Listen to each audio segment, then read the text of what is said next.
મિત્રો, પ્રતીક્ષાની ક્ષણો હવે પૂરી થઈ અને આપણી વચ્ચે માનનીય મંત્રીશ્રીઓ પધારી ચૂક્યા છે. મિત્રો, તાલીઓના ગડગડાટથી મંત્રીશ્રીઓને વધાવી લઈએ. Ladies and gentlemen, please put your hands together to welcome our honorable ministers. Shri Mulubhai Bera, Cabinet Minister, Forest and Environment. Along with that, sir is also holding departments like tourism, cultural activities, and climate change. Also, we welcome Shri Mukesh Patel, Minister of State, Forest and Environment. Along with that, sir is also holding departments like climate change, water resource, and water supply. Sir, આપનું Gir foundation અને અત્રે ઉપસ્થિત તમામ અતિથિ ગણવતી ભાવભીનું સ્વાગત કરતા અમો ગર્વ અને હર્ષની લાગણી અનુભવીએ છીએ. Along with that, we also cordially welcome Shri Sanjeev Kumar sir, Principal Secretary, Forest and Environment, Gujarat. Dr. A.P. Singh sir, PCCF and Head of Forest Force, Gujarat. Shri Jaipal Singh sir, PCCF Wildlife. Dr. Taej, our experts, Dr. Taej Mundkur, Senior Advisor, Wetland International Global Office, Netherlands. Mr. Vishwa Ranjan Sinha, Program Officer, Water and Water Wetlands, IUCN Asia Regional Office, Bangkok. I would request our expert, Dr. Taej Mundkur and Mr. Vishwa Ranjan sir to take their seat on dais. I would request our experts to take their seat on dais. Also, we welcome Shri Lokesh HD, ITS Officer, Special Economic Zone, Gift City, Gandhinagar. We request all the dignitaries to take their seat on dais.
ખૂબ આભાર મહાનુભાવનો ખૂબ ખૂબ આભાર દીપ પ્રાગટ્ય માટે.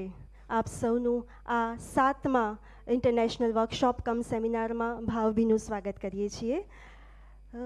આપ અવગત છો મિત્રો, અને ગીરની તો પરંપરા રહી છે છેલ્લા 43 વર્ષથી વન્યજીવ અને પ્રકૃતિની સેવામાં સક્રિય સંસ્થા ગીર ફાઉન્ડેશનની નોતરે પધારેલા સૌનું આ આંતરરાષ્ટ્રીય પરિસંવાદ અને ટેકનિકલ વર્કશોપમાં હૃદયપૂર્વક સ્વાગત કરીએ છીએ. Yes, it is a matter of immense pleasure and honor to share that GEER Foundation is actively engaged in the service of nature and wildlife since 1982. Since then, ecological education and research have remained the chief mandates of GEER Foundation. As a part of ecological education, we carry out various international seminars, conferences, IFS officers training, etc. So in the same tradition, once again, GEER Foundation has come up with one more insightful learning experience by bringing the spearheading wetland experts and the learners across the length and breadth of the globe on a common platform. This is in accordance with this year's World Wetland Day's theme, Protecting Wetlands for Our Common Future. Wetlands intertwined everywhere. If we see the latest our festival, be it our festival or culture, for example, the Mahakumbh Snan. આમ તો મહાકુંભ એ રાષ્ટ્રવ્યાપી આખી ઉજવણી છે, પણ જોઈએ તો એમાં સ્નાન કરનારો માત્ર કોઈ વેટલેન્ડ એક્સપર્ટ કે વેટલેન્ડ રિસર્ચર કે એની સાથે સંકળાયેલો વ્યક્તિ નથી. અને માટે જ આ વર્ષની થીમ અને અમારા વર્કશોપની જે મુખ્ય વિચારધારા છે એની ઉપર જ છે કે વેટલેન્ડનું રક્ષણ એટલે આપણું સહિયારું ભવિષ્ય, પ્રોટેક્ટિંગ વેટલેન્ડ ફોર અવર કોમન ફ્યુચર. તો આ જ બાબતને ધ્યાનમાં અને કેન્દ્રમાં રાખીને આપણે આગળ વધીશું. Hence, to formally begin the session, I would request Director GEER Foundation, Shri R.K. Sugoor sir, to deliver the welcome address. Sir, please.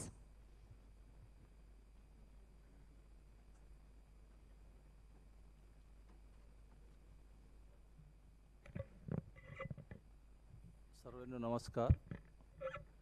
આજની કાર્યક્રમમાં ઉપસ્થિત રહેલ ગુજરાત સરકારના કેબિનેટ મંત્રી શ્રી મુળુભાઈ બેરા સાહેબ અને minister of state Shri Mukesh Patel સાહેબ, PCCF and HoFF sir Shri AP Singh, PCCF wild life Shri Jaipal Singh and Netherland से जो आए हैं तेज मुंदकुर, जो world expert on bird and Asia की जो रशिया थी और कजाकिस्तान थी जो पक्षी आ रहा है उस पक्षी के बारे में जो निष्ठाता है एंड वेटलैंड के एक्सपर्ट है तेज मुंदकुर, नीदरलैंड से हमने उसको खास यहाँ बुलाया है। एंड इसी तरह IUCN की जो एशिया रीजन बैंकॉक, वो भी एक पूरा एशिया रीजन में Vietnam, Thailand, China including Bharat में जो वेटलैंड की जो क्या हो रहा है उनको भी एक वो लोग प्रोजेक्ट करते, रिसर्च करते हैं, ऐसे श्री विश्व रंजन सर। तो सभी को मैं यहाँ हमारी जो आज की जो 7th इंटरनेशनल वर्कशॉप कर रहे हैं वेटलैंड पे, उनको मैं हार्दिक स्वागत करता हूँ। और थोड़ा सा मैं इसके बारे में बताना चाहता हूँ। ये हमारे 7th इंटरनेशनल सेमिनार है जो एक सीरीज़ में चलते आ रहा है। तो पहले जो हमने पहली बार 2016 में ये स्कीम भारत सरकार से गुजरात सरकार से शुरू हुआ था। एक दूरदृष्टि था, एक विजन था, एक कमिटमेंट था कि भाई वेटलैंड आउनार पे पीढ़ी माटे कैसे बचाना है, इसको क्या करना है बोल के आई थिंक कि पूरा हिंदुस्तान में या पूरा भारत में गुजरात सरकार एक ऐसी सरकार होगा कि वेटलैंड के बारे में हम 2016 में ही इसके बारे में सोचे थे। और इसमें खास करके एक मतलब बजटरी सपोर्ट, ऐसा नहीं है कि भाई कोई आया प्रपोज किया इसलिए हो रहा है, नहीं, सरकार की एक कमिटमेंट था कि बजट में ही इसकी एक प्रोविज़न हो और इसका एक स्कीम की एक गुणवत्ता हो। तो इसमें खास करके ये लिखा था कि भाई जो वेटलैंड सब्जेक्ट उस टाइम पे सब लोग तलाव है, तलाव इसमें क्या है, पानी है, इसमें क्या, गांव में तलाव रहता है, बट एक ये था कि भाई वेटलैंड के ऊपर लोग क्यों नहीं सोच रहा है, स्कूलों में, यूनिवर्सिटी में इसके बारे में रिसर्च क्यों नहीं हो रहा है। जैसे जैसे टाइम बीतता गया, जैसे सुनामी आ गए तो सब लोगों को एक ये आ गए कि भाई वेटलैंड एक ऐसी चीज़ है कि ये मानव बचाने के लिए ज़रूरी है। तो ये 16 से हम लोग करते आ रहा है और ये 7th है। और इस बार का जो हमने सर थीम जो रखा है, ये जो बाढ़ आवे छे ना सर, बाढ़ जो शहर में आपको ख्याल हशे कि गए वक्त पूरा चेन्नई डूब गया था, आपको ख्याल है तो एक 5 महीना पहले कोई ने एक ट्विटर पे एक 20-25 साल पहले के तालाब का फोटो उन्होंने डाला और आज के तालाब का फोटो डाला और उसका एरिया उन्होंने मेजर करके उसका कितना पानी वो रह सकता है उसका भी उन्होंने क्वांटिटी उसमें डाल दिया सर। अगर जो जितना पानी मद्रास में जमा हुआ था और जितना पानी वो स्टोर करता था, दोनों कंपेयर करके बोला कि भाई अगर आज ये तालाब लाइव होता था तो मद्रास में ये फ्लड नहीं आता था। तो उसका काफ़ी बढ़िया उसकी रिसर्च हुआ, स्टोरी बाहर आया and the whole world accepted it. And इस बार हम लोगों की जो थीम है इसी बेस पे है कि भाई कुदरती रीते तलाव मानवने केवी रीते बचाव से અને ભાવિ પેઢી માટે એને પ્રોટેક્ટ કરીએ। તો મેં ફરીથી તમામને અમારી આજની એક દિવસ पे તમે અમારી આમંત્રણને માન આપીને અહીં આવ્યો છો એને બદલ હું આભાર વ્યક્ત કરું છું અને આવકારું છું। Thank you. Thank you very much, sir, for opening the event and being a strong leader when needed and throughout shaping the event. Now, to move forward, as a token of love and appreciation, we would now proceed further to felicitate our distinguished dignitaries. અમારા માનવંતા મહેમાનોને અમે બાળ તરુથી સ્વાગત કરવા જઈ રહ્યા છે। તો સૌપ્રથમ હું વિનંતી કરીશ શ્રી RK સુગુર સર, નિયામક સાહેબ ગીર ફાઉન્ડેશનને, કે તેઓ આપણા માનનીય કેબિનેટ મંત્રી શ્રી મુળુભાઈ બેરાનું બાળ તરુથી સ્વાગત કરે। Sir please. ખૂબ આભાર સાહેબ, અમારા કાર્યક્રમને આપના શેડ્યુલનો એક ભાગ બનાવવા માટે, અમારી વચ્ચે આવી અમારી શોભામાં અભિવૃદ્ધિ કરવા માટે ખૂબ ખૂબ આભાર સાહેબ। હું ફરી વિનંતી કરીશ શ્રી RK સુગુર સાહેબને કે તેઓ માનનીય મંત્રી શ્રી મુકેશભાઈ પટેલનું પણ બાળ તરફથી સ્વાગત કરે। ખૂબ ખૂબ આભાર સાહેબ। અમે આપનું સ્વાગત કરીએ છીએ ગીર ફાઉન્ડેશનમાં પધારવા માટે। I would now request Shri R.B. Solanki sir, Deputy Director, GEER Foundation, Ecological Education, to felicitate Dr. A.P. Singh sir, PCCF and Head of Forest Force. Sir, please. We welcome you, sir. We welcome you from bottom of our heart for being with us. હવે હું વિનંતી કરીશ Shri RP Gehlot સાહેબને કે તેઓ શ્રી જયપાલ સિંહ sir PCCF and wild લાઇફનું બાળ તરફથી સ્વાગત કરે. Sir please.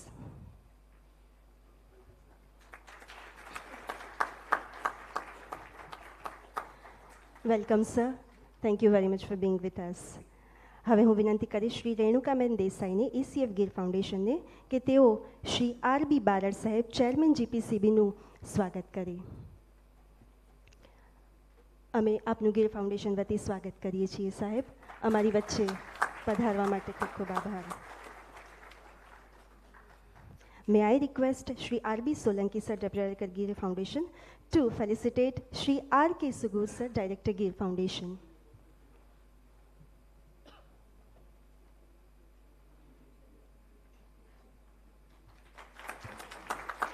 Thank you, sir. Thank you so much. May I again request Shri RP Gehlot sir, Deputy Director GEER Foundation, to felicitate Dr. Taej Mundkur, Senior Advisor, Wetland International Global Office, Netherlands. Sir is going to be with us throughout our event and share his jewels of his experiences. Thank you, sir, for being with us. હું શ્રી રેણુકા દેસાઈ મેમને વિનંતી કરીશ કે તેઓ Shri Vishwa Ranjan Sinha sir, Program Officer, Water and Wetlands, IUCN Asia Region નું સ્વાગત કરે. Ma'am, please.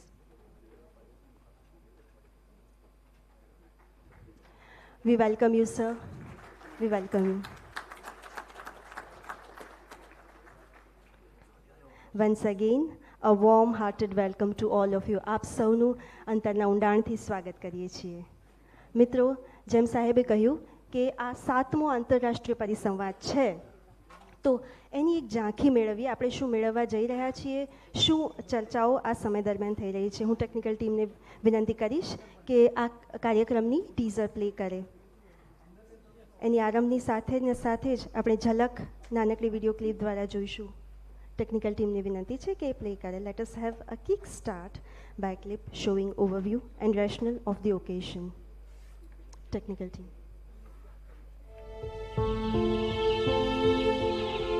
आज पूरी दुनिया में क्लाइमेट चेंज और बायोडायवर्सिटी के संरक्षण की बहुत चर्चा होती है. इस दिशा में भारत के ठोस प्रयासों के बारे में हम लगातार बात करते रहे. भारत ने अपने वेटलैंड्स के लिए जो काम किया है वो जानकर आपको भी बहुत अच्छा लगेगा.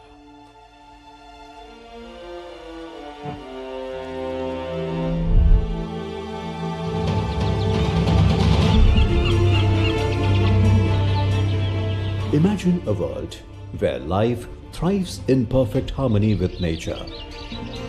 A world shaped and nurtured by wetlands. Wetlands are among the Earth's most productive ecosystems, offering immense social, economic and environmental value. They are vital nature-based solutions, providing water security, disaster risk reduction, sustainable livelihoods, and biodiversity preservation.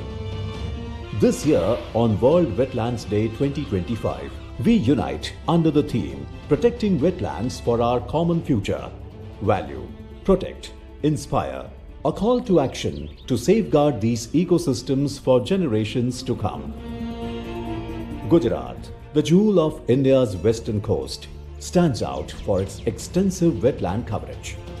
With over 17,613 wetlands spanning 3.5 million hectares, Gujarat contributes 21.9% of India's total wetland area, the highest in the country. From the salt marshes of the Great and Little Run of Kutch to the serene Nal Sarovar Bird Sanctuary, these ecosystems support diverse flora and fauna, strengthen local livelihoods, and serve as crucial buffers against climate change. Gujarat boasts 4 Ramsar sites: Nal Sarovar, Thol Lake, Khijadia, and Vatwana, plus numerous other ecologically significant wetlands that enrich its natural heritage. However, these fragile ecosystems face numerous challenges: pollution, habitat destruction, unsustainable resource use, and the impacts of climate change. Now, more than ever, We must prioritize their protection, ensuring they continue to serve as nature's lifeline. The Gujarat Ecological Education and Research Foundation, established by the Government of Gujarat, is a pioneering institute dedicated to environmental conservation and education. Focused on biodiversity, wetland ecology and climate resilience. GEER Foundation plays a vital role in preserving Gujarat's rich natural heritage and inspiring eco-conscious action at local, national and global levels. By keeping such high values in mind, GEER Foundation is organizing international seminar in order to make wetland subject more popular and sensitized among students, researchers and scientific communities in particular and public at large. So far, GEER Foundation organized such 6 international seminars, with 2016 being the first seminar. In alignment with the World Wetlands Day 2025 theme, the GEER Foundation presents the 7th International One-Day Wetland Seminar cum 3 days technical workshop on protecting wetlands for our common future from 28th to 31st January 2025.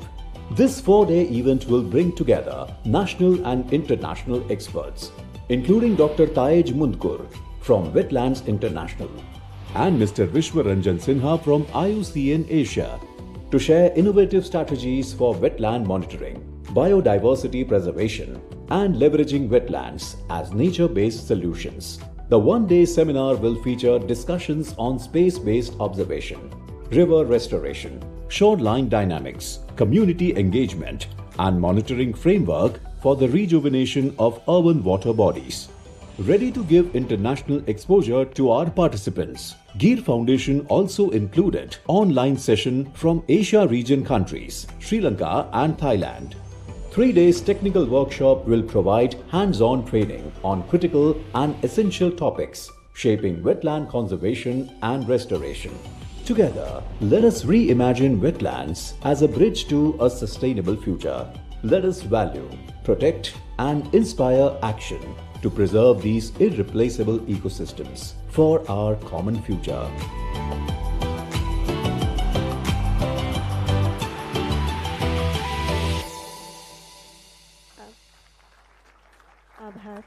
આભાર technical ટીમનો. મિત્રો, આપણે જોયું કે આખા protecting અર wetlands એ theme ઉપર, આપણું સહિયારું ભવિષ્ય છે એ થીમ ઉપર આપણે આજે અને આવનારા 3 દિવસો સુધી ચર્ચા કરીશું. અને એની માટે આપણી સાથે નેધરલેન્ડ અને બેંગકોકથી નિષ્ણાતો પણ પધારેલા છે, તો એમના જ્ઞાનનો બહોળો ઉપયોગ કરવાના નિશ્ચય સાથે આપણે આગળ વધીએ. મિત્રો, આમાં જણાવ્યું એ પ્રમાણે છેલ્લા 4 દાયકાથી ગીર ફાઉન્ડેશન વેટલેન્ડ ક્ષેત્રે સતત કાર્યરત રહ્યું છે, સક્રિય રહ્યું છે. હવે આ નોલેજ, આ માહિતી, આ જ્ઞાન બધા વચ્ચે વહેંચીએ નહીં તો કેવું? અને એટલા માટે જ અત્યાર સુધી એકત્રિત અમારું જ્ઞાન, જે પણ માહિતી, અનુભવ વેટલેન્ડ ક્ષેત્રનું છે એ બધું જ અમે અલગ અલગ પ્રકાશનો દ્વારા જાહેર જનતા સાથે વહેંચતા હોઈએ છીએ, ખુલ્લું મૂકતા હોઈએ છીએ. આ શ્રેણીમાં આજે અમે કેટલાક પ્રકાશનો પ્રકાશિત કરવા જઈ રહ્યા છીએ અને માનનીય મંત્રીશ્રી તેમજ આદરણીય અતિથિઓની હાજરીમાં એ રિલીઝ કરવા જઈ રહ્યા છે. આ શ્રેણીમાં સૌપ્રથમ આપણે 3 પુસ્તકોનું વિમોચન કરીશું. સૌથી પહેલાં છે ઇકોલોજીકલ સ્ટેટસ ઓફ 30 વેટલેન્ડ્સ. 30 ગુજરાતની અલગ અલગ આંતરરાષ્ટ્રીય અને રાષ્ટ્રીય કક્ષાએ મહત્ત્વની વેટલેન્ડ્સ છે. માનનીય મંત્રીશ્રીઓ અને તમામ મંચસ્થ મહાનુભાવોને તેનું ઉદ્ઘાટન કરવા, વિમોચન કરવા વિનંતી છે. ખૂબ ખૂબ આભાર સાહેબ. આ 30 જે ડોક્યુમેન્ટ્સ છે ગુજરાતની અલગ અલગ વેટલેન્ડ ઉપર, ગુજરાતની અલગ અલગ જળાશયો ઉપર, એમાં ગીર ફાઉન્ડેશનના સંશોધકોએ ગામે ગામ જઈને માત્ર ત્યાંના પ્રાણીઓ, પંખીઓ, વનસ્પતિ જ નહીં પણ લોકોને શું ફાયદો થાય છે, લોકો કઈ રીતે સામાજિક, સોશિયો ઇકોનોમિક રીતે તેમના આજીવિકા માટે, સાંસ્કૃતિક કે ધાર્મિક રીતે કઈ રીતે આ જળાશયો સાથે જોડાયેલા છે, એ તમામ બાબતોને એકત્રિત કરી એક પુસ્તકમાં અમે સમેટી છે. અને પુસ્તક એટલે વેટલેન્ડ ડોક્યુમેન્ટ. એમાં ચાહે સુરેન્દ્રનગરના વડલા સાવડા હોય કે પછી કુચડી જાવર હોય, જામનગરના વેટલેન્ડ્સ હોય, મરીન નેશનલ પાર્ક હોય, આ તમામ વેટલેન્ડને અમે સમાવી લીધા છે, જે સ્ટેટ વેટલેન્ડ ઓથોરિટી અકોર્ડિંગ આખા સિલેક્ટ થયેલા વેટલેન્ડ હતા. ત્યારબાદ હવે આ જ દિશામાં અમે બીજું એક પ્રકાશન ગુજરાતના વેટલેન્ડ માટે જ પ્રકાશિત કરવા જઈ રહ્યા છીએ. અમને આનંદ છે એ રામસર સાઇટ, ગુજરાતની જે 4 રામસર સાઇટ છે, રામસર વેટલેન્ડ્સ છે, એનું આખું એક અલગ જ પાસું ઉજાગર કરવા જઈ રહ્યું છે. જી હા, એ પુસ્તક છે estimation of carbon stocks and total carbon sequestration in 4 Ramsar sites of Gujarat. આ પબ્લિકેશન તો કે ભારત સરકારની જે આખી સેવ વેટલેન્ડ કેમ્પેઇન અને અમૃત ધરોહર સ્કીમ છે એ અંતર્ગત આખું બન્યું છે. અને એમાં પણ આ 4 વેટલેન્ડ સાઇટ પર જઈને અમારા સંશોધકોએ માટી, પાણી અને એ જ જગ્યાની, એ તળાવોની, આ 4 રામસર સાઇટની જે બધી કાર્બનની અમાઉન્ટ છે એને આખું મેઝર કરીને અમે બહાર લાવવાનો પ્રયત્ન કર્યો છે.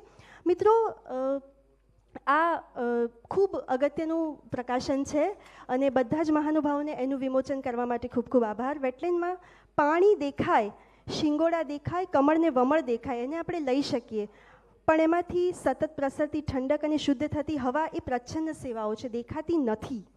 તો વેટલેન્ડના આ પાસાને ઉજાગર કરવા અને આંકડાકીય સ્વરૂપે આપવા અમારો આ પ્રયત્ન છે કે અમે એનું કાર્બન આપણા વાતાવરણમાંથી કેટલો અંગારવાયુ શોષે છે અને પોતાની અંદર સમાવે છે, એ આખા પાસાને અમારા આ પ્રકાશન દ્વારા ઉજાગર કરવાનો પ્રયત્ન કર્યો છે. અને અમે જોયું છે કે 4માંથી નળ સરોવર સૌથી વધુ, ઓફકોર્સ સાઇઝમાં પણ મોટું છે, એ કાર્બન શોષણ કરે છે. આ જ સાથે પ્રકાશનોની શ્રેણીમાં આગળ વધીએ તો ત્રીજું પ્રકાશન અમે પતંગિયા ઉપર આખું પ્રકાશિત કરવા જઈ રહ્યા છે. The book is butterflies of Indroda nature park and Aranya Udyan. આ પુસ્તક શું સમાવે છે તો એ પોતાની અંદર આ એકદમ જે કુદરતનું નાજુક કહેવાય એવું પતંગિયાને સમાવી રહ્યું છે. માનનીય મહાનુભાવોની બુકનું વિમોચન કરવા વિનંતી છે. ગીર ફાઉન્ડેશન અને અરણ્ય ઉદ્યાન જે ગુજરાતના હૃદય સમાન છે, એમાં વિહરતા પતંગિયાઓ, મુક્ત રીતે ફૂલોનો રંગ ચૂસતા પતંગિયાઓની ઓળખ લોકોને મળે એ હેતુથી અમે આ બુકનું વિમોચન કરવા જઈ રહ્યા છીએ. અમને આનંદ છે કે માનનીય મંત્રીશ્રીઓના સ્વહસ્તે આ પુસ્તકનું વિમોચન થઈ રહ્યું છે. એ મુલાકાતીઓને તો કામ લાગશે જ, એ સિવાય પણ પ્રકૃતિ પ્રેમીઓ છે, પ્રકૃતિના જિજ્ઞાસુઓ છે, એમને પણ પતંગિયાની ઓળખ કરવામાં ખૂબ ઉપયોગી થઈ પડશે. બધા જ મહાનુભાવોનો ફરી એકવાર આભાર માનીએ છીએ. પુસ્તકોનું વિમોચન અત્રે પૂર્ણ થાય છે. હવે બહુ જ અગત્યની અને રસપ્રદ બાબત દિશા તરફ આપણે જઈ રહ્યા છીએ. ગીર ફાઉન્ડેશન વધુ 2 નજરાણા આપની માટે લઈને આવ્યું છે. જી હા, હવે અમે 2 ડોક્યુમેન્ટરી લોન્ચ કરવા જઈ રહ્યા છીએ, રિલીઝ કરાવવા જઈ રહ્યા છીએ. તો આ શ્રેણીમાં સૌપ્રથમ જે શ્રેણી છે એ ગીધ ઉપર છે. ગુજરાત સેક્રેડ સ્કેવેન્જર્સ, અ ફ્લાઇટ ફોર સર્વાઇવલ. આ જે આખું ડોક્યુમેન્ટરી ફિલ્મ છે એ ગીધ ઉપર છે. સેક્રેડ એન્ડ સ્કેવેન્જર કેવું કહેવાય ને, મૃતદેહ આરોગ્ય અને દૈવી પણ કહેવાય ગીધને. આ સાંભળતા જ આપણને દૈવી ગીધ માનસ ઉપર આવે અને એ છે રામાયણના જટાયુ. તો ફરી આ યુગમાં કોઈ ડાયક્લોફિનેક કે ડિહાઇડ્રેશનના નામનો રાવણ આપણા ગીધની પાંખ ન વીંધે એ હેતુથી અમે આ પુસ્તક ડોક્યુમેન્ટરીનું રિલીઝ કરવા માટે માનનીય મંત્રીશ્રીઓને વિનંતી કરીએ છીએ. ગીધની ઉડાન યથાવત રહે, ગીધનો પર્યાવરણમાં શું રોલ છે એ અમે આમાં ઉજાગર કરવાનો પ્રયત્ન કર્યો છે. જી હા મિત્રો, ગીર ફાઉન્ડેશન 2005થી ગીધના વસ્તી અંદાજમાં યોગદાન આપી રહ્યું છે. અમારું આ તમામ જે માહિતી છે, અનુભવ છે, એને અમે આ સીડીમાં સમેટવાનો પ્રયત્ન કર્યો છે. હવે આગળ વધતા આપણને ઈચ્છા થાય કે આપણે આ રિમોટ વડે આનું થોડી ઝાંખીઓ જોઈએ તો કેવું રહે. તો માનનીય મંત્રીશ્રીને વિનંતી છે કે તેઓ રિમોટનું બટન દબાવીને આ ડોક્યુમેન્ટરીનું આપણને સૌને ઝલક બતાવે. માનનીય મંત્રીશ્રીને લોન્ચ કરવાનું.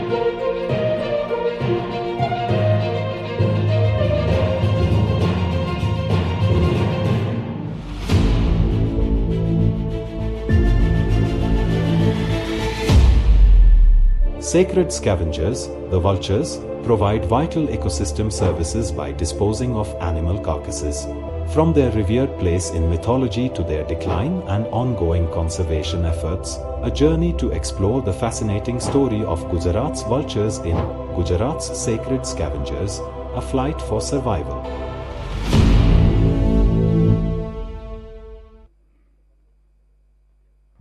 આભાર સાહેબ. અમારી ડોક્યુમેન્ટરીને લોન્ચ કરવા માટે, અમારી મહેનતને જાહેર જનતા માટે ખુલ્લી મૂકવા માટે. મિત્રો, આ એક ઝલક હતી. આ 20 મિનિટની આખી ડોક્યુમેન્ટરી છે. અમારી યુટ્યુબ ચેનલ પર થોડા જ દિવસોમાં આપ જોઈ શકશો. ગીધ વિશે આ આખી ડોક્યુમેન્ટરી છે. આ જ શ્રેણીમાં આગળ વધીએ. બીજી એક સુંદર ડોક્યુમેન્ટરી અમે અત્રે રિલીઝ કરવા જઈ રહ્યા છીએ. એ છે સુંદર પુષ્પો ધરાવતા વૃક્ષો. સુંદર પુષ્પોવાળી વેલ અને વનસ્પતિ તો જોઈ જ હોય, પણ અમે અહીંયા વૃક્ષોની વાત કરી રહ્યા છીએ. તો માનનીય મહાનુભાવોને આ સુંદર પુષ્પો ધરાવતા વૃક્ષોની VCDનું વિમોચન કરવા વિનંતી છે. ખૂબ ખૂબ આભાર. આપના વરદ હસ્તે અમારી આ મહેનત ઓપન થઈ રહી છે, રિવીલ થઈ રહી છે લોકો સુધી. ખૂબ ખૂબ આભાર. માનનીય મહાનુભાવોનો ખૂબ ખૂબ આભાર. આમાં ખાસ બાબત એ છે કે કાર્વી તરીકે ઓળખાતી એક વનસ્પતિ જે 7 વર્ષે ફ્લાવરિંગ કરે છે, જે એટલું વાર્ષિક રીતે નથી જોઈ શકાતું જેનું ફ્લાવરિંગ, એને પણ અમે આખી આ VCDમાં અમારી આ ડોક્યુમેન્ટરીમાં સમાવવાનો પ્રયત્ન કર્યો છે. તો એની પણ ઝલક જોવાની ઈચ્છા આપણને હોય જ ને. માટે માનનીય મંત્રી શ્રી મુકેશભાઈ પટેલને વિનંતી છે કે રિમોટનું બટન દબાવીને અમારી આ ડોક્યુમેન્ટરીને રિલીઝ કરે, લોકો સમક્ષ એની ઝાંખી, એની ઝલક ઓપન કરે. Sir please.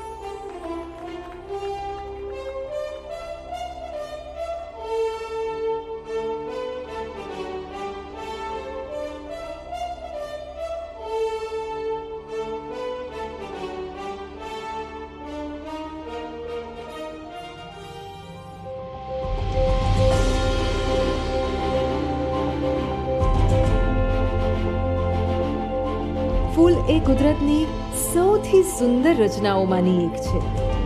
ફૂલ એ દરેક રંગ, રૂપ, આકાર અને સુગંધ મિશ્રિત એક કલાકૃતિ છે. ભારતીય સંસ્કૃતિમાં ફૂલોનું પોતાનું વિશિષ્ટ મહત્વ છે.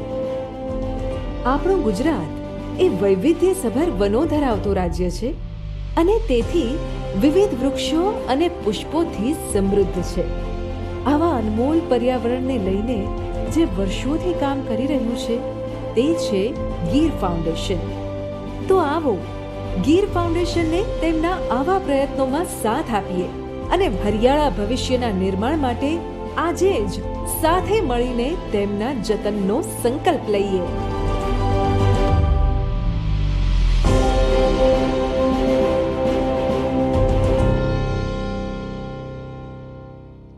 આભાર સાહેબ. અમારી આ મહેનતને લોકો સમક્ષ વિમોચન કરવા માટે ખૂબ ખૂબ આભાર.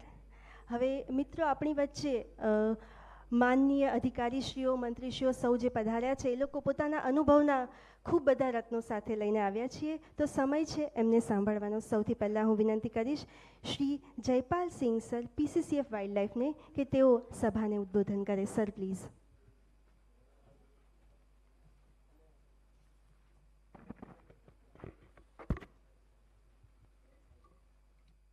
आज के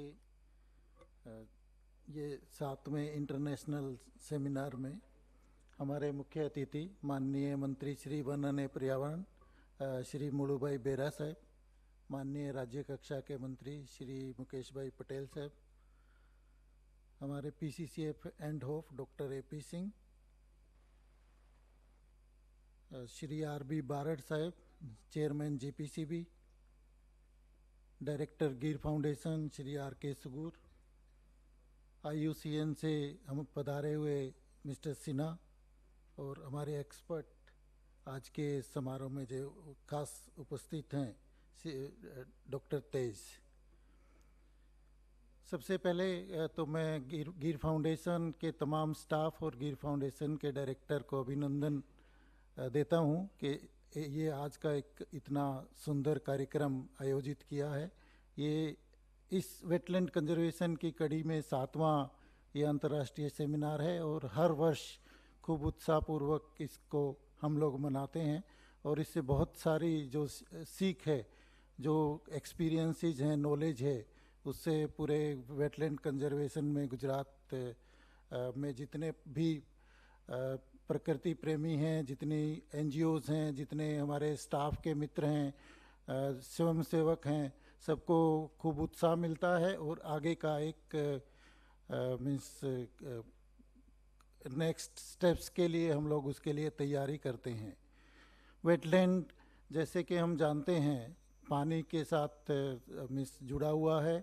पानी जल ही जीवन है, ये हम बचपन से सुनते आए हैं। और वेटलैंड को देखें तो ये नेचर का एक एक्वेरियम के तरीके काम करता है, सेल्फ सस्टेनिंग इकोसिस्टम है। और इसी कड़ी में जैसे आज एक कार्बन सिक्वेस्ट्रेशन के बारे में एक स्टडी भी रिलीज किया गया है, तो उससे हमको गुजरात में जो means almost 17% of geographical area में जितने वेटलैंड हैं वो हमारे नेट जीरो में कितना कंट्रीब्यूट करते हैं, उसके बारे में हमको खूब सारी इससे जानकारी मिलेगी। हमारे बीच में बहुत सारे एक्सपर्ट्स भी हैं जो अपना नॉलेज शेयर करेंगे, जिनमें नमामि गंगे के साथ जुड़े हुए हमारे मित्र फॉरेस्ट ऑफिसर ही हैं, ब्रिजेंद्र स्वरूप साहब हैं, यूपी से भी हमारे एक सीनियर अधिकारी हैं, दूसरे भी बहुत सारे विशेषज्ञ इस आज के सेमिनार में जुड़े हैं, तो खूब सारा नॉलेज शेयरिंग हम लोग कर पाएंगे।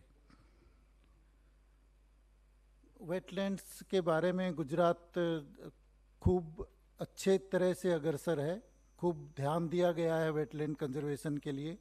जैसे कि हम जानते हैं कि गुजरात एक ड्रॉट प्रोन एरिया है, परंतु गुजरात में पानी के लिए जितने काम किए गए हैं वो पूरे मीन्स कंट्री में और इवन दूसरे देशों के लिए उदाहरण रूप हैं।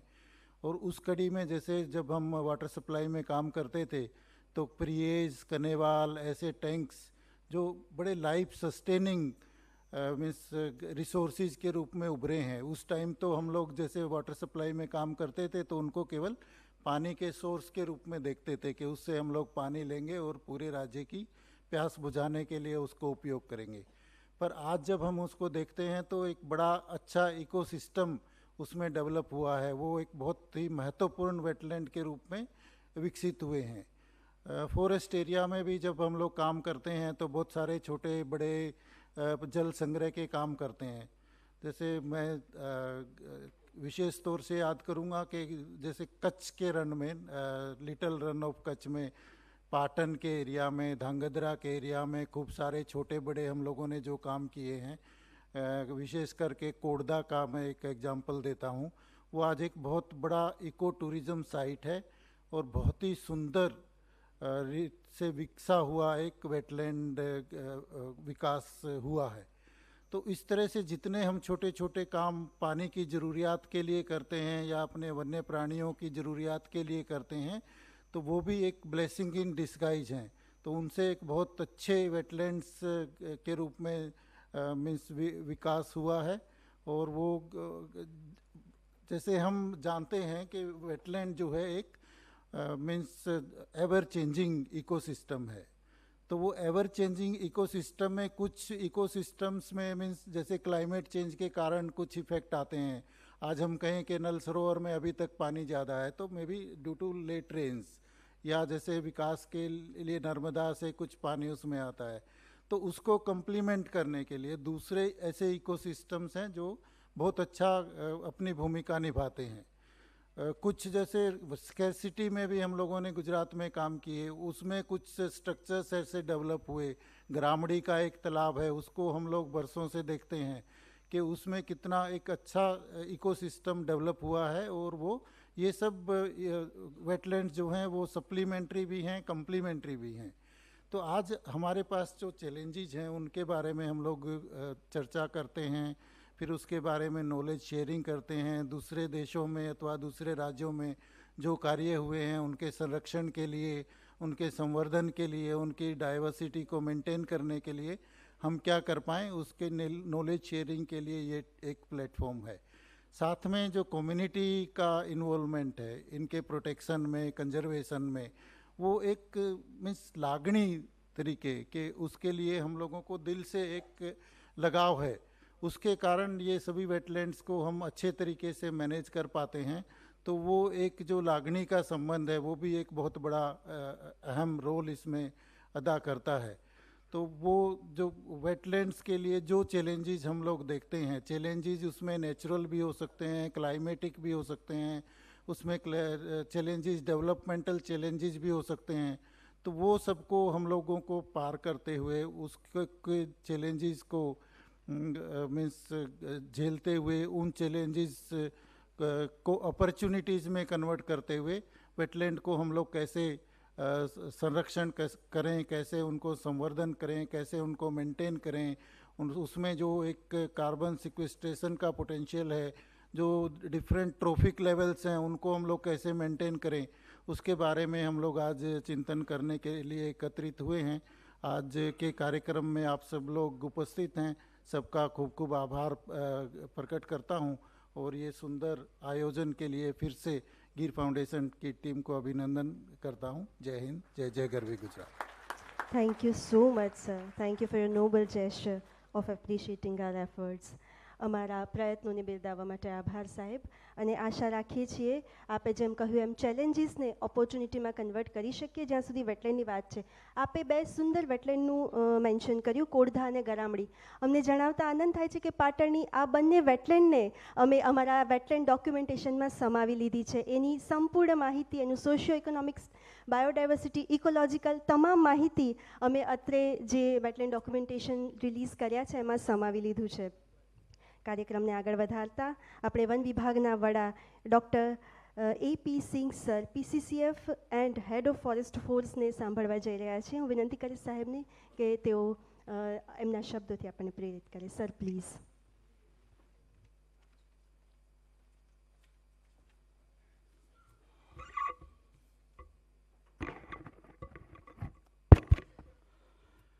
Good morning to all.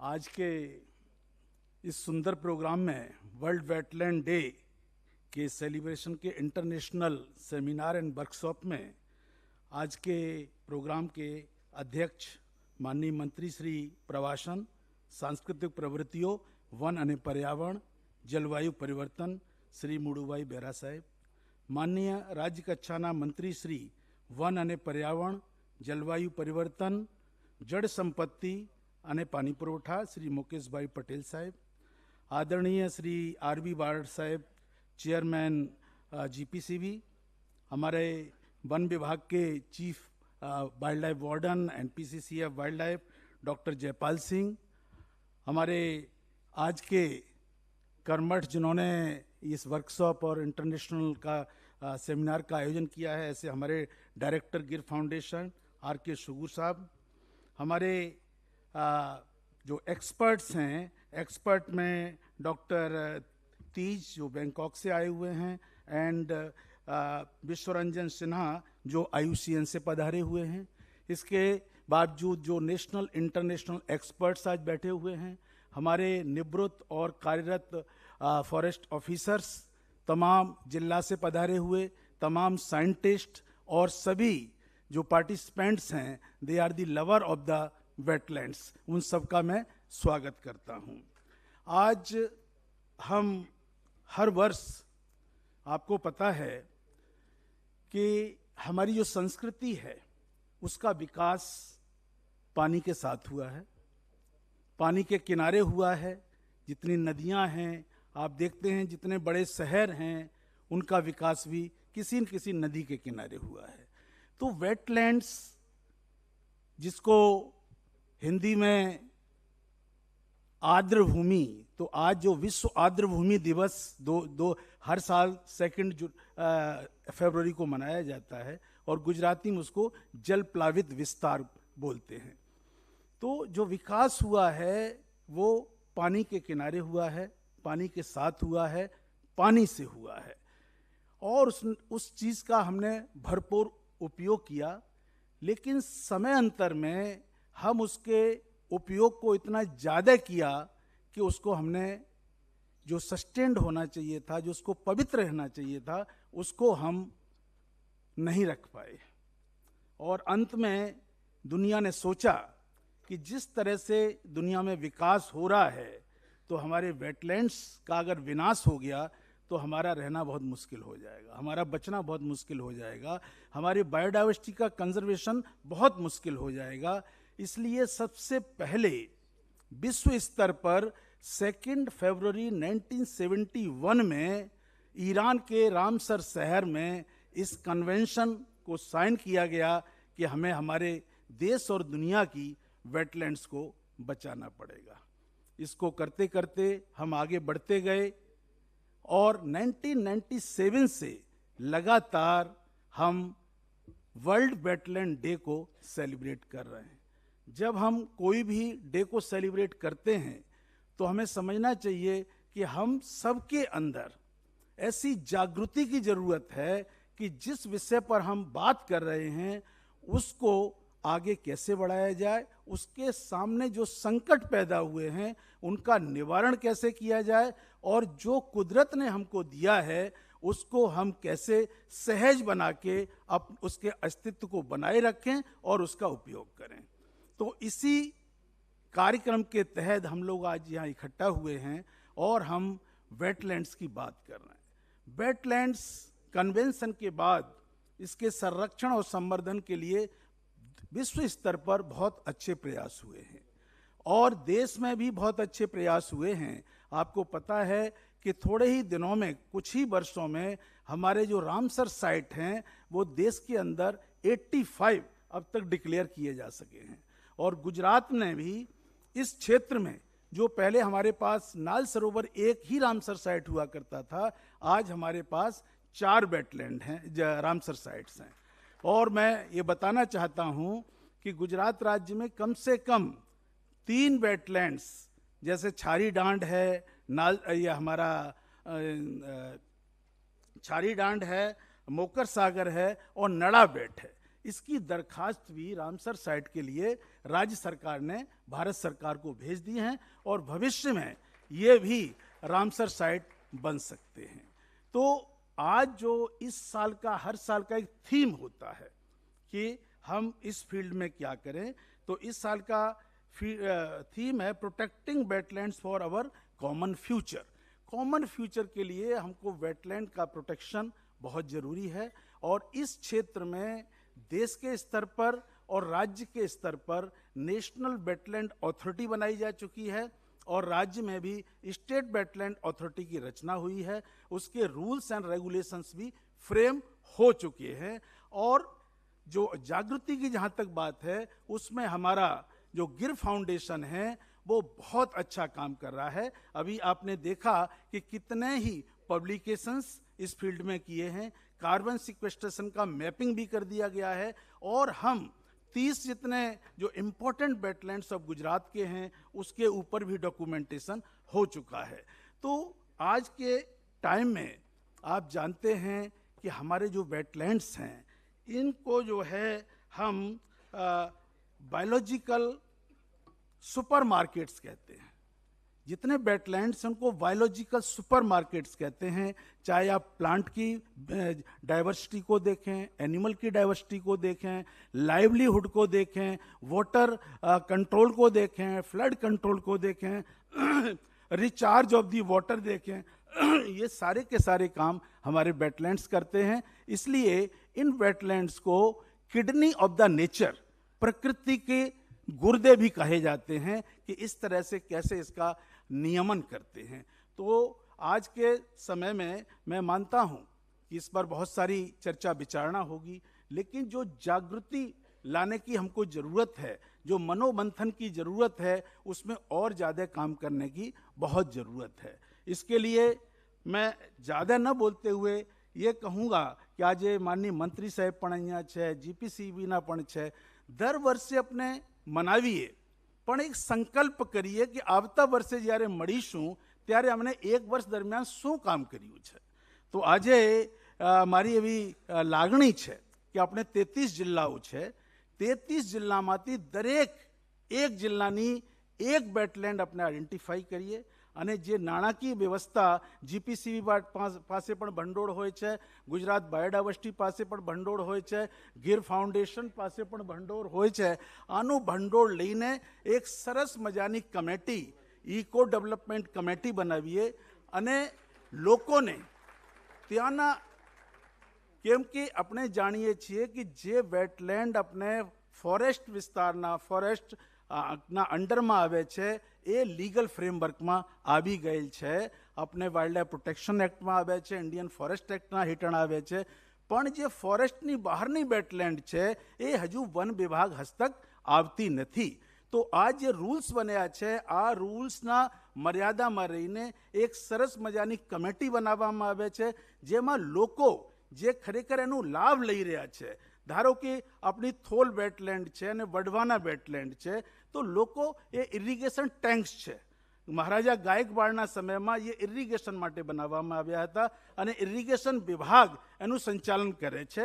પણ એ નોટિફાઈડ થઈ ગયા તો થોલ છે આપણે અંડરમાં આવી ગયા, પણ વઢવાણા રામસર સાઈડ તો ડિક્લેર થયા પણ એ સેન્ચ્યુરી ડિક્લેર થઈ નથી, જેટલી વન વિભાગના હસ્તક હજુ પણ આવતી નથી. તો વન વિભાગના બહારની જેટલી અગત્યની ઇમ્પોર્ટન્ટ વેટલેન્ડ્સ છે એના એક કમિટી બનાવીને લોકોને પણ કનડગત નહીં થાય, લોકોનું પણ વિકાસ થાય, વર્ડ્સ જે માઇગ્રેટરી વર્ડ્સ આવે છે, લોકલ રેઝિડન્ટ વર્ડ્સ છે, એનું આશ્રય સ્થાન બન્યા રહે.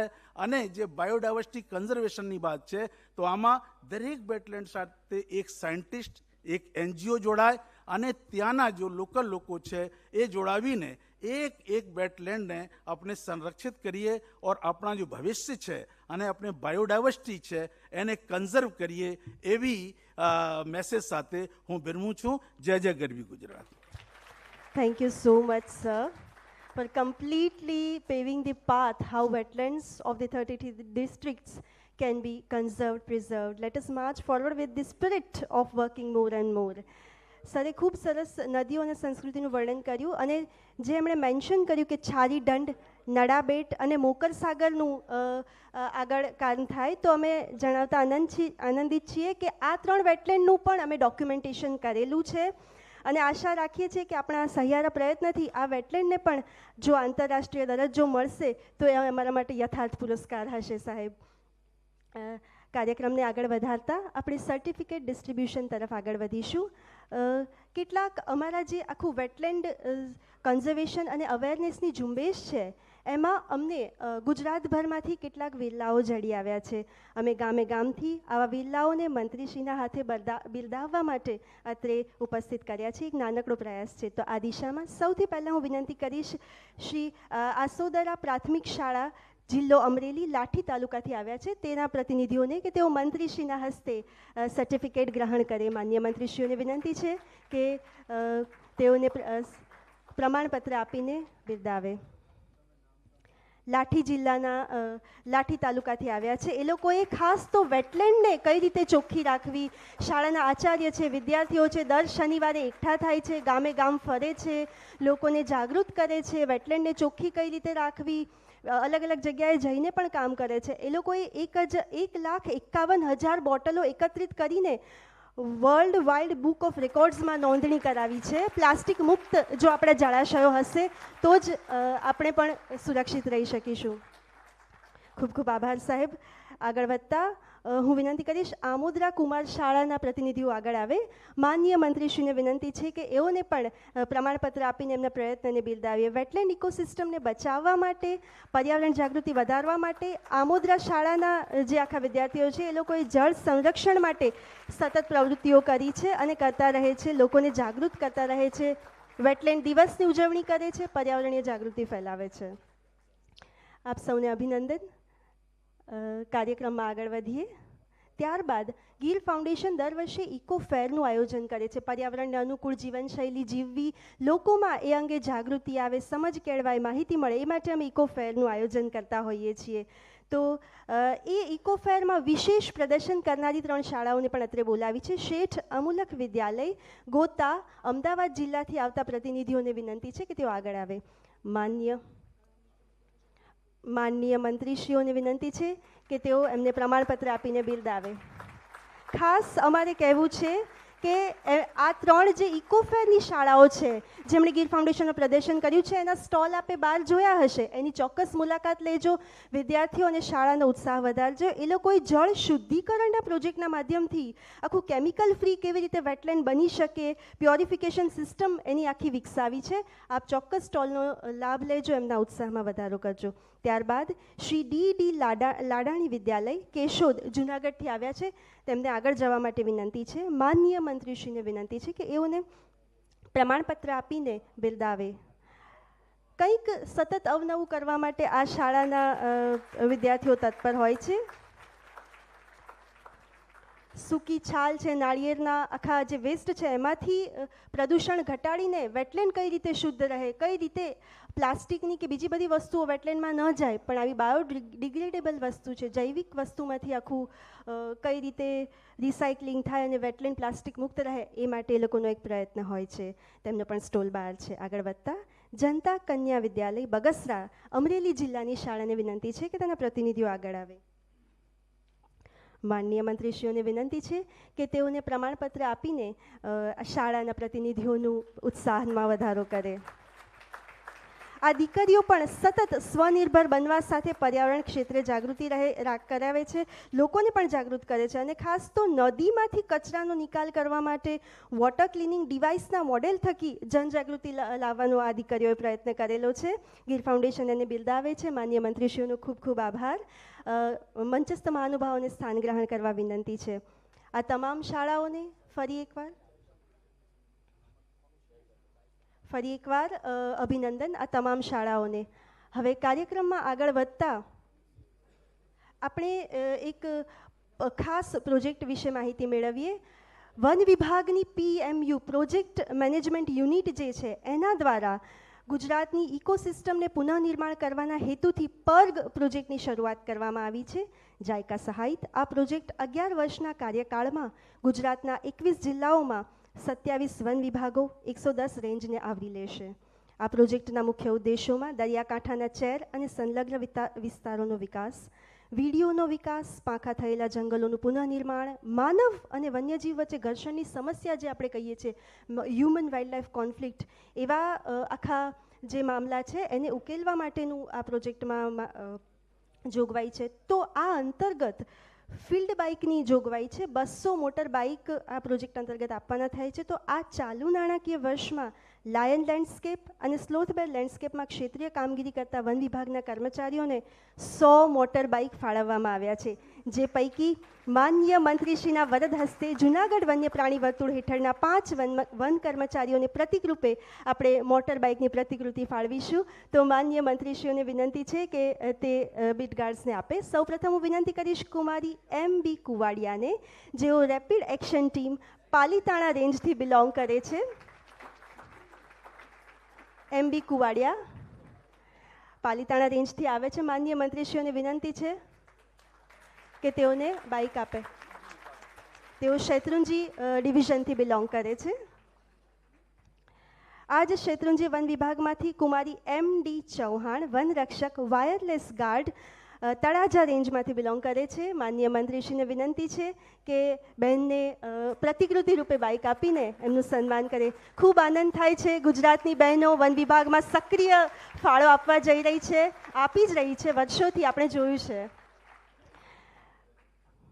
ખૂબ ખૂબ આભાર માનનીય મંત્રી સાહેબ. હવે આગળ વધતા શ્રી JP ચૌહાણ વનરક્ષક સથરા બીટ નાના કુટવાડા રાઉન્ડ મહુવા રેન્જમાંથી આવે છે. તેઓને પ્રતિકૃતિ આપીને તેમનો ઉત્સાહમાં વધારો કરે. ખૂબ ખૂબ આભાર સાહેબ.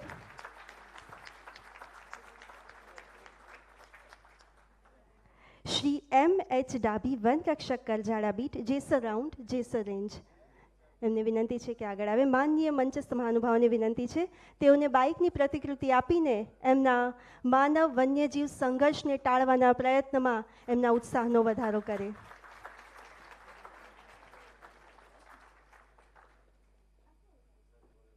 આભાર સાહેબ. શ્રી PB વાંકાણી વનરક્ષક ભંડારિયા 1 બીટ લીલિયા વન્યજીવ રેન્જ. મંચસ્થ મહાનુભાવોને વિનંતી છે તેઓ આ પ્રતિકૃતિ આપીને આપણા વન કર્મચારીઓનો ઉત્સાહ વધારે. આશા રાખીએ છીએ આ વિતરણથી તેઓનું જે આખું કાર્ય છે એમાં એ લોકો વધારે સક્રિયતાથી ભૂમિકા ભજવી શકે. મંચસ્થ મહાનુભાવોનો ખૂબ ખૂબ આભાર.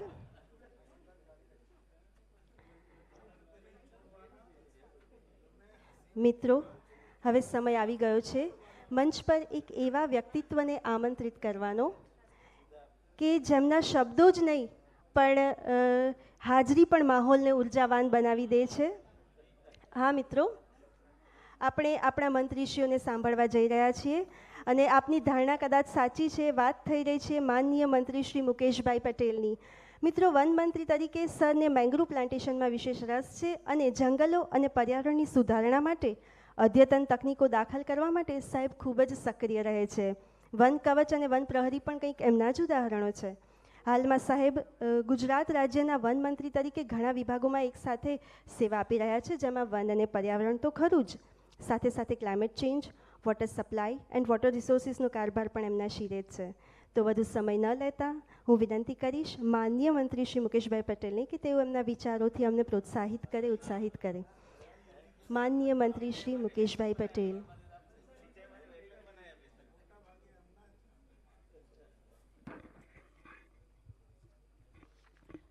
બોલો ભારત માતા કી જય.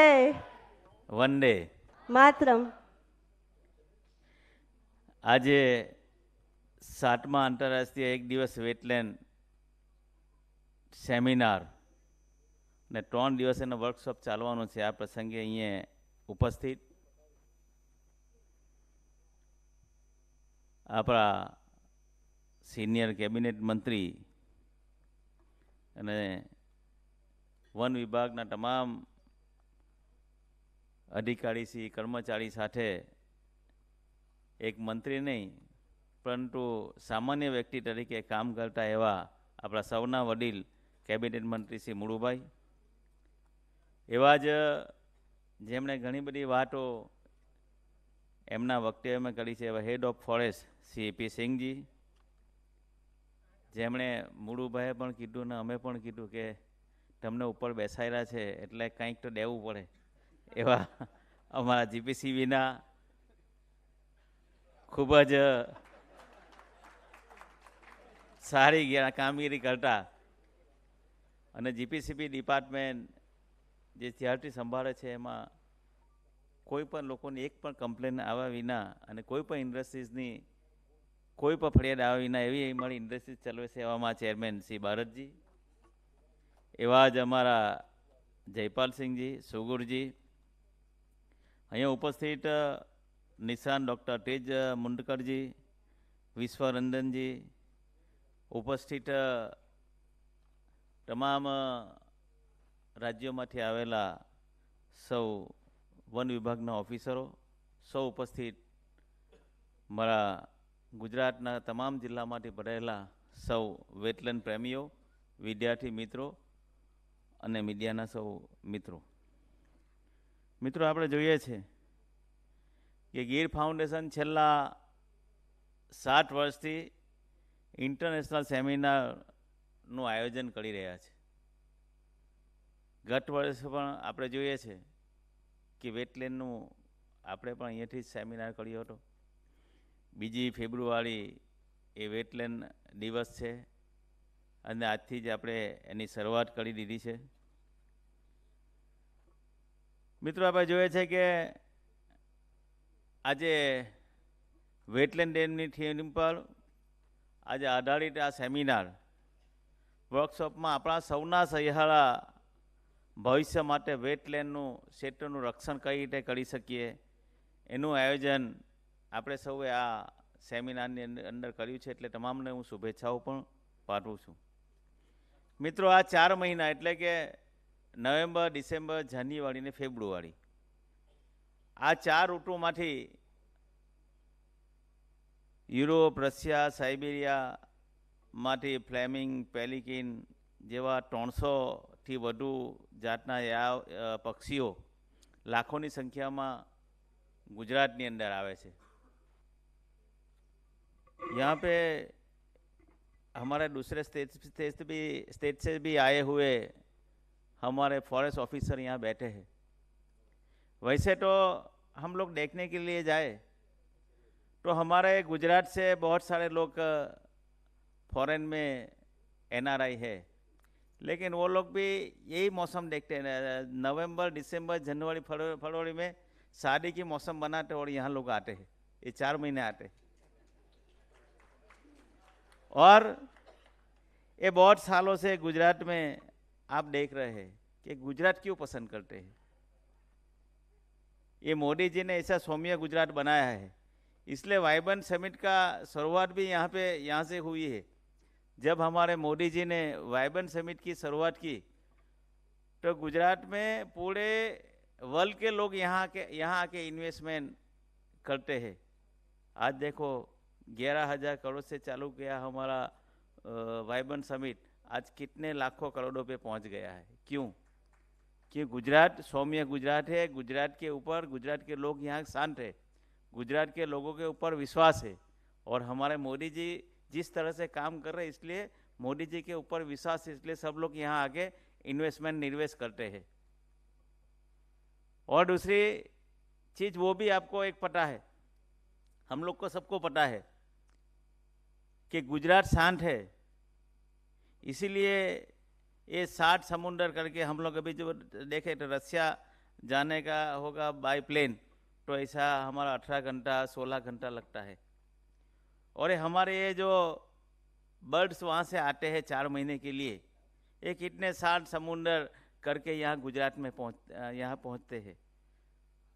वो बोल नहीं सकते, लेकिन गुजरात की फीलिंग समझते कि गुजरात के लोग अच्छे, हमको यहाँ टेंशन नहीं है।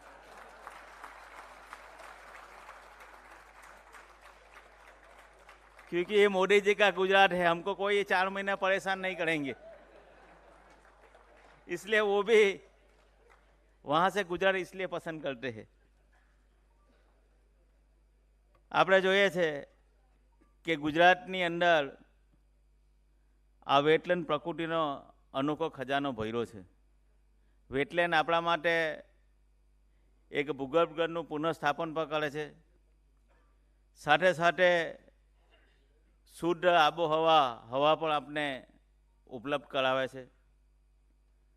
અનેક પ્રકારની જૈવ વિવિધતાઓ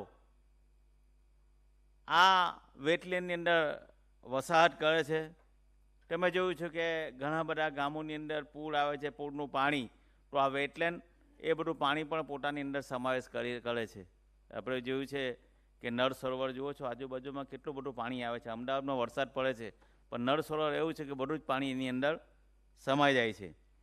સાથે સાથે કાર્બન સંગ્રહ, જળવાયુ પરિવર્તનને નિયંત્રણ કરવા માટે પણ આ એક વેટલેન્ડ ખૂબ આપણા માટે જરૂરી છે। આના કારણે જ મોદી સાહેબે વેટલેન્ડને આપણા દેશની અમૃત ધરોહર કહી છે। તેમણે વેટલેન્ડના સંરક્ષણ માટે દેશભરમાં એક નવી પહેલ શરૂ કરી છે। એ પહેલ એટલે કે અમૃત ધરોહર યોજના સમગ્ર દેશની અંદર લાગુ કરી છે અને એના ઉપર આપણે સૌ લોકો કામ કરી રહ્યા છે। અમૃત ધરોહર યોજના રોજગારની એક નવી તકો ઊભી કરે છે। સાથે સાથે વેટલેન્ડની સાથે સાથે પક્ષીઓ તો આવે છે, સાથે સ્થાનિક લોકોને આજીવિકા રળવાનું એક મોટું સાધન આ આપણું વેટલેન્ડ છે। તમે જુઓ છો વેટલેન્ડ જ્યાં જ્યાં હોય ત્યાં ટુરિસ્ટો આવે છે, અલગ અલગ પ્રકારના લોકોનો નાના મોટા વ્યવસાય ડાયરેક્ટ ઇનડાયરેક્ટલી વ્યવસાય થાય છે। આ રીતે વેટલેન્ડથી અલગ અલગ પ્રકારના વ્યવસાયો પણ અને રોજગારીનું સાધન પણ ઉપયોગ થાય છે। આપણે જોઈએ છે વેટલેન્ડની અંદર પૂરા ભારતની અંદર ગુજરાત એક મોખળું સ્થાન ધરાવે છે। ગુજરાત પાસે લગભગ આપણે જોઈએ તો 3.5 મિલિયન હેક્ટરમાં વેટલેન્ડ આપણે ત્યાં આવ્યા છે। ગુજરાતના 8 રાષ્ટ્રીય મહત્ત્વના વેટલેન્ડ વિસ્તારો જેવા કે નળ સરોવર, થોળ, વેટલેન્ડ વિસ્તાર, કચ્છનું રણ, કચ્છનું મોટું વણ, નાની કાંકવાળ, વઢવાણ, ખીજડીયા। મને મુળુભાઈએ કીધું ખીજડી એકવાર જોવા આવજો, એટલે ખીજડીયા મારા દ્વારકામાં જ છે એટલે ત્યાં પણ અમે જોવા જઈશું। આવા ભારત સરકારના વન અને પર્યાવરણ વિભાગ દ્વારા જળવાયુનું પરિવર્તન કઈ રીતે થાય એના માટે નેશનલ વેટલેન્ડ કન્ઝર્વેશન પ્રોગ્રામનો કાર્યક્રમ આ યોજવામાં આપણે ત્યાં આવે છે। ખૂબ બધા વેટલેન્ડો આવેલા છે। મને સુગુરજી અને અમારા એપી સિંહજી કહેતા હતા કે 2017ની અંદર આપણી પાસે લગભગ 2006ની અંદર લગભગ આપણી પાસે 14,000 જેટલા વેટલેન્ડો હતા, પરંતુ આવા બધા આપણે સેમિનારો કરીને વેટલેન્ડ લગભગ આજે આપણે લગભગ 17,000ની પાસે વેટલેન્ડ આપણે ત્યાં ગુજરાતની અંદર પહોંચ્યા છે। મિત્રો, આ 17,000ની અંદર લગભગ ગુજરાતના 18,000 ગામ પૈકી લગભગ 60,000 ગામોની અંદર આ વેટલેન્ડો આવેલા છે. ને અત્યારે પણ અમારા એપી સિંહજી કહેતા કે દરેક ગામની અંદર એક એક વેટલેન્ડ થાય, એમાં આપણે દરેક લોકોએ પ્રયત્ન કરવો જોઈએ. અહીંયા આપણે બધા જોયું છે કે અલગ સ્કૂલોના વિદ્યાર્થીઓને આપણે ઇનામ આપવામાં આવ્યા. આપણે જોયું છે ઇનામ શાના માટે આપ્યા? બહાર અમે પ્રદર્શનની અમે જોતા હતા મુળુભાઈ જોડે, એક સામાન્ય વિદ્યાર્થી, નાનો વિદ્યાર્થી એ કેટલું મગજ એનું એપ્લાય કરે છે, કેટલું એની બારીકતા કેટલી છે. એ બારીકતા મોદી સાહેબના વિઝનને ટચ કરે છે. મોદી સાહેબનું સ્વચ્છ ભારત મિશન, એ મિશનને સીધું ટચ કરે છે. એ બાળકો બતાવતા હતા વેટલેન્ડ કઈ રીતના આપણે એની સફાઈ કરી રહી છે, અંદર પ્લાસ્ટિક કેવી રીતે નાખીએ ના નાખીએ. તો એ લોકોએ જે કામો કર્યું છે એનું પણ આપણે અહીંયા સર્ટિફિકેટ આપણે અહીંયા આપ્યા છે. આપણે જોયું છે કે વેટલેન્ડ સાફ કરવાનું સર્ટિફિકેટ આપ્યું છે. કોકે અંદરથી બોટલો એકઠી કરી એને આપણે ઇનામ આપવામાં આવ્યું છે. અને ખાસ કરીને જોયું છે આપણે ખૂબ બધી ભગવાનની અંદર આસ્થાઓ છે, શ્રદ્ધા છે. કારણ કે નાનું આપણે ખાતમુહૂર્ત કરવા જઈએ, ભૂમિપૂજન કરવા જઈએ એટલે એક નાળિયેર આપણે ફોડીએ, પણ નાળિયેર ફોડ્યા પછી એના જે છોતરા હોય એ આપણે બહાર ફેંકી દેતા હોઈએ છીએ. અને કાચલી હોય તો આપણે બહાર ફેંકી દેતા, કોકના પગમાં વાગે, એના છોતરા હોય તો કોક બહાર કચરામાં આપણે દેખાય કે કચરા તરીકે ઉપયોગ થાય. પરંતુ એ નાળિયેરનો ઉપયોગ બી કઈ રીતના થાય એ આ પ્રદર્શનની અંદર દેખાડ્યું હતું કે નાળિયેરનું એક પણ વસ્તુ, એક પણ એનું ટુકડો એ વેસ્ટ નથી જતો. એ નાળિયેરમાંથી કોલસો પણ બનાવ્યો છે, એમાં પ્રદૂષણ નથી થતું.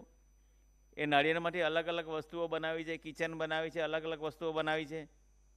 અમારા ફોરેસ્ટ ડિપાર્ટમેન્ટમાં જ્યાં પાવાગઢની અંદર મુળુભાઈ અમે વાત કરતા હતા કે પાવાગઢની અંદર જેટલા પણ માતાજીના શ્રદ્ધાળુઓ આવે છે, નાળિયેર ફોડે છે, એના છોતરા નીકળે છે. એ છોતરાનો અમારો વન વિભાગ એનો ઉપયોગ કરે છે ને જે આપણા નર્સરી છે એની અંદર એનો ઉપયોગ કરે છે. એટલે એક પણ વસ્તુ કે આ પણ એ સર્ક્યુલર ઇકોનોમીને ટચ કરે છે, એક પણ વસ્તુ બહાર નથી જવા દેતા. તો એના માટે પણ આજે આપણે ઇનામ આપ્યું છે. એટલે આવા નાના લોકો, નાના વિદ્યાર્થીમાંથી ઉત્પન્ન થાય છે. આપણે તો મોટા થઈ ગયા એટલે આપણે ના ખબર પડે, પણ અત્યારે નાના વિદ્યાર્થીને નાનેથી જ આપણે એને ટ્રેનિંગ આપીએ. અહીંયા અમારા જીપીસીબીના ચેરમેન બેઠા છે, તો એમને બી કહું છું કે મોદી સાહેબના સ્વચ્છ ભારત મિશનની અંદર આપણે કે જે પ્લાસ્ટિક ઉપયોગ બંધ કરીએ. અમે મુળુભાઈ સાથે આવતા 1 મહિના પછી વિધાનસભાની અંદર તમને પ્લાસ્ટિકની બોટલ પાણી નહીં દેખાશે, તમને કાચની બોટલ જ દેખાશે. અમે ત્યાં કાચની બોટલથી વિધાનસભામાં સચિવાલયમાં પાણી આપવાનું ચાલુ કર્યું છે. 1 મહિના પછી ચાલુ થઈ જશે, પ્લાસ્ટિક બોટલ ના દેખાશે. તેમ હું અમારા ચેરમેન શ્રી ભારતજીને કહેવા માગું છું કે આપણે બધા ટ્રેનિંગો તો બધી ઘણી બધી આપીએ, પણ ટ્રેનિંગ બધી કાગળ પર આપીને બધી આમ જ જાય છે. પરંતુ ટ્રેનિંગ આપી હોય, મેં તો મુળુભાઈ મેં ચાલુ કર્યું છે કે મારા વટ વિસ્તારના મારા દત્તક ગામ સહિત મેં 5 ગામની અંદર પ્લાસ્ટિક મુક્ત ગામ બનાવવાનું અભિયાન ચાલુ કર્યું છે કે આની અંદર ગામમાં કોઈ પ્લાસ્ટિક વાપરવું નહીં. મેં 5 ગામ મને લીધા છે એના. અને હવે પછી જેટલા જે સ્કૂલો છે, મારે મોટા લોકોને કહેવા નથી જવું, આપ જैसे जो बड़े लोग बैठे रहे उसको मैं कहने के लिए नहीं जाऊंगा कि आप प्लास्टिक बंद करो. मैं सीधा जाऊंगा बच्चे के पास और बच्चों से बोलूँगा कि आपके घर में प्लास्टिक का उपयोग बंद करें. જોયું છે ને આપણે અહીંયા આગળ છોકરા લોકોએ આપણે કહ્યું છે કે અમે પ્લાસ્ટિક મુક્ત કરાવીએ છીએ, અમે કચરો ના નાખીએ, વેટલેન્ડમાંથી અમે પ્લાસ્ટિક બહાર કાઢીએ છીએ. એટલે આ અભિયાન હું સ્કૂલમાંથી શરૂ કરવાનો છું. જેટલી નાની આપણી પ્રાથમિક શાળાઓ છે એ શાળામાંથી કીધું તમારા ઘરે પ્લાસ્ટિક બંધ કરાવો.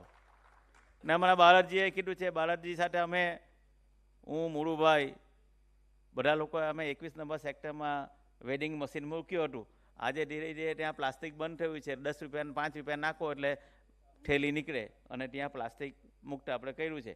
એમ બધા જ ગામડાની અંદર આ અમે વેડિંગ મશીન મૂકીશું. ઘણા બધા અમારા ભારતજી પાસે ઘણા બધી ઇન્ડસ્ટ્રીઓ છે, આપશે બધા. આજે વિષય તમારી ઉપર છે બધો,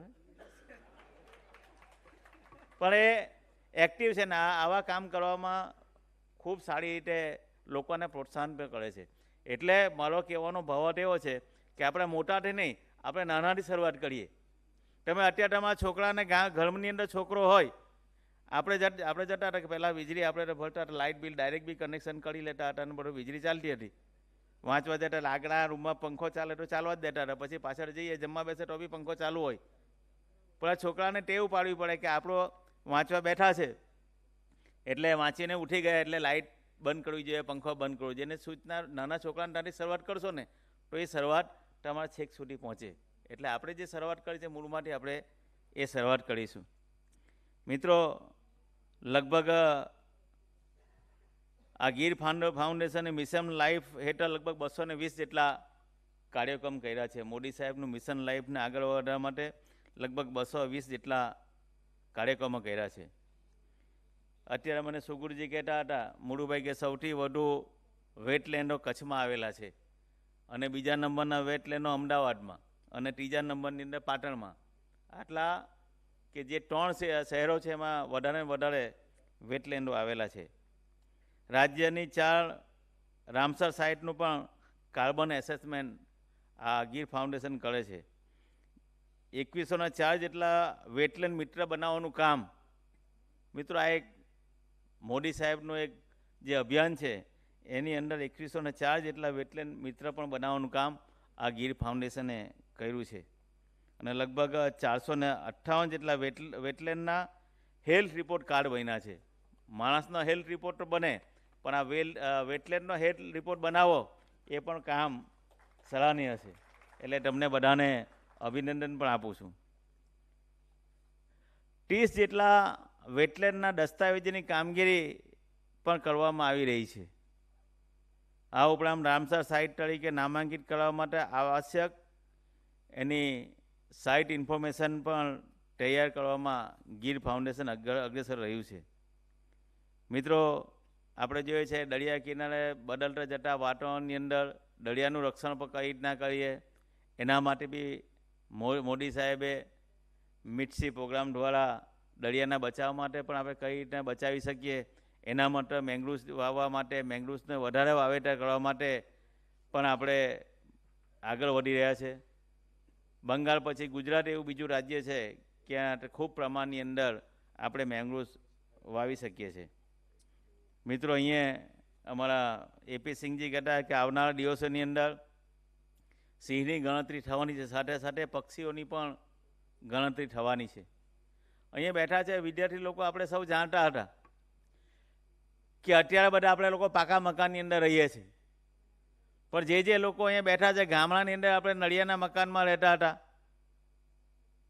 પેલા શાકના દાંડા હોય નળિયાના ઉપરથી હોય, ઘરની અંદર આપણો એક ફોટો લાગ્યો અને ફોટાની પાછળ ચેન લગાવીને ફોટો આરો લાગ્યો અને ફોટાની પાછળ જગ્યા હોય અને એની પાછળ ચકલી માળો બનાવતી હોય. આજે બધું ગાયબ થઈ ગયું. આજે ચકલીનું નામો નિશાન મટી ગયું છે. એટલે સાથે સાથે જે આપણા ઘરગથ્થુ જે પક્ષીઓ છે એનું પણ રક્ષણ કરવું એ આપણે માટે ખૂબ જરૂરી છે. મિત્રો,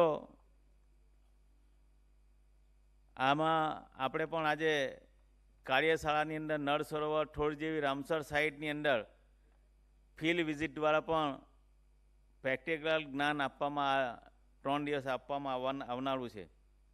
હું આશા રાખું છું કે આ સેમિનાર, વર્કશોપ, સંવાદની અંદર તમે કંઈક ને કંઈક નવું ભાથું લઈને જાઓ, કંઈક નવું શીખીને જાઓ અને એ ભાથું, તમારું જે શીખેલું ભાથું એ ગુજરાતના બધા વેટલેન્ડની અંદર એનો ઉપયોગ કરો એવી તમારી પાસે હું આશા રાખું છું.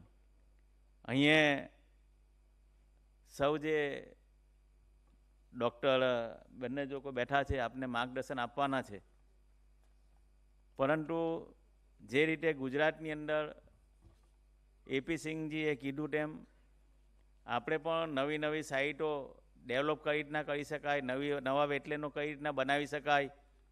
મેં જોયું છે નવસારીની અંદર ખૂબ પ્રમાણમાં મુળુભાઈ પક્ષીઓ આવે છે.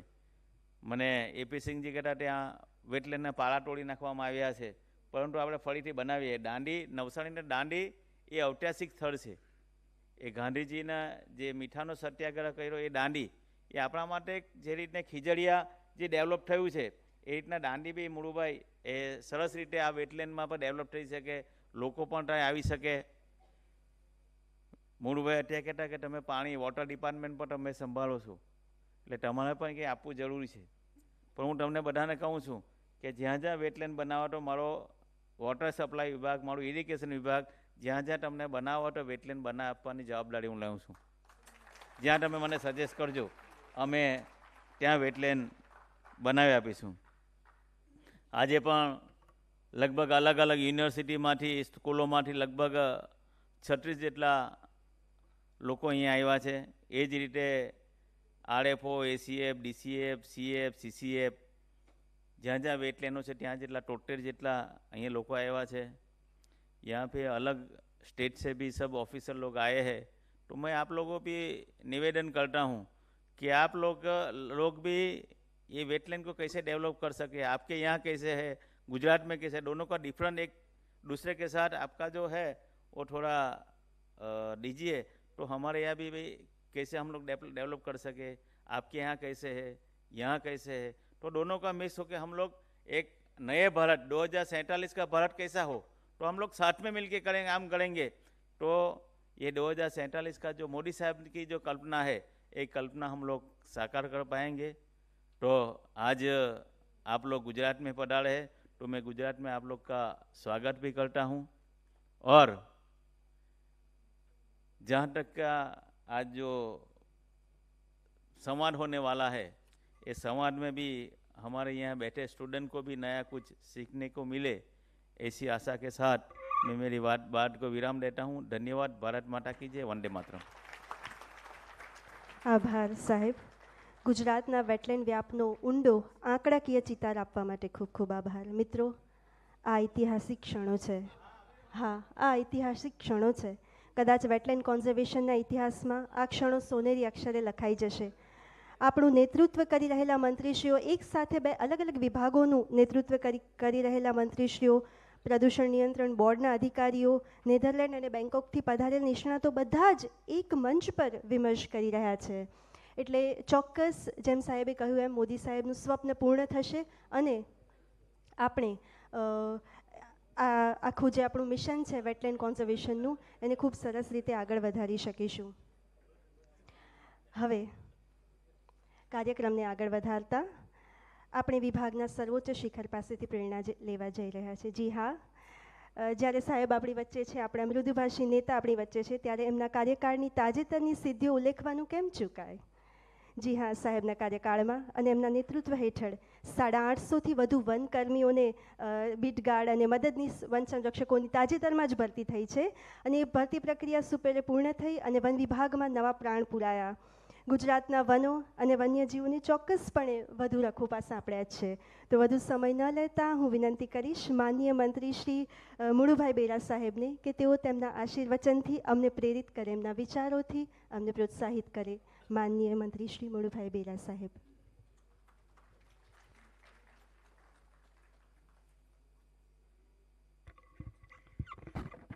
સૌને નમસ્કાર.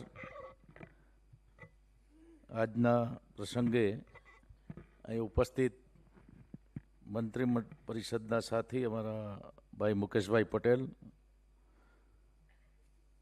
ઉપસ્થિત અહીંયા આપણા વન વિભાગના head of forest doctor AP Singh, જયપાલ સિંહજી, GPCBના ચેરમેન શ્રી બારડભાઈ, ઉપસ્થિત નિષ્ણાંત ડૉક્ટર તેજ મુંડકર, એવા જ બીજા નિષ્ણાંત છે વિશ્વરંજન સિંહા, આપ સૌ ઉપસ્થિત અધિકારી કર્મચારી, અન્ય રાજ્યોમાંથી અહીં પધાર્યા છે એવા નિષ્ણાંતો,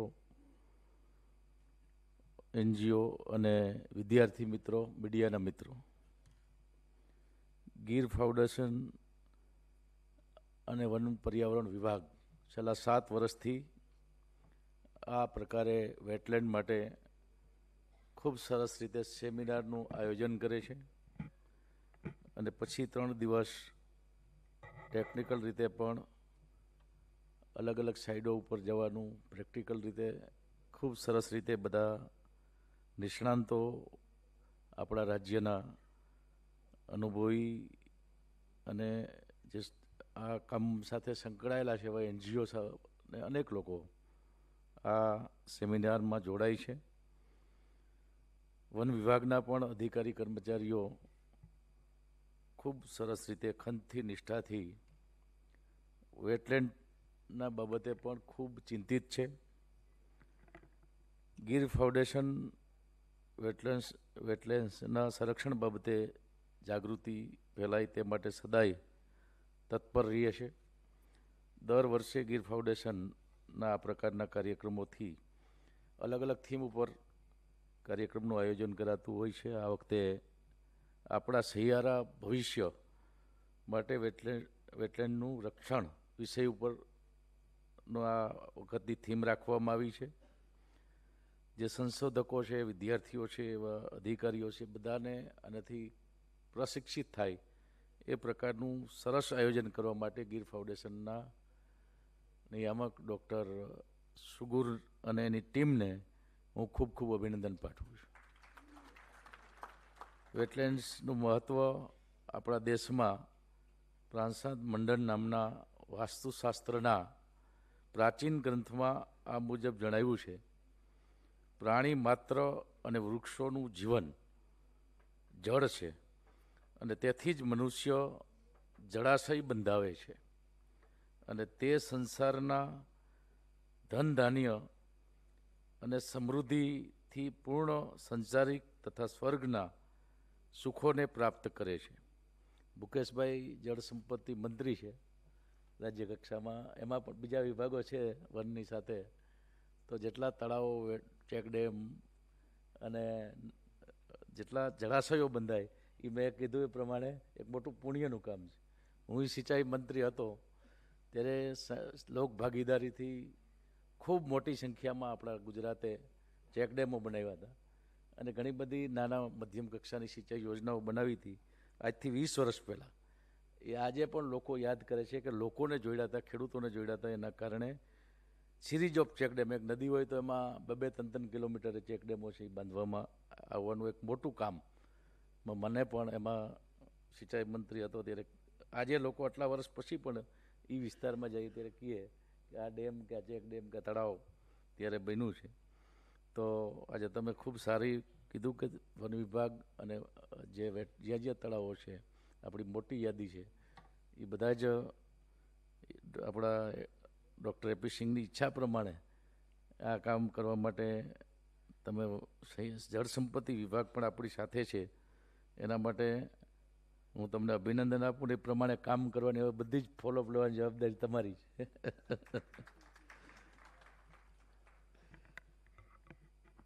લોકો તેનું મહત્ત્વ સમજે અને તેનું રક્ષણ એ આપણી સૌની જવાબદારી છે અને એ ખ્યાલ જન જન સુધી પહોંચે અને પાંગરે તે ખૂબ જરૂરી છે.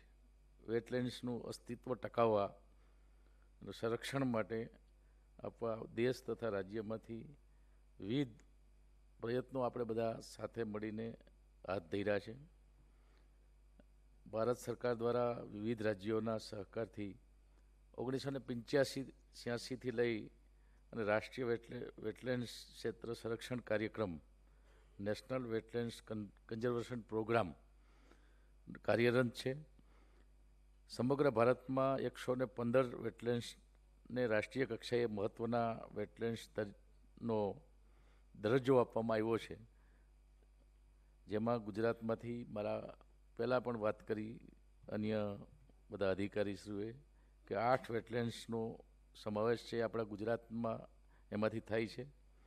નળ સરોવરથી લઈ થોડ સરોવર પક્ષી અભયારણ્ય, કચ્છનું નાનું રણ, મોટું રણ, નાની કાકરણ, વઢવાણા અને ખીજડીયા જેવા, પરિયેજ જેવા આ બધી સાઇટો છે. વન્યજીવ સંરક્ષણ ધારા 1972 અભયારણ્ય, રાષ્ટ્રીય ઉદ્યાન કે કન્ઝર્વેશન રિઝર્વ તરીકેની કાયદેકીય રીતે સંરક્ષણ પણ એને મળેલું છે. ગુજરાતનો આપણો વિસ્તાર ખૂબ મોટો છે, 21.9% વિસ્તાર અને 3.4 મિલિયન હેક્ટર વિસ્તાર ગુજરાતમાં આપણે આખા દેશના સરખામણીએ જોઈએ તો એમાં આપણું રાજ્ય ખૂબ વિસ્તારની દ્રષ્ટિએ આગળ છે અને એ જ રીતે વેટલેન્ડ્સના જે વિસ્તારની ગુજરાતનું જે મહત્ત્વ છે, આપણે 1600 કિલોમીટર દરિયો છે, એમાં હવે સર્વે ઓફ ઇન્ડિયાના જે તાજેતરનો અહેવાલ છે એમાં 700 કિલોમીટરનો વધારો થયો છે, એટલે 2341 કિલોમીટર જેટલો આપણે અહીં સમુદ્ર કિનારો છે. વેટલેન્ડ્સની જે પરિસ્થિતિ છે અને સામાજિક અને આર્થિક અગત્યનું ધ્યાન લઈ વિવિધ કારણોસર વેટલેન્ડનો નાશ થતાં કે વેટલેન્ડ્સની ગુણવત્તામાં થતા ઘટાડાને અંકુશ રાખવા માટે એક આંતરરાષ્ટ્રીય સમજૂતી અર્થાત રામસર કન્વેન્શન અને 1971માં અસ્તિત્વમાં આવી, જે કન્વેન્શન અને વેટલેન્ડ્સ ઓફ ઇન્ટરનેશનલ ઇમ્પોર્ટન્સ તરીકે પણ ઓળખવામાં આવે છે. સમગ્ર દેશમાં કુલ 85 રામસર સાઇટમાંથી ગુજરાતમાં જે 4 રામસર સાઇટ છે, આ રામસર સાઇટ પર લાખોની સંખ્યામાં હમણાં જે મુકેશભાઈએ વાત કરી એ પ્રમાણે પક્ષીઓ દર વર્ષે આપણા ગુજરાતના આ સાઇટોમાં અને અન્ય જે છે એવા સાઇટો ઉપર પણ ખૂબ મોટી સંખ્યામાં પક્ષીઓ આવે છે. પક્ષીવિદો અને પક્ષી નિરીક્ષકો માટેનું એક આકર્ષણનું કેન્દ્ર બને છે અને પક્ષીઓના અભ્યાસ માટે પણ ઉત્તમ તક પૂરી પાડે છે. ગુજરાતમાં 19 જેટલા વેટલેન્ડ્સ વિસ્તારો સમૃદ્ધ પક્ષી વૈવિધ્યતા ધરાવે છે અને imported bird at biodiversity area IBA તરીકે ઓળખવામાં આવે છે. અને આ બધાને મને મુકેશભાઈ કહેતા તમે જળ સંપત્તિની વાત કરો છો, પણ પ્રવાસનમાંથી તમે કંઈ કરજો. તો અમે તો શરૂઆત કરી દીધી. અમે જે નળ સરોવર છે એમાં 25 કરોડ રૂપિયા ગયા વર્ષે અને આગલા વર્ષે તરત ફાળવી દીધા અને મોદી સાહેબે એનું ખાતમુહૂર્ત કર્યું, ત્યારે કામ પણ ચાલુ છે. એવી જ રીતે ત્યાં થોળ સરોવર છે એમાં પણ 25 કરોડ રૂપિયાનું કામ ચાલુ છે. અને પોરબંદરની બાજુમાં મોકરસાગર કરલી ડેમ છે, ત્યાં 200 કરોડ રૂપિયાનું વિશ્વકક્ષાનું ડેસ્ટિનેશન બને માત્ર પક્ષીઓ જોવા આવે એના માટે જ આ એકદમ ખૂબ સરસ સ્થળ છે. એને ત્યાં 200 કરોડ રૂપિયાના કામનું ખાતમુહૂર્ત પણ આપણા આદરણીય વડાપ્રધાન મોદી સાહેબે કર્યું અને એની કામની શરૂઆત થઈ ગઈ છે. પ્રવાસન વિભાગ આજે આ બધી સાઈડો ઉપર જે આટલી મોટી સંખ્યામાં જે પક્ષીઓ અને બાકીની દ્રષ્ટિએ પણ જ્યાં પ્રવાસીઓ આવા વેટલેન્ડની મુલાકાત લેતા હોય છે એને જે આવનારા વ્યક્તિ છે ને ત્યાં સુવિધાઓ મળી રહે એના માટે સમગ્ર સરકારનું ધ્યાન ન્યા છે. આપણા ગુજરાતના મુખ્યમંત્રી શ્રી ભૂપેન્દ્રભાઈ પટેલ સાહેબનો હંમેશા એ કહે છે કે આપણે કોઈ પણ જગ્યાએ, આ તો હમણાં વાત થાય કે આ જળ સંપત્તિ વિભાગ કરશે ને આ પ્રવાસન કરશે, પણ પૂરી સરકાર કોઈ પણ કામ હોય, સારું કાર્ય હોય એના માટે આપણા રાજ્યમાં આદરણીય મોદી સાહેબે જે રીતે 13 વર્ષ સુધી અહીં માર્ગદર્શન આપ્યું અને જે રીતે કામ કર્યું છે એના કારણે કોઈ પણ સારું કામ માટે નાણાંથી કોઈ કામ અત્યારે અટકતું નથી. આપણે કામ કરવું પડે અને નવા વિચારોથી એના અમલ કરવા માટેની જે પ્રોજેક્ટ છે એ લેવાના છે. કામ નાણાંથી કોઈ પણ કામ છે એ અટકતું નથી. આપણા રાજ્યમાં અમૃત સરોવર આઝાદીના 75 વર્ષ જ્યારે પૂરા થતા હતા ત્યારે અમૃત સરોવર પણ ખૂબ સરસ રીતે ગ્રામ વિકાસ વિભાગમાંથી કરવામાં આવ્યા છે. ત્યાં પણ ઔદ્યોગિક ગૃહો દ્વારા એ તળાવોને બ્યુટિફિકેશન કર્યા અને CSRની ગ્રાન્ટમાંથી કલેક્ટર ખુદ બધા એમાં રસ લેતા હતા. આપણા આદરણીય મુખ્યમંત્રી શ્રી ભૂપેન્દ્રભાઈ પટેલ સાહેબે એમાં ખૂબ રસ લીધો અને એના કારણે દરેક જિલ્લાના કલેક્ટરોએ જે તે જિલ્લાના ઉદ્યોગ ગૃહો છે એને વાત કરી અને આવા જે અમૃત સરોવર બન્યા એ બધાનું બ્યુટિફિકેશન પણ કરવામાં આવ્યું છે. આવી રીતે આપણે અમૃત ધરોહર યોજના જે મોટા પાયે હાથ ધરવામાં આવી છે. આપણા રાજ્યમાં 2017થી લઈ અને અત્યાર સુધી આપણે જોઈએ છીએ સ્ટેટ વેટલેન્ડ્સ ઓથોરિટીની સ્થાપના થઈ અને ગીર ફાઉન્ડેશન રાજ્યની સ્ટેટ વેટલેન્ડ્સ ઓથોરિટીની નોડલ એજન્સી તરીકે ગીર ફાઉન્ડેશનને નિમણૂક કરવામાં આવી અને આ એજન્સી તરીકે ખૂબ સક્રિય રીતે સમગ્ર ટીમ એ કામ કરી રહી છે. 15,000થી વધુ વેટલેન્ડ્સની ગ્રાઉન્ડ ઉપરની ચકાસણી તથા 30 વેટલેન્ડ્સની દસ્તાવેજીકરણની કામગીરી છે એ ગીર ફાઉન્ડેશન દ્વારા પૂર્ણ કરવામાં આવી છે. સેવ વેટલેન્ડ્સ અભિયાનમાં પણ ગીર ફાઉન્ડેશન દ્વારા મિશન લાઈફ હેઠળ લગભગ વિવિધ પ્રવૃત્તિઓ 2000થી વધુ વેટલેન્ડ્સ મિત્રના નોંધણીની કામગીરી પણ પૂર્ણ કરી છે. 458 જેટલા હેલ્થ કાર્ડ બનાવવામાં આવ્યા છે. આ કામગીરી હજુ વધારે આગળ વધારવા માટે ખૂબ પ્રયત્નો અત્યારે થઈ રહ્યા છે. ગીર ફાઉન્ડેશન 5 રાજ્યો સાથે રાજસ્થાન, ગોવા, તેલંગાણા, આસામ, મેઘાલય અને કેન્દ્ર શાસિત પ્રદેશ દાદરા નગર હવેલી, દીવ દમણના વેટલેન્ડ્સ બાબતે નોલેજ પાર્ટનર સંસ્થા તરીકે ભારત સરકાર દ્વારા આપણા ગીર ફાઉન્ડેશનને નિયુક્ત કરવામાં આવ્યું છે. ગીર ફાઉન્ડેશનના 2016થી રાજ્યના અગત્યના વેટલેન્ડ્સની જૈવ વિવિધતા અને પાણીની ગુણવત્તા માટેની મોનિટરિંગની કામગીરી પણ ખૂબ સરસ રીતે કરી રહ્યું છે. સેમિનાર અને કાર્યશાળામાં આપણે વેટલેન્ડ્સના પ્રાકૃતિક સ્ત્રોત તરીકે ઉપયોગ, નદીઓના પુનર્જીવન, એશિયા પક્ષીની ગણતરી જેવા વિષયો વર્ગખંડ તેમજ ફિલ્ડ ઉપર પણ સમજાવવામાં આવશે. આ તમામ વિષયો વેટલેન્ડ્સના ઉપયોગિતા સમજવા ચાવીરૂપ સાબિત થશે. મિત્રો, ગુજરાત સરકાર વેટલેન્ડ્સના સંરક્ષણ માટે ખૂબ સક્રિયપણે કામ કરી રહ્યું છે. આજના આ કાર્યક્રમથી મને આશા છે કે આપ સર્વને વેટલેન્ડ્સની મહત્ત્વ સમજાશે, એનું સંરક્ષણ માટેની જાગૃતિમાં પણ એકબીજા વિચારોથી ફાયદો થશે. આવા ઉત્સાહપૂર્વકના પ્રયાસો માટે અને આજના આ કાર્યક્રમમાં અલગ અલગ બુક્સની જે અહીંયા વિમોચન થયું એમાં પણ ખૂબ ગીર ફાઉન્ડેશનના નિયામકશ્રી અને એની સમગ્ર ટીમે મહેનત કરી છે. એ બધાને શુભેચ્છાઓ.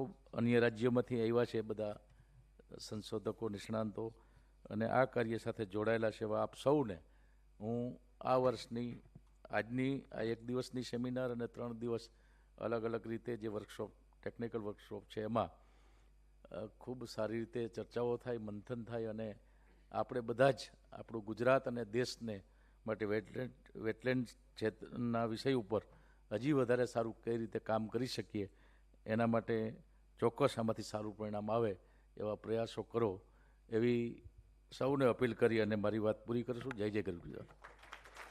ખૂબ ખૂબ આભાર સાહેબ, અમારા પ્રયત્નોને વિગતવાર વર્ણવવા અને બિરદાવવા માટે તથા સતત પ્રોત્સાહન પૂરું પાડવા માટે હૃદયપૂર્વક આભાર માનીએ છીએ. સાહેબે આપણા માટે ઘણા બધા રસ્તાઓ મોકળા કર્યા છે કે કોઈ પણ કામમાં કે કોઈ પણ વેટલેન્ડના વિકાસમાં ક્યાંય આપણે નાણાકીય મૂંઝવણ ન રહે એ માટે આપણને સરે બળ પૂરું પાડ્યું છે. આ અમૃત ધરોહરની વાતમાં કવિશ્રી અમૃત ઘાયલના વાક્યો મને યાદ આવે છે કે રસ્તો નહીં મળે તો રસ્તો કરી જવાના, થોડા અમે મૂંઝાઈ મનમાં મરી જવાના. જો અમારી સાથે આવા મંત્રીશ્રીઓ હશે, આવા ઉત્સાહી અને પ્રોત્સાહક મંત્રીશ્રીઓ અને નેતાઓ હશે તો વેટલેન્ડ સંરક્ષણના ક્ષેત્રમાં અમે ખરેખર નોંધપાત્ર પ્રદાન આપી શકીશું. ફરી એકવાર બંને મંત્રીશ્રીઓનો ખૂબ ખૂબ આભાર માનીને કાર્યક્રમમાં આગળ વધતા હું વિનંતી કરીશ માન્ય શ્રી આરપી ગેહલોત સાહેબ, deputy director research and development Gir ફાઉન્ડેશનને, કે તેઓ આભાર વિધિ માટે આગળ આવે. સાહેબ પ્લીઝ. સૌને નમસ્કાર. આજના 7મા વેટલેન્ડ વર્કશોપમાં કાર્યક્રમમાં મંચ પર બિરાજમાન માનનીય વન મંત્રી સાહેબ શ્રી મુળુભાઈ બેરા સાહેબ, રાજ્ય કક્ષાના વન મંત્રી સાહેબ શ્રી મુકેશભાઈ પટેલ સાહેબ, અગ્ર મુખ્ય વન સંરક્ષક શ્રી અને head of the forest force Shri AP Singh સાહેબ, અગ્ર મુખ્ય વન સંરક્ષક શ્રી અને chief wild warden Shri Jaypal Singh સાહેબ, નિયામક Gir foundation Shri R K સુગુર સાહેબ, આરબી બારડ સાહેબ, ચેરમેન જીપીસીબી, આજના કાર્યક્રમમાં વિદેશથી પધારેલા રિસોર્સ પર્સન્સ અને એક્સપર્ટ્સ શ્રી વિશ્વરંજન સિન્હા સર અને ડૉક્ટર તેજ મુંડકુર સર, તેમજ ગેમી જીપીસીબી જીબીબી વન વિભાગ તરફથી પધારેલા અધિકારીઓ, કર્મચારીઓ અને શાળા કોલેજમાંથી પધારેલા અધ્યાપકશ્રીઓ, શિક્ષક મિત્રો અને વિદ્યાર્થી મિત્રો, પત્રકાર મિત્રો, આપ સૌનું આજના કાર્યક્રમમાં સ્વાગત કરું છું અને આપનો આભાર માનું છું. મિત્રો, અત્રે ઉલ્લેખ કરવા માગું છું કે હાલમાં મહાકુંભનો મેળો જે છે એ ચાલી રહ્યો છે, જેમાં આપણા ભાઈ બંધુઓ જે છે એ આસ્થા સાથે દર્શન કરી રહ્યા છે, જે દર્શાવે છે કે આપણા દેશની મહાન સંસ્કૃતિ એ યુગો યુગોથી જળ પ્લાવિત ક્ષેત્રો સાથે એટલે કે વેટલેન્ડ સાથે સંકળાયેલી છે. તે જ રીતે આજના કાર્યક્રમમાં આપણા બંને મંત્રી સાહેબોની ઉપસ્થિતિથી વેટલેન્ડના સંરક્ષણનો મહત્વનો અને અવેરનેસનો ક્રાંતિકારી જે મેસેજ છે એ લોકોમાં અને લોકો સુધી જઈ રહ્યો છે. તે માટે હું બંને મંત્રી સાહેબોનો હૃદયપૂર્વક અને અંતઃકરણથી આભાર વ્યક્ત કરું છું. મિત્રો, અવસરનો લાભ લેતા હું સૌપ્રથમ આપણા માનનીય વનમંત્રી સાહેબ શ્રી મુળુભાઈ બેરા સાહેબનો આભાર વ્યક્ત કરું છું. સાહેબ, આપની ઉપસ્થિતિથી અમને પ્રેરણા મળે છે અને અમારા મનોબળમાં વધારો થાય છે. તેમજ સાહેબ, આપે આજના કાર્યક્રમમાં આપના વ્યસ્ત કાર્યક્રમમાંથી સમય ફાળવીને ઉપસ્થિત રહ્યા અને શ્રોતાગણને સંબોધિત કર્યા. સાહેબ, આપે વેટલેન્ડનું સાંસ્કૃતિક મહત્ત્વ સમજાવ્યું, જેના માટે વિવિધ દ્રષ્ટાંતો રજૂ કર્યા. ઉપરાંત આપે ભારત સરકારના સહકારથી ચાલી રહેલી રાષ્ટ્રીય જળપ્લાવિત સંરક્ષણ કાર્યક્રમની માહિતી આપી અને જળપાઈ ક્ષેત્રોને મળેલ કાયદાકીય રક્ષણની માહિતી આપી, તેમજ ભારતના અને ગુજરાતમાં આવેલા મહત્વના વેટલેન્ડની માહિતી આપી. તે બદલ હું ગીર ફાઉન્ડેશન પરિવાર વતી આપનો હૃદયપૂર્વક અને અંતઃકરણથી આભાર વ્યક્ત કરું છું. મિત્રો, ક્રમમાં આગળ વધતા હું આજના કાર્યક્રમમાં ઉપસ્થિત રાજ્ય કક્ષાના વનમંત્રી સાહેબ શ્રી મુકેશભાઈ પટેલ સાહેબનો આભાર વ્યક્ત કરું છું. સાહેબ, આપની ઉપસ્થિતિથી અમને પ્રોત્સાહન મળ્યું છે. સાહેબ, આપે ઉપસ્થિત રહીને આજના કાર્યક્રમમાં શ્રોતાગણને સંબોધિત કર્યા, વિદ્યાર્થીઓની કામગીરીને બિરદાવી અને તેમને પ્રોત્સાહિત કર્યા, તેમજ ગીર ફાઉન્ડેશન દ્વારા હાથ ધરવામાં આવતી મિશન લાઈફ અને વેટલેન્ડ કેમ્પ અંતર્ગત કરવામાં આવતી વિવિધ કામગીરીની માહિતી આપી. સાથે સાથે આપના દ્વારા ગુજરાતમાં મોટી સંખ્યામાં યાવર પક્ષીઓ આવે છે તેની માહિતી આપવામાં આવી અને તેના માટે ગુજરાતમાં ભયમુક્ત વાતાવરણ જે છે તે કારણ હોવાનું જણાવવામાં આવ્યું. તે બદલ હું આપનો ગીર ફાઉન્ડેશન પરિવાર વતી હૃદયપૂર્વક અને અંતઃકરણથી આભાર વ્યક્ત કરું છું. મિત્રો, ક્રમમાં આગળ વધતા હું આજના કાર્યક્રમમાં ઉપસ્થિત અગ્ર મુખ્ય વન સંરક્ષક શ્રી અને head of the forest force Shri P Singh સાહેબનો આભાર વ્યક્ત કરું છું. સાહેબ, આજના કાર્યક્રમના આયોજનમાં આપનો સાથ સહકાર અને માર્ગદર્શન મળ્યું, તેમજ આજના કાર્યક્રમમાં ગીર ફાઉન્ડેશન દ્વારા જે પબ્લિકેશનનું અનાવરણ કરવામાં આવ્યું છે તેમાં સાહેબના અનુભવનો બહોળો લાભ મળ્યો છે. તે બદલ હું સાહેબનો હૃદયપૂર્વક આભાર વ્યક્ત કરું છું. સાહેબ, આજના કાર્યક્રમમાં ઉપસ્થિત રહીને આપે શ્રોતાગણને સંબોધિત કર્યા અને વેટલેન્ડના અસરકારક અને સસ્ટેનેબલ ઉપયોગની માહિતી આપવામાં આવી, તેમજ ભારતના અને ગુજરાતમાં આવેલા રામસર સાઇટ અને ગુજરાતમાં આવેલા અગત્યના જલપ્લાવી ક્ષેત્રોની માહિતી આપવામાં આવી, તેમજ વેટલેન્ડના વિકાસ અને સંરક્ષણના કાર્યમાં કેવા પ્રયત્નો હાથ ધરી શકાય છે તેની માહિતી આપવામાં આવી. તે બદલ હું આપનો હૃદયપૂર્વક અને અંતઃકરણથી આભાર વ્યક્ત કરું છું. મિત્રો, ક્રમમાં આગળ વધતા હું આજના કાર્યક્રમમાં ઉપસ્થિત અગ્ર મુખ્ય વન સંરક્ષક અને ચીફ વાઇલ્ડ વોર્ડન સાહેબ શ્રી જયપાલ સિંહ સાહેબનો આભાર વ્યક્ત કરું છું. સાહેબ, આજના કાર્યક્રમના આયોજનમાં આપે માર્ગદર્શન આપ્યું, તેમજ આજના કાર્યક્રમમાં ઉપસ્થિત રહીને શ્રોતાગણને સંબોધિત કર્યા અને વેટલેન્ડના ઇકોસિસ્ટમને માહિતી આપવામાં આવી અને ગુજરાતના વેટલેન્ડના ક્ષેત્રમાં કરવામાં આવેલા વિવિધ કામો જેવા કે ચેકડેમના નિર્માણ, માટીપાળાના નિર્માણ, ડિસિલ્ટિંગ જેવી વિવિધ કામગીરીની માહિતી આપવામાં આવી. તે બદલ હું આપનો ગીર ફાઉન્ડેશન પરિવાર વતી હૃદયપૂર્વક આભાર વ્યક્ત કરું છું. મિત્રો, આજના કાર્યક્રમમાં ઉપસ્થિત મંચ પર બિરાજમાન શ્રી આરબી બારડ સાહેબ ચેરમેન જીપીસીબીનો આભાર વ્યક્ત કરું છું. તેમજ મિત્રો, in continuation I extend my sincere gratitude to the resource persons and the experts of the program, Shri Ranjan sir from IUCN and Dr. Taej Mundkur sir for accepting the invitation of the GEER Foundation and shaping the program and the schedule of the wetland workshop and seminar. With this I am concluding my speech with જય જવાન, જય કિસાન, જય વિજ્ઞાન સાથે વિરમું છું. મિત્રો, આભાર સાહેબ, વિગતવાર આભાર વિધિ માટે. આ સાથે જ તમામ મહાનુભાવોનો ખૂબ ખૂબ આભાર માનીએ છીએ. આજે આ વેટલેન્ડ ઉદ્ઘાટન સમારોહનો અત્રે પૂર્ણ જાહેર કરીએ છીએ. આપણી અગત્યની વેટલેન્ડ, આપણી જીવાદોરી માં નર્મદાને નમન કરીને આપણે અહીંયા વિરમીએ છીએ.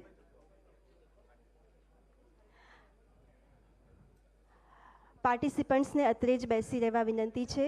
Please be settled. મહાનુભાવો ની વિદાય પછી જ આપણે ઊભા થઈશું અને પાંચ મિનિટના બ્રેક પછી આપણી ટેકનિકલ સેશન અહીંયા જ શરૂ છે. આપણા ટેકનિકલ સેશન અહીં જ શરૂ થશે. 5 મિનિટના વિરામ પછી ફરી આપણે અહીં એકત્રિત થઈશું. પાર્ટિસિપન્ટ્સને સેટલ રહેવા માટે વિનંતી છે. આપીએ છીએ પણ અમે ગોઠવી રાખ્યો હોય ને પછી ભૂલાઈ જાય કે કોને આપું કોને આપું. ખમ 2 મિનિટ. મુળુભાઈ નું ક્યાં છે? હા તો મુળુભાઈ નું એક આપો. ખોલીને અંદર મૂકી દો. ખમ ને 2 મિનિટ. હવે એમને જે કરવું હોય સર. હાલો મુળુભાઈ નું એક ફોલ્ડર. બરાબર. ત્યાંથી આવ્યું હોય કયું છે? ત્યાંથી આવ્યું હોય એક્સ્ટ્રા પડ્યું હતું ત્યાં. આવે આવે આવે. હા લાવો. હા એને આ બેસ છે. બે મંત્રી બીજો બધા આ લીધા વગર નહીં જાય.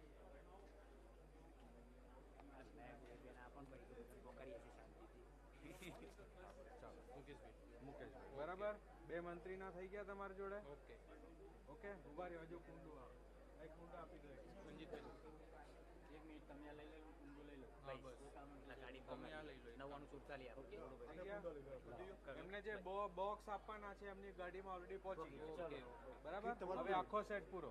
હવે તમે બીજા માણસો મોકલો એટલે ભારા ફરતી એક એક કરાવો. ચલો જે આવો. હાલો આપણે રેડી કરો. એક સંજીવ કુમાર સાહેબ બરાબર. અહીંયા સંજીવ કુમાર. આ સંજીવ કુમાર. એ કુંડુ બોલો નીચે. એપી સિંહ જોડે જોડે કુંડા રાખતા જાઓ. આ એપી સિંહ છે ને જયપાલ સિંહ. કે કુંડો લાય. એકદમ ને કુંડો 3 લેતા આવો. કુંડો કુંડો.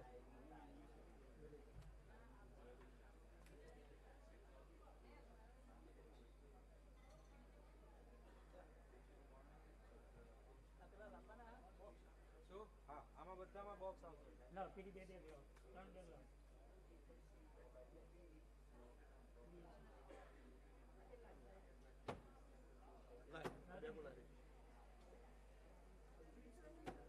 પ્રમાણે એક આચમ નથી આનું. આના કાર્ડ ક્યાં છે? કાર્ડ ક્યાં છે? એના કાર્ડ પર આપી દીધેલા છે. સુગુર સાહેબનું છે અને પેલા 2 અપાઈ ગયા છે. હે સુગુર સાહેબને અને પેલા 2 આ તો કાર્ડ વેળા પેલા લો. એક કાર્ડ વગર ને એક સુગુર સાહેબનું છે. બીજું કોનું છે? હજુ બધી ના સુગુર સાહેબને 2 રિસોર્સ પર્સન. ઓકે સુગુર સાહેબ નામ લેજો ને. રિસોર્સ પર્સન ને તો પછી જશે ને. હા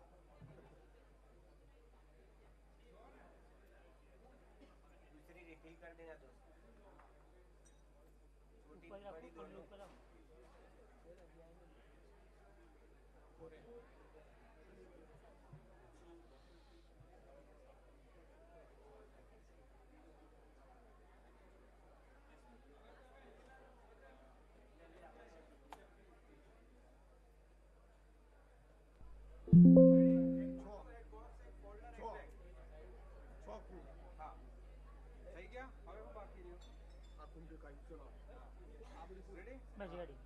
હવે નામ પ્રમાણે જે આવે ને એમને એક એક ખોપતા જાઓ એટલે આપણી જવાબદારી. ખોડાને બોલાવો. ખોડાને કે તો સુગુર સાહેબને લઈ જાઓ. રમેશભાઈ બોલાય. રમેશભાઈ કુમાર બોલાય.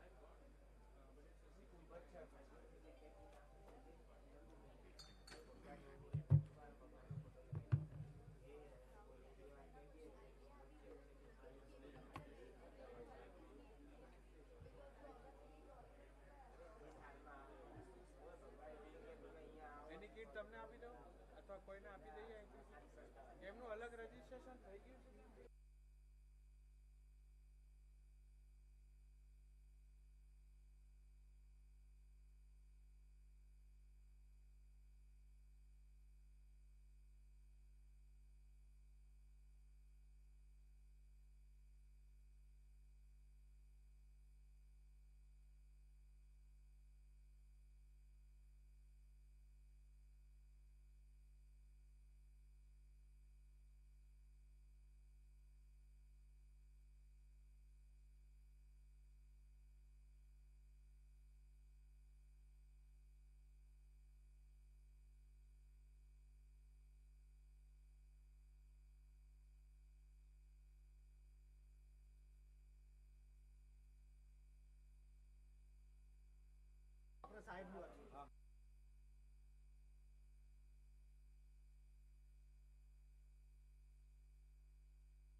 Hello. We are going to begin our technical session. We are going to begin our first technical session. So everyone is requested to take their seats. આપણે આપણી પહેલી ટેકનિકલ સેશન શરૂ કરવા જઈ રહ્યા છે. બધાને પોતાનું સ્થાન ગ્રહણ કરવા વિનંતી છે.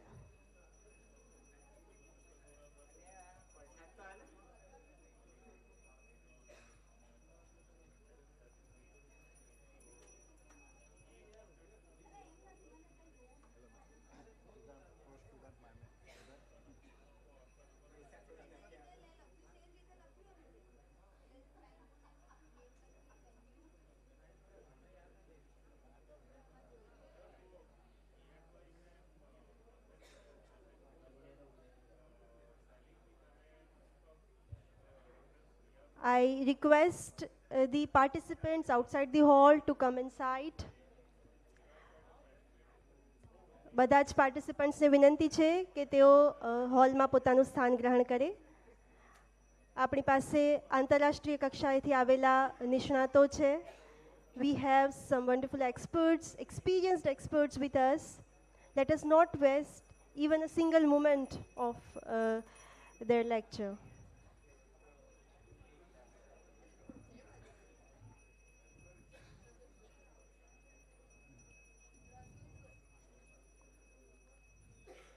સત્વરે આપણે આપણું સ્થાન લઈ લઈએ. ટૂંક સમયમાં આપણે આપણી ટેકનિકલ સેશન શરૂ કરવા જઈ રહ્યા છીએ.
So finally, we are beginning our first technical session. The session is on the nature-based solutions of wetlands, monitoring of wetlands and waterbirds to support evidence-based conservation and management, river restoration, the lessons from Namami Gange program. So these are some of the glimpses of our first technical session. For this, I would request the session chair, Mr. Ashish Tiwari, Indian Forest Service Officer. I would request Tiwari sir to take his seat on the dais. I would request the session chair, Shri Ashish Tiwari sir, to take his seat on stage. I would also invite all the 3 resource persons of the first technical session to take their seat on dais. Mr. Vishwa Ranjan sir, Senior Program Officer, Water and Wetlands South Asia IUCN Regional Office, Bangkok, Thailand. I would also request Dr. Taej Mundkur from Good Earth Environmental and Arnhem, Netherlands, to take his seat on the stage. I would also request Mr. Brijendra Swaroop, Executive Director, Projects, National Mission for Clean Ganga, Ministry of Jal Shakti, Government of India. I would request all the resource person and the session chair to take his seat on dais.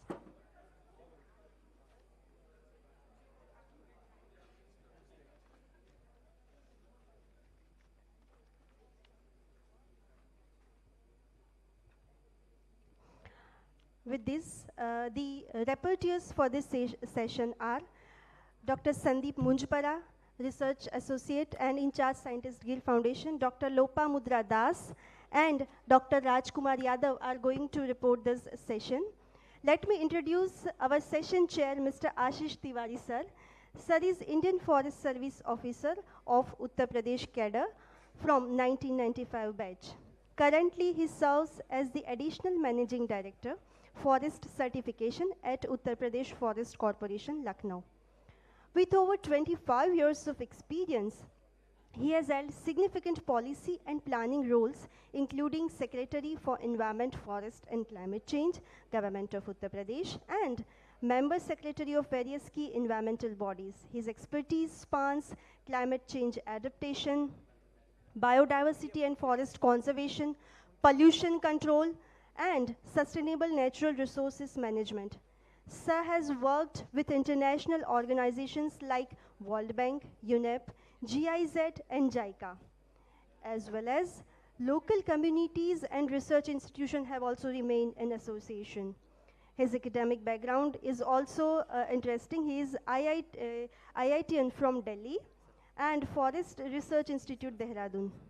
He has been recognized for his contribution to conservation, winning awards like WWF PATA Bagmitra Award of 2015.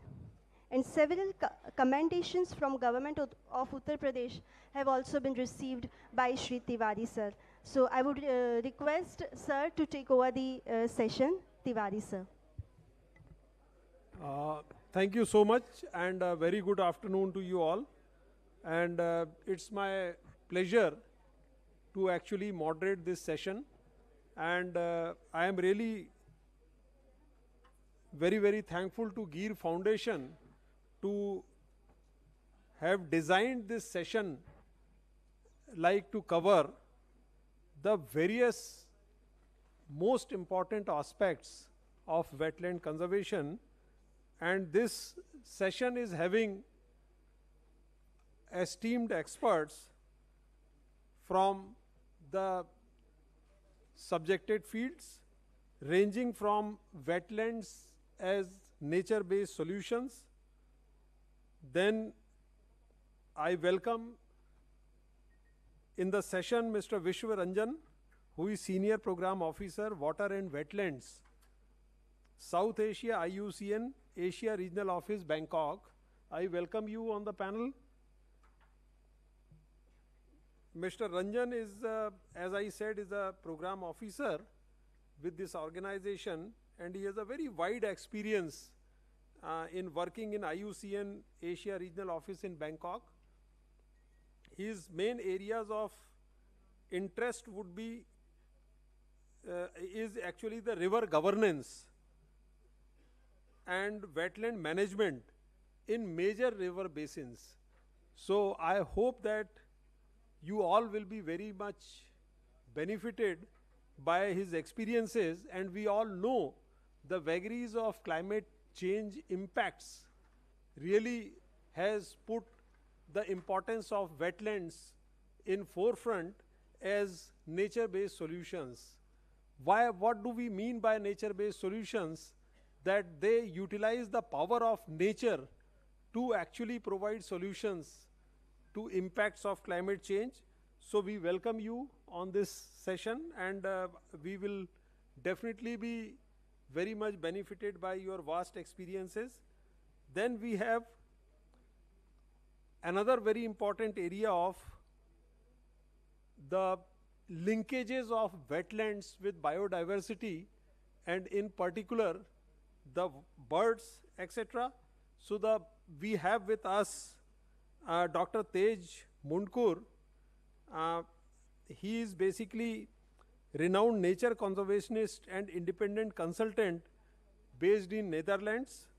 He holds doctorate in waterbird ecology, and he would be sharing his experiences on monitoring of wetlands and waterbirds to support evidence-based conservation and management, which is really very, very important. See, when we talk of a forest area, it's basically the tiger, which is on the top of the pyramid. So if tiger is there, the whole ecosystem will be in good health.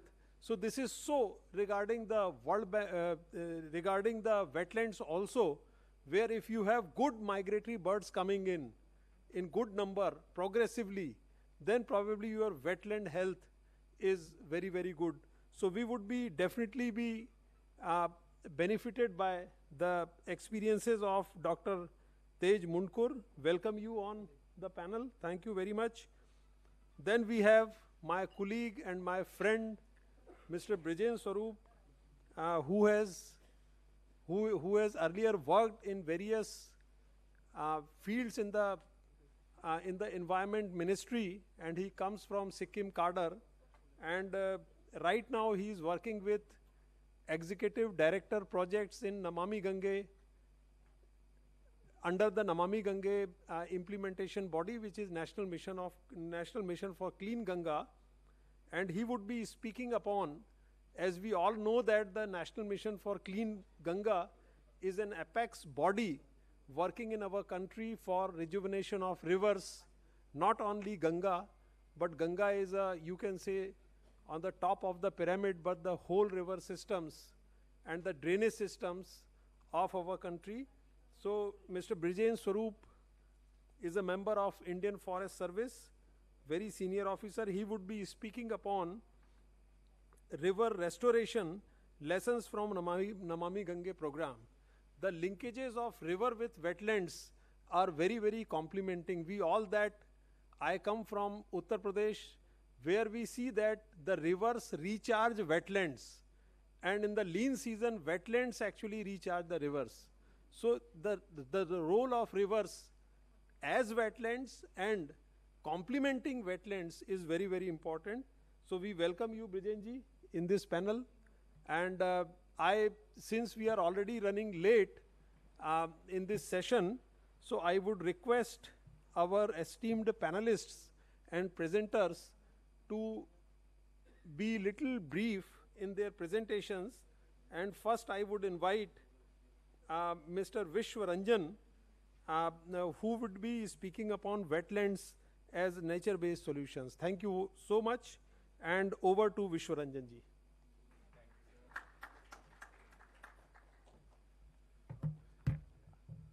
The presentation is visible there? It is not coming here. I don't see it.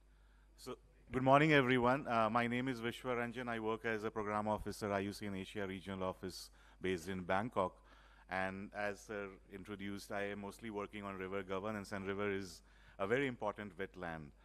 And I really thank GEER Foundation, which is a IUCN member, for inviting IUCN to present today and also lead the 3-day training session that is starting from tomorrow with the government staff and the academic sector organization.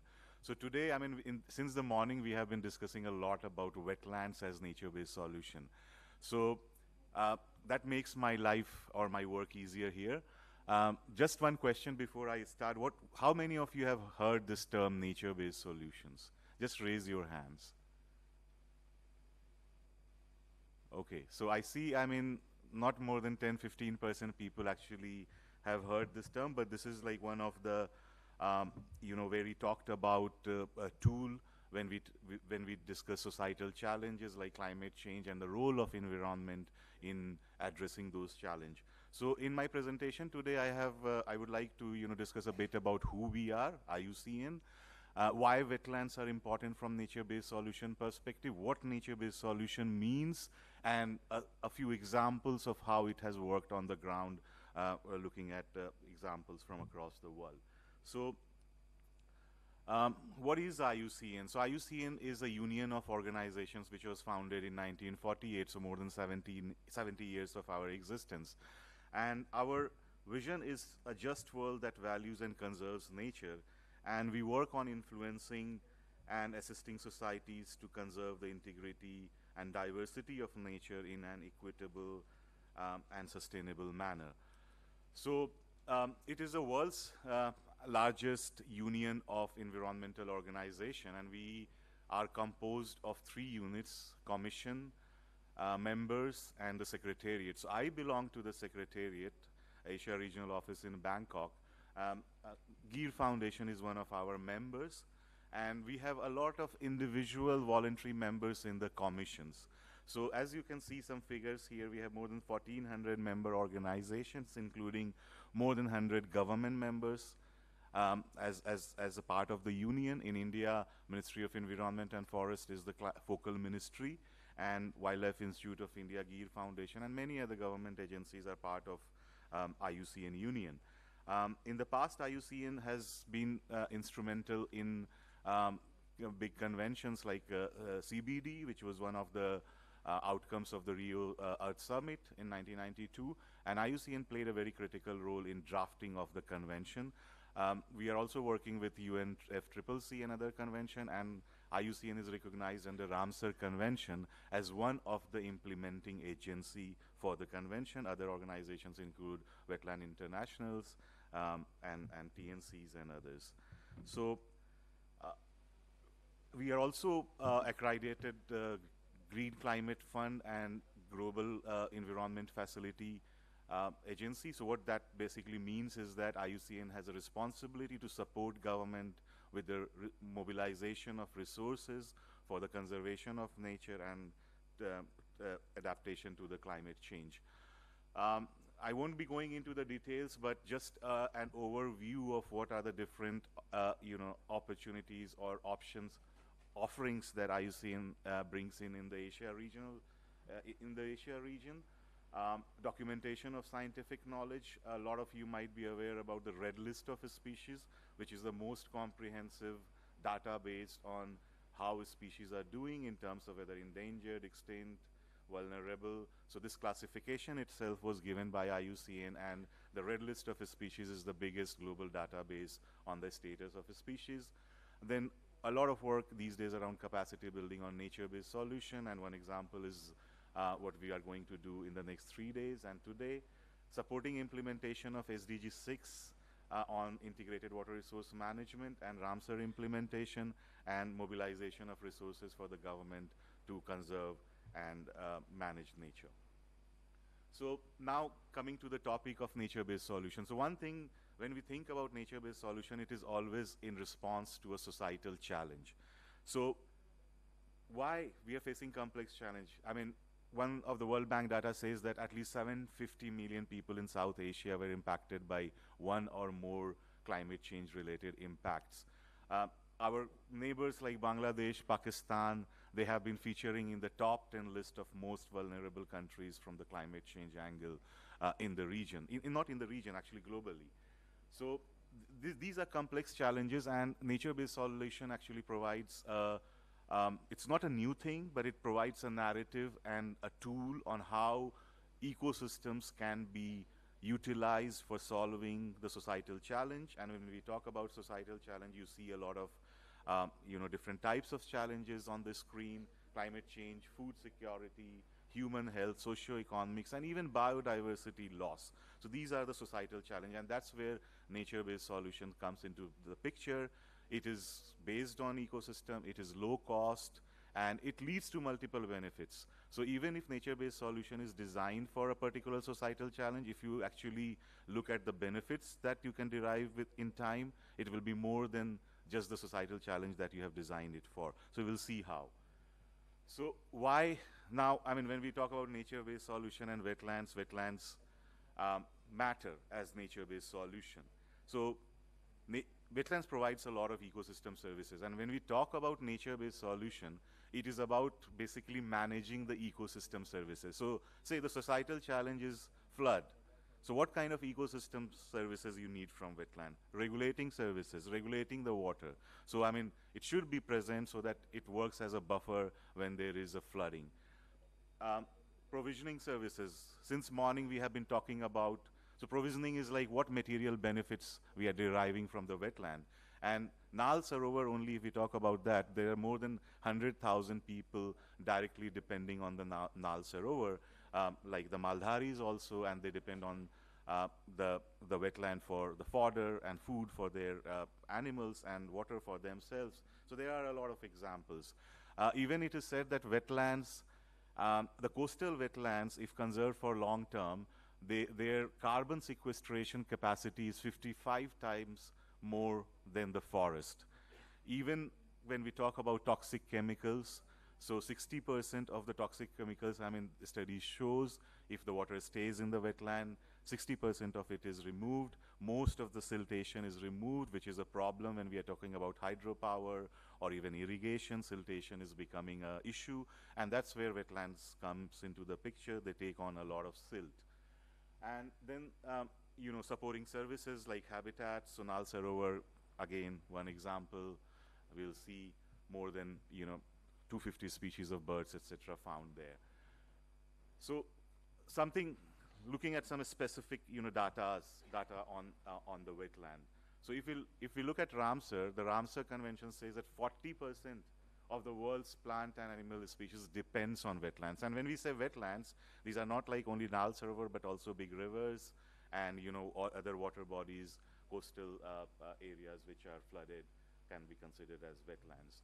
So India has like almost 7% of its geography under wetland, and Gujarat has the highest concentration of wetland in all over India. In fact, the data indicates that 22.9% of the national wetlands are in Gujarat. So that actually tells you that how important Gujarat is for wetland conservation, and especially bringing the value of wetland as nature-based solution. Since morning, we have been talking about you know, different, and a lot of time Amrit Dharohar scheme was mentioned. So you see the policies are also recognizing that for achieving sustainable development or climate change goals, you need to focus on the freshwater biodiversity and ecosystems. And these are two examples of recent government policies looking at wetlands. So Amrit Dhara was launched during the budget of 2023-24, and it actually aims to support the multiple use of wetlands and its management, and most recently the National Plan for Conservation of Aquatic Ecosystems also was formulated. So you see the wetlands matters, and the recognition of wetlands as nature-based solution is increasing. And here is, you know, further example of Shri Narendra Modi, our Prime Minister, emphasizing. We saw the video in the morning today where he was talking about how and why wetlands are important. So this is a quote from Mr. Modi during the last World Wetland Day in 2024.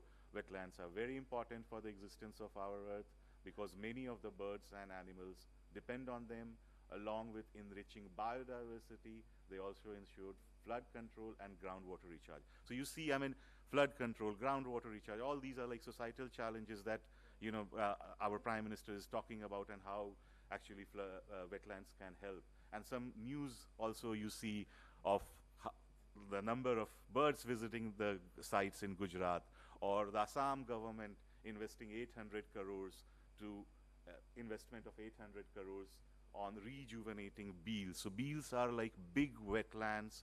So there is one beel near Guwahati. What is its name? Sorry.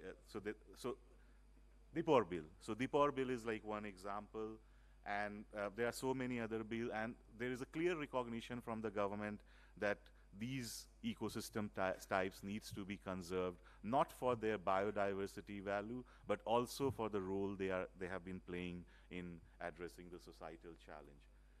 So why we are talking about nature-based solutions? Is it a new thing? No, it's not a new thing. We have been doing it since some time. It is just the narrative. And it's the changing of narrative from safeguarding nature to safeguarding society.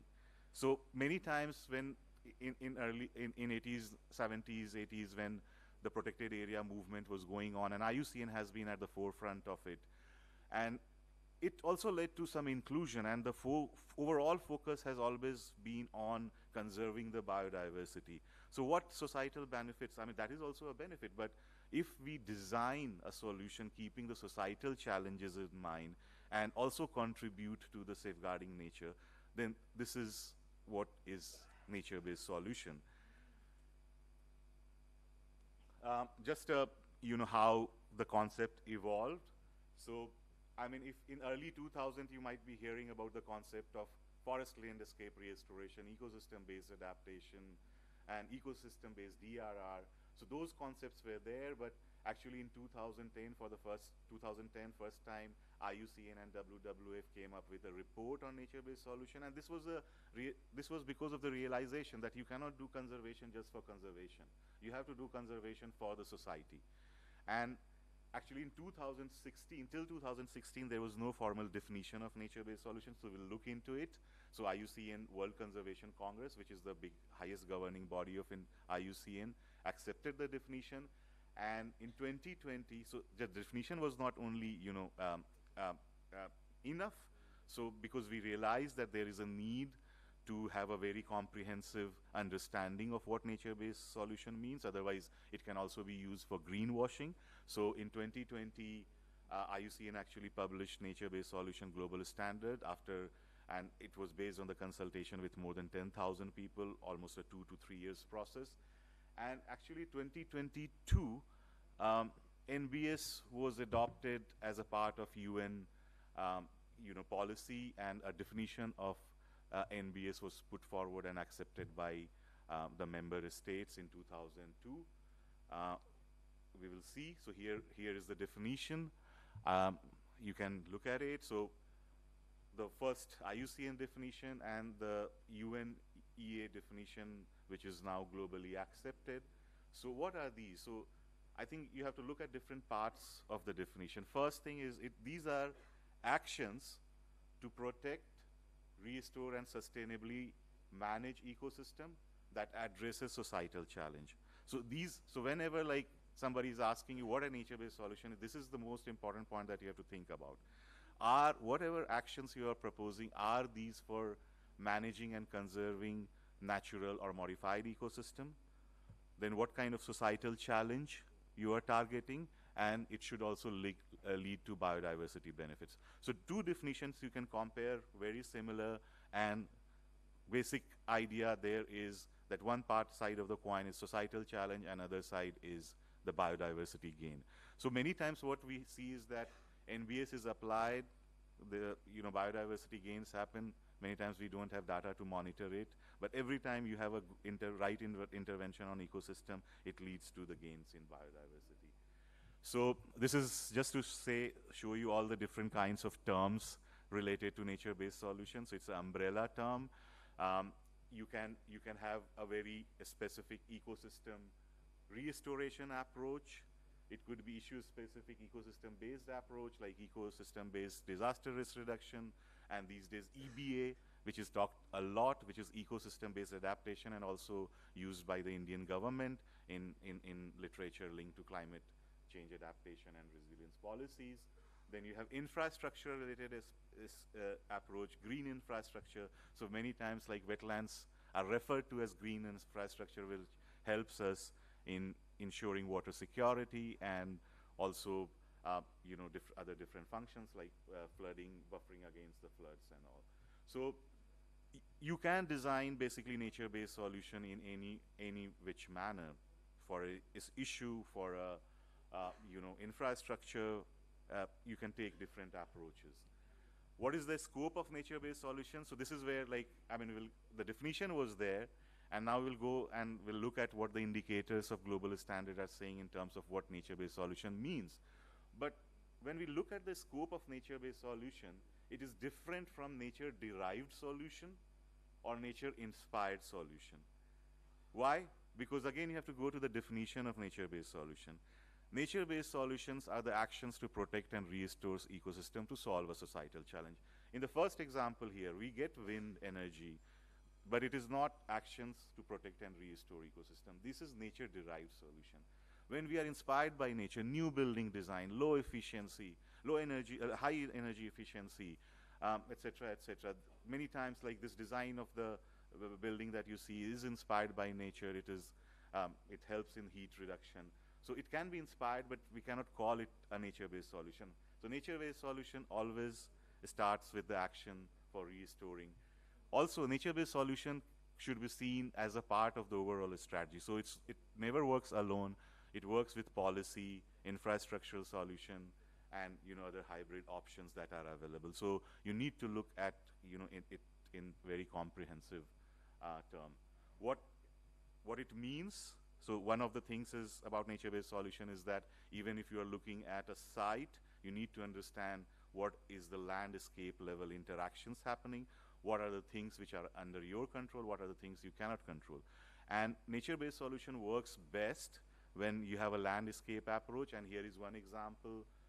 One side is a landscape without any nature-based solution, and on the other side, a landscape applying different types of nature-based solution.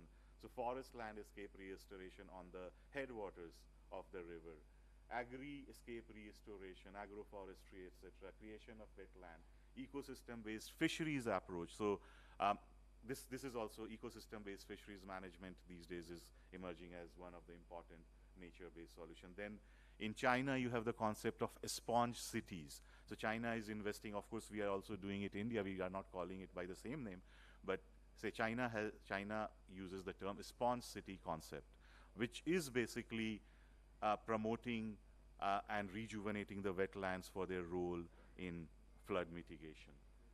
So now, I mean, because as I said, nature-based solution, we understand the definition, it is about societal challenges, but still we need to understand it in terms more comprehensively. We need to have some kind of indicators through which we can monitor if someone is saying that they have designed a nature-based solution project. And so to responding to that, as I said, in 2020, IUCN published this global standard for nature-based solution. So it is basically a design, verification, and monitoring tool. You can Google it online. The standard is available. And it is a facilitative standard for quality design verification, safeguarding nature from overexploitation. It includes 8 criteria and 28 indicators. So why I am sharing this, you can always go Google it, find more information about the standard. So it has 8 criteria and 28 indicators. So I will quickly take you through the criterias. Why these criterias are important? Again, we want to avoid any greenwashing linked to nature-based solution. So first, the starting point for any nature-based solution, as we discussed, is understanding the societal challenge, how we can address it, how you identify that societal challenge, how communities were engaged in identification process. Then design of NBS informed by scale. So again, I showed you the example of how you have to look at the landscape and not only the intervention site when you're thinking about nature-based solution. Then 3, 4, 5 is more linked to SDG pillars, which is economic viability, biodiversity gain, and inclusive, transparent process. Nature-based solution, when you are talking about it, it always has to also think about the trade-offs, because when you prioritize one function of the wetland, there are other functions and the people who are depending on it. Just 2 more minutes, yeah. So, yeah. So anyways, so these are the criteria actually we will be discussing in details during the next 3 days of the training. So you can always find it online and read in detail.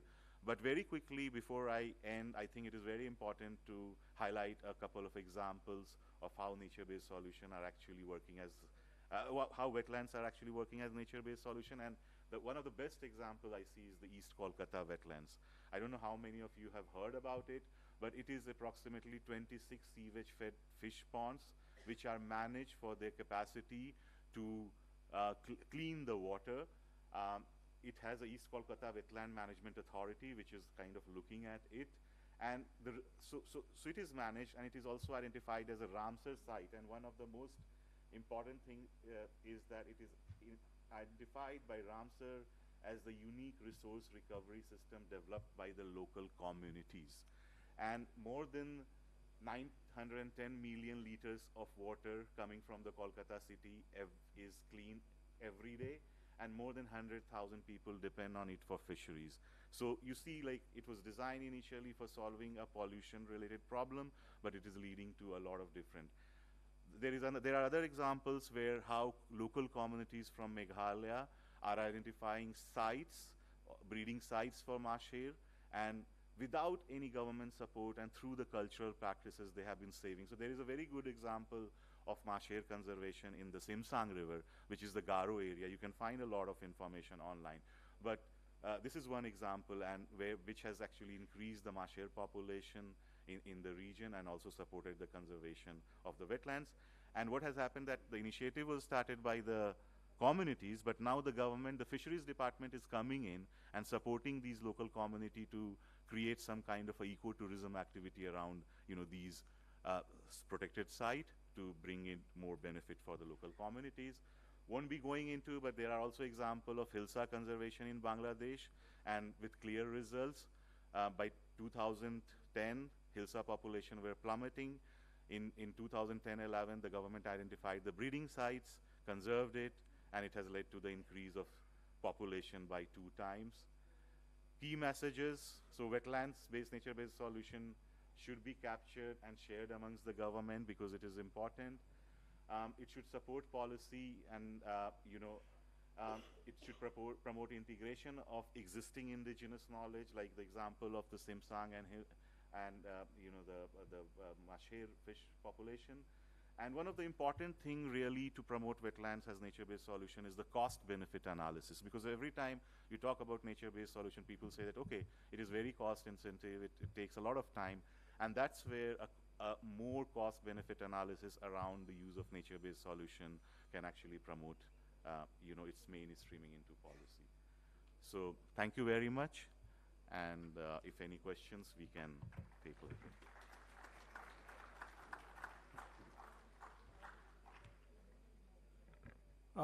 Thank you, Dr. Vishwamohan, for very insightful presentation, and you are very correct that nature-based solutions are not something very, very new, but which are very, very like under practice in our culture and country.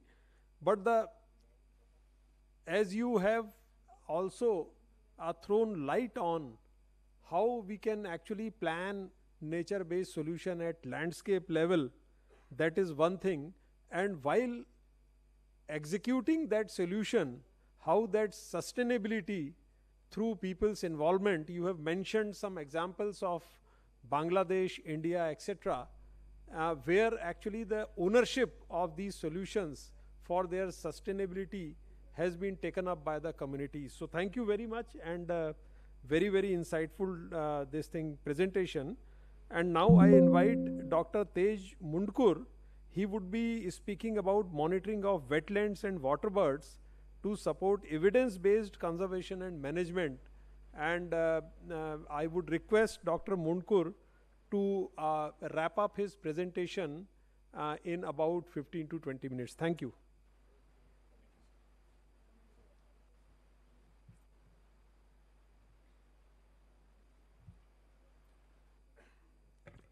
Good morning, everyone. Thank you, Chair.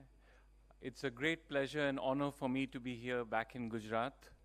I had the unique pleasure of studying in Saurashtra University, spending 6 years in the coastal wetlands, in the Run of Kutch, in the Gulf of Kutch, the lakes and rivers of Saurashtra to understand what happens in terms of water birds that survive in a very dry environment. The rivers are very short, they last only for a few months, and yet they support an abundance of life. And that work, many decades ago now, was the basis for my work around the world to try and understand how can people live better with biodiversity. And World Wetlands Day is a special day to commemorate this, and I'm really happy to spend this day for 2025 with all of you. And through the presentation here, I'll try and give you some quick thoughts about how water birds can provide an indicator, like the tiger, of the wetlands. They are easier to count than most other things because they are visible, they are beautiful, and they congregate in large numbers. There is a long history of people going out and counting water birds in different wetlands around the world. So we have one of the longest data sets for water birds. So we can see changes. And as we can see changes, they tell us that something is happening in the wetlands, because wetlands are very productive, and these birds use the different food resources in the wetlands. So when the food resources are going down, the birds are going down, they're going elsewhere. So very quickly we can get feedback as to the condition of the wetlands. So in terms of monitoring wetlands, wetlands can be monitored for a number of purposes, and you design your monitoring programs based on your purpose. For monitoring the value of wetlands for water birds and the productivity of wetlands, there are very specific methods that are being used. And I work for an organization called Wetlands International. It's an international NGO. I'm based in the head office in the Netherlands, and I coordinate a global program called the International Waterbird Census. Excuse me, this sir. has been running since the 1960s. Excuse me, sir. Excuse me, sir. Just a minute. I would request all the participants to maintain silence and be sincerely attending the session. They have really very good things, very good experience and knowledge to share with us. So it's a humble request. Please maintain silence. Thank you.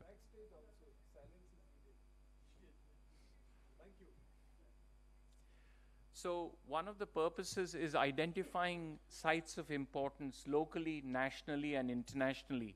And through the morning's presentations, we've already heard the good work that's being done in Gujarat and by the GEER Foundation in identifying wetlands of international importance.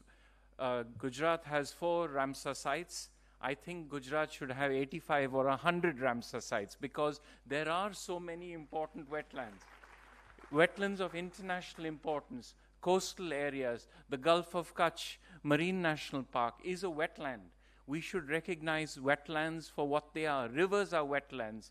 The Narmada could be a Ramsar site because it provides support to the livelihoods of millions of people. So if we use the definition of the Ramsar Convention, which is the convention of wetlands, it says that wetlands are wetlands of fresh water, brackish water, marine waters, coastal waters. They are wetlands which are still or flowing, so rivers or lakes or marshes. They are wetlands that are temporary or permanent. The temporary wetlands, no better wetlands than the Little Run of Kutch and the Great Run of Kutch. So we've got such a variety of wetlands in this state, it's just unbelievable. We need to really do so much more building on the good work that's happening to create a worldwide understanding that Gujarat is home for the best wetlands of the world. It is the case, but it's not being made at the international level, and I think events like this play a very important role for that.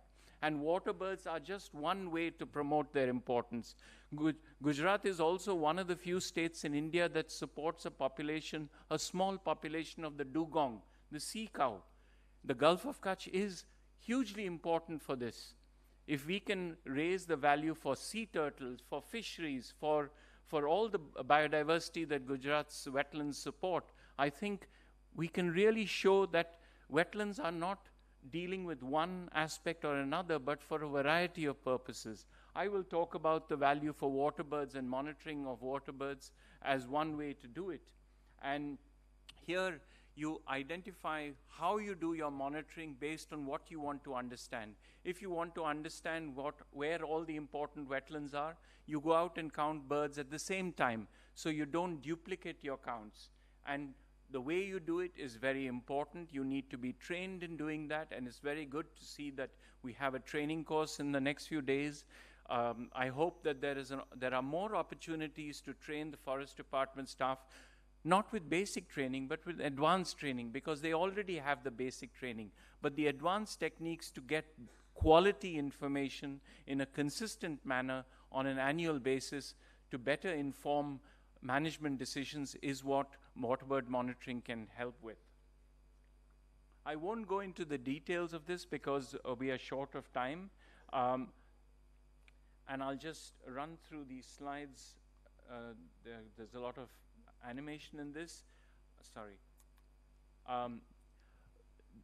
I go back to the purposes of monitoring, and we look at monitoring for the monitoring of the water birds themselves. Are their populations declining or increasing? As we know, a lot of water bird populations and species, unfortunately, are decreasing.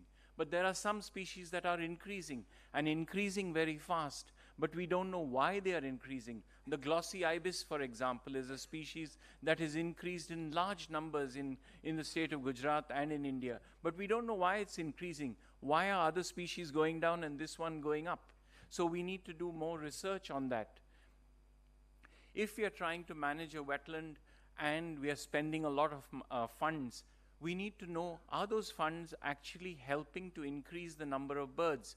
So we have to have more detailed monitoring, not just once a year, maybe 12 times a year, so that we can see on an annual basis how the numbers are changing. So really, depending on the kind of questions you have, evidence-based monitoring means you need to get the evidence to understand, are you putting in the resources for the right purposes? Is it giving you the answers today? Some answers will come today, some may come in 5 years. So we need long-term monitoring to answer many questions, because wetlands are very dynamic and changes are happening all the time, will continue to happen all the time.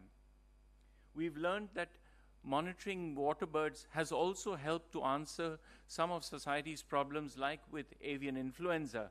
This is highly pathogenic avian influenza, which affects poultry production, and therefore local economies. It affects human health, but it also affects wild bird populations. And large numbers of wild birds have been victim to this problem, and it continues. Unfortunately, from 2005 onwards, we've seen a global spread of avian influenza. Now it has reached Antarctica last year. So even where there are so few people, no poultry, the disease has now spread into birds as well as seals and all sorts of organisms. So it's a huge issue. In North America, just now, more than 45 cases of poultry farms have been reported in the last 1 month. And now that means millions of chickens will be killed. It affects the food. It affects the food in a developed country like America, but also in a developing country like India. So studying how birds are congregating and how the poultry and the wild birds are mixing is very important. So we need to continue this monitoring on a long-term basis.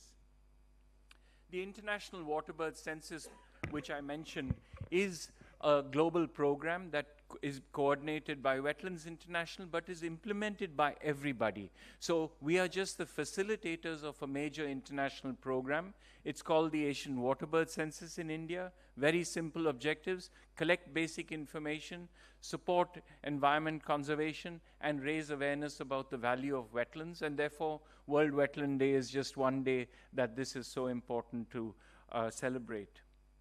There's information here on our website, so please do have a look at it. To support management and conservation of birds, particularly migratory birds, the world is divided into flyways, and India is the heart of the Central Asian flyway. But it's also part of a flyway on the east. the East Asian Australasian Flyway, and on the west, the West Asian East African Flyway. So India sits in the middle of 3 flyways, but Central Asian Flyway is the main flyway. Unfortunately, large numbers of birds in the Central Asian Flyway have been declining, and we need to do more to conserve them, and I'll come back to that at the end of this presentation, because here in Gandhinagar, in this meeting building, 4 years ago, the governments took a decision to do that, and this has now progressed. The sites that are covered during the waterbird census include all the sites where waterbirds could be found: national parks, sanctuaries, community conservation areas, Ramsar sites, World Heritage sites, Flyway Network sites, important bird and biodiversity areas, as was mentioned, but also a number of privately owned areas and publicly owned wetlands, because wetlands are everywhere, and we need to be monitoring waterbirds not just in protected areas but also outside protected areas, because they are using our wider landscape, and by studying them we get an understanding of what their numbers are and how they are changing. I'll just mention here that Bharatpur, the Kyoladev National Park, is a Ramsar site, but it's also a World Heritage site.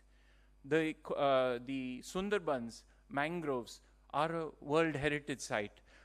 I'm surprised that none of the wetlands in Gujarat, the coastal or inland wetlands, are recognized as World Heritage sites. Really, that could be adding another feather in the hat of the state. More Ramsar sites, more World Heritage sites. Why not take up the challenge? We can identify many different ways to prioritize sites for designation and management, because we cannot protect all sites. So we need to prioritize, and we need good counting data to help us to prioritize that. So again, prioritizing wetlands for conservation, management, and restoration is based on good monitoring of the waterbirds. And that can include all kinds of wetlands: protected wetlands, unprotected wetlands, Ramsar sites, heritage sites, flyway network sites, coastal sites, inland sites, artificial sites, or natural sites. So under the Ramsar definition, salt pans are designated as Ramsar sites in many countries. So our coastal salt pans could also be designated as Ramsar sites. Sewage ponds are also considered as Ramsar sites because they are wetlands. So are there large sewage farms which are like the East Kolkata wetlands that could be designated as Ramsar sites in the state? We need to think creatively, and I'm sure we can find many sites really meet the criteria. The diversity of waterbirds around the world and that are monitored by the program is really immense, because really the world has so many different types of waterbirds. These are just a few of the many that are counted during the census. Many of these species are found in Gujarat. Many of them are found just a few kilometers from here. So waterbirds are everywhere, in urban wetlands and in rural and the wider landscape. The program that coordinates the monitoring is a network on the ground of volunteers from the government, from industry, from schools and colleges, or just bird watchers who go out and count the waterbirds. That information is centralized at the state level, and then at the national level, and then at the global level. And most of this work is done in a voluntary way. And this shows you the logos of the many organizations and institutions in Asia that are coordinating it at the national level. But here you can see the multiple steps. In India, the Bombay Natural History Society with Wetlands International is the national coordinator. But that's only the national coordination. The hard work is done by the state coordinators working with the local volunteers. And we are fortunate that we have Dhaval here, who is one of the state coordinators for the Asian Waterbird Census for Gujarat. And he works with Dr. Dishant Parasharya, who is based in Ahmedabad, also a state coordinator, working with everyone to get good quality information. So the bottom of this in red is the basis of success. If we have strong volunteer networks from the Forest Department, from the public who are going out and collecting this information, that supports decision making as a result at the national level and at the flyway level. And this is a map of all the sites that have been covered in the last 35 plus years that the census has been going on in India. So you can see Gujarat and South India are really largely covered, but covered once, covered twice. And that's interesting because it tells you where the wetland is. But for the census, they must be covered every year. And we will see that that is not actually happening in many wetlands for Gujarat or in other parts of the country. So we really have to work on a war footing to see how can we prioritize the local networks, build their capacity, and to undertake this monitoring every year. There are standardized methodologies to do that, and this is available at the global level. We includes a number of points in them, which how do you count, how do you use different counts for different areas. We'll be going into some of this during the training workshop that starts tomorrow. But I thought it's useful just for you to be aware that there are a number of issues that we need to consider.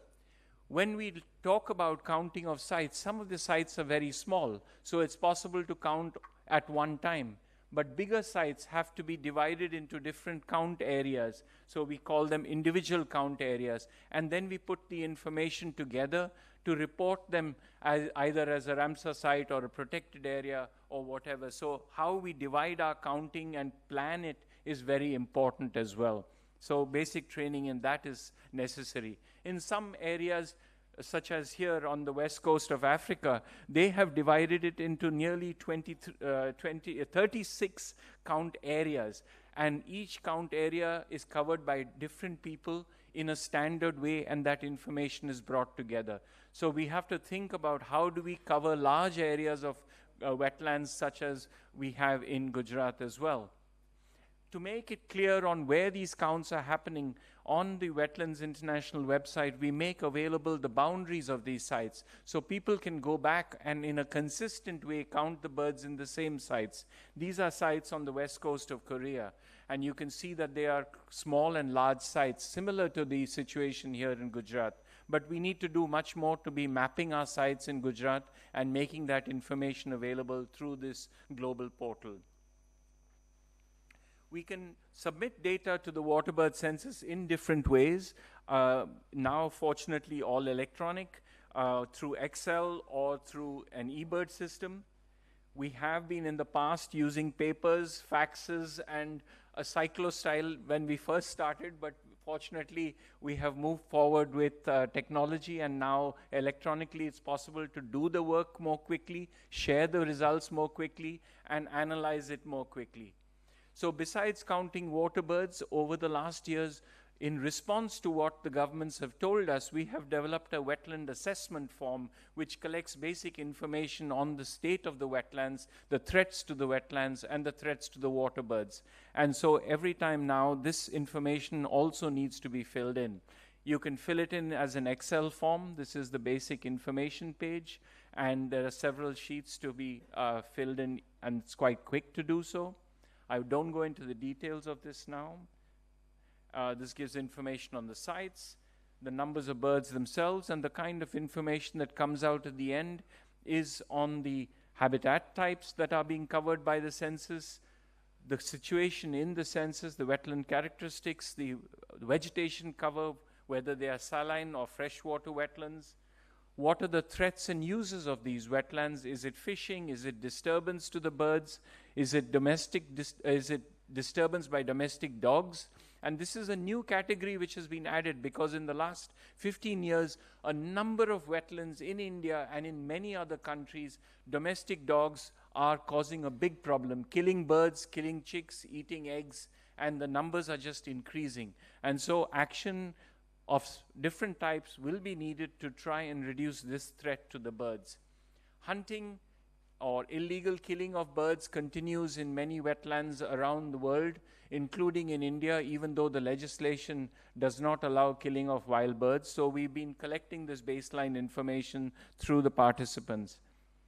The main threats that are being reported to the census are shown here, and you can see sewage, as was mentioned this morning about plastic waste.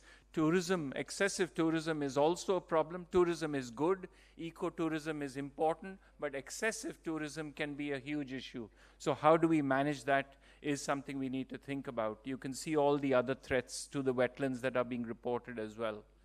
All this information is turned into reports at the state level, at the national level, and at the international level. Here's an example of information from Goa, where you can see a rapid decline in the number of ducks over time. And this is really concerning because it shows that the numbers of ducks can tell us about those wetlands, because those wetlands now are completely covered with hyacinth. Their water supply has been cut because a road was constructed through these wetlands. Unfortunately, the Konkan Railway has also caused a huge problem in the biggest wetlands. So we have to think about how do we plan our infrastructure development so that these wetlands are not damaged and lost. In India, we've been producing national reports. This is a 2006 to 2015, and the latest 2023. What is important is the logo in the middle there. That's the National Biodiversity Authority. So there is a recognition that we need to work with the National Biodiversity Authority, with the State Biodiversity Board, to collect this information, to summarize it, and make it available to the government to take decisions. You can see the numbers of birds, people, really large numbers are being involved in such a national exercise.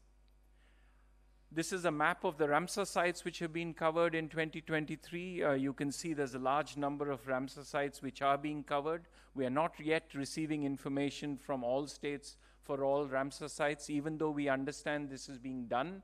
So we hope that this can be changed so that all the Ramsar sites which are being counted in Gujarat can feed into the national assessments.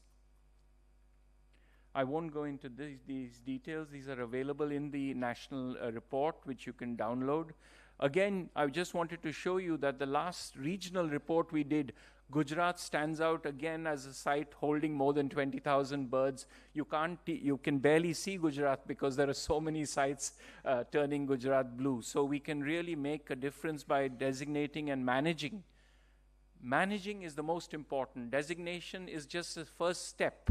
Unless we can manage and restore these wetlands, then they don't have their value for birds or for people. We make everything available online, accessible globally to everybody, because information is what governments need, it's what society needs for decisions. So our online portal allows you to download a lot of information, and it's being updated regularly. This is the latest 5-year report. Every year we produce a 5-year running report of the water birds that are being reported to us in species, in totals, and you can access all this information anytime you like. At the global level, we know that there are a number of different frameworks: the Ramsar Convention on Wetlands, the Convention on Migratory Species, the Convention on Biological Diversity, CITES, which is the Convention on Stopping the Trade in Endangered Species, and CAF, which is the Council for Arctic Flora and Fauna. And the Arctic, even though it's so far away from India, is the source of most of the flyways of the world. The long-distance migrants are coming from the Arctic. So it's important that we work with countries all along the flyway up to Russia for India to be protecting our migratory birds. And there are different frameworks in different flyways that started for different purposes, but I'll just jump to the Convention on Migratory Species because that's what we are responsible for and have the opportunity to work with in India.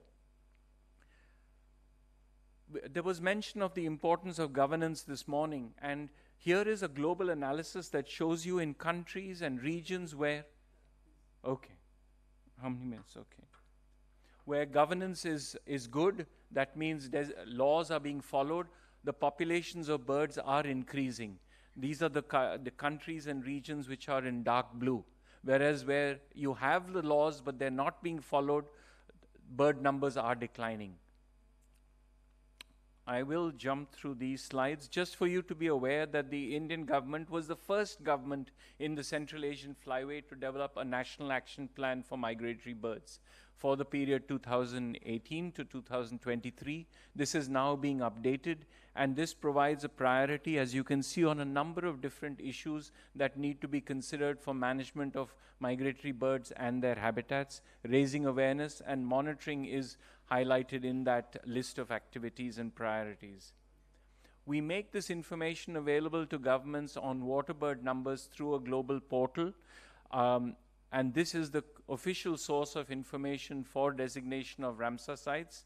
It's openly accessible, anybody can look at it, and this is an example for one species of duck, the pintail, and down there is a box which says population 1%, which basically means that if in your wetland you regularly have 20,000 pintail, it qualifies as a Ramsar site. So using this information, site managers or local forest staff can go and see what is happening at their wetland and then use that information to prioritize Ramsar site designations. Just to remind you that here in Gandhinagar, the governments took a decision at the last conference of parties to set up a new initiative, and that new initiative was now approved in Samarkand in Uzbekistan last February. And this new initiative is to establish a coordination office in India for the Central Asian Flyway to cover all migratory birds, not just water birds, but all migratory birds. And this is a new initiative which will offer the opportunity for local government, national government, international organization, business communities, research organizations to work together to conserve migratory water birds and their habitats. Monitoring in that is also identified as a priority. This is World Migratory Bird Day. This is another opportunity that governments and local community have to celebrate migratory birds, just like World Wetland Day. This has now become the only UN day to happen twice a year. All UN days only happen once a year. This is the first UN event which will happen twice a year, in May and in October. So we use that as an opportunity to raise awareness through public media, social media. We've seen pictures from the last presentation about news. Organizing local events such as this is so important. And if you just end with this one slide, it shows you how activities at the wetland level support activities at the site level, at the national level, at the regional flyway level, and at the global level. And so these are interconnected, and actions that we take on the sites contribute to a much bigger chain of activities, and the chain goes back and forth. So meeting India's responsibilities, meeting the states' responsibilities and commitments under various national schemes, the monitoring of water birds provides a very good mechanism.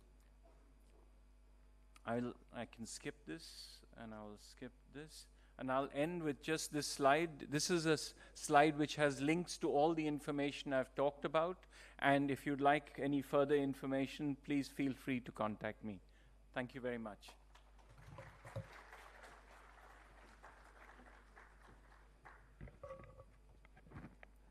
Thank you very much, Dr. Taej. You are very correct that actually the monitoring of the wetlands and water birds open up a new, you can say, the chapter of management to understand whether all is well with the wetland, all is well with the flyway, all is well with the governance, all is well with the policies.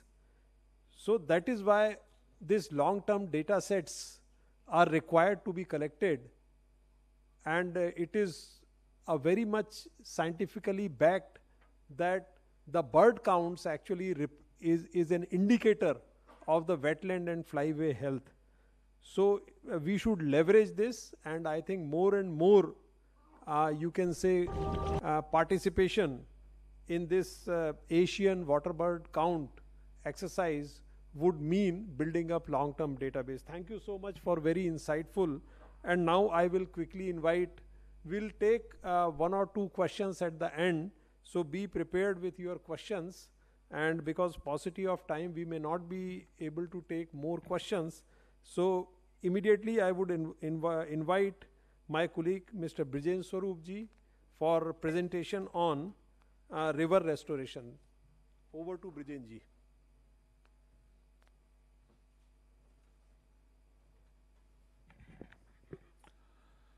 Thank you, sir.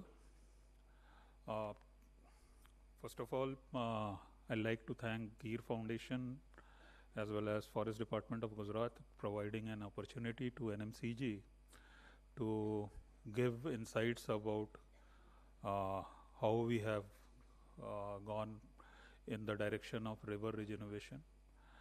This is basically a story which is incomplete, which is in process, which is unfolding, you can say, and the presentation what I have kept is there are a few slides which will try to encapsulate all the dimensions of National Mission for Clean Ganga, and there is a small movie on this, and this movie is basically created by National Geographic, and that will give you what National Mission for Clean Ganga is and how we are going about regeneration of the river.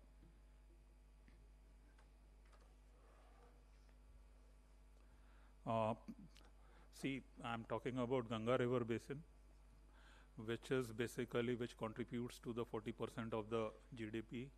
It has got 5 main stem states where Ganga passes, and 6 tributary states also, they are part of it. But this is the most populous basin in the world. It has got almost 65 crore population. If you take into account all the tributaries and Ganga main stem, the length of all tributaries and Ganga main stem, if you take it as 10,000 kilometers, Ganga is 2,525 kilometers. So per kilometer density of population comes out to be 65,000, which is humongous. In fact, a anthropogenic pressure on a river cannot be imagined what is there in the Ganga basin. And restoration of this and a clarion call taken by the present government in 2014 onwards is something which is you can unheard of, and which has been recognized also. In the end of the story, when the end of my presentation, you will come to know that how it has got the recognition. So I'll ask for the clicking on the basin so that the movie can start. It's a 6 minutes movie, so kindly watch it carefully.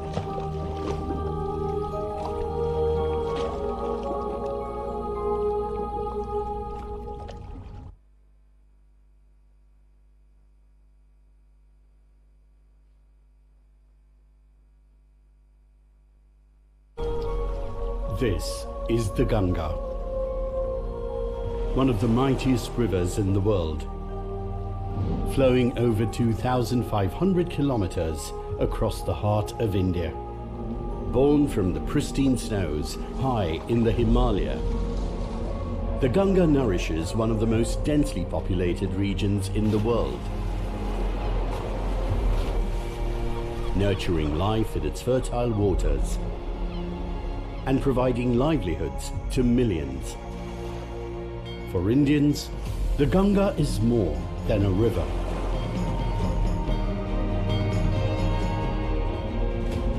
And for the last decade, rejuvenating the Ganga basin has become one of the most important and crucial missions for India. A sacred river, a giver of life to one of the most diverse ecosystems on the planet. Over the last decade, systemic efforts have been made to rejuvenate the Ganga on a scale never seen before.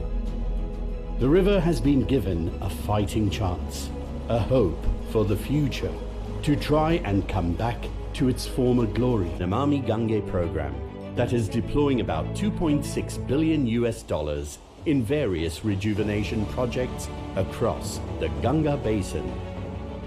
There are very unique experiments which have done in the Namami Ganga and found very successful. One of them is the hybrid annuity model in the STP sector. Operator or concessionaire who takes up the project has to build it and run it for 15 years. We ensure that the payment is based on the quality of water which is coming out of the STP. The second very important initiative was the One City, One Operator program, where all the STPs in the city would be managed, operated and run by one concessionaire who will be responsible for the quality of water coming out from the STPs. The enormity of this challenge could only be experienced by seeing it. The pollution of the river reaches its apex here and poses a tough challenge to government bodies.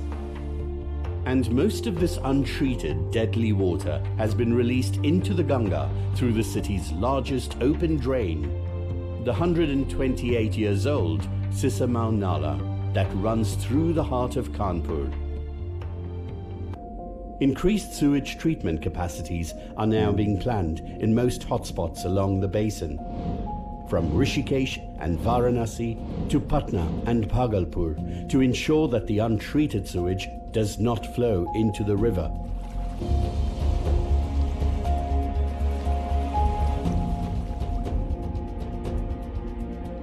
The toxic wastewaters from the factories of Kanpur are another serious impediment.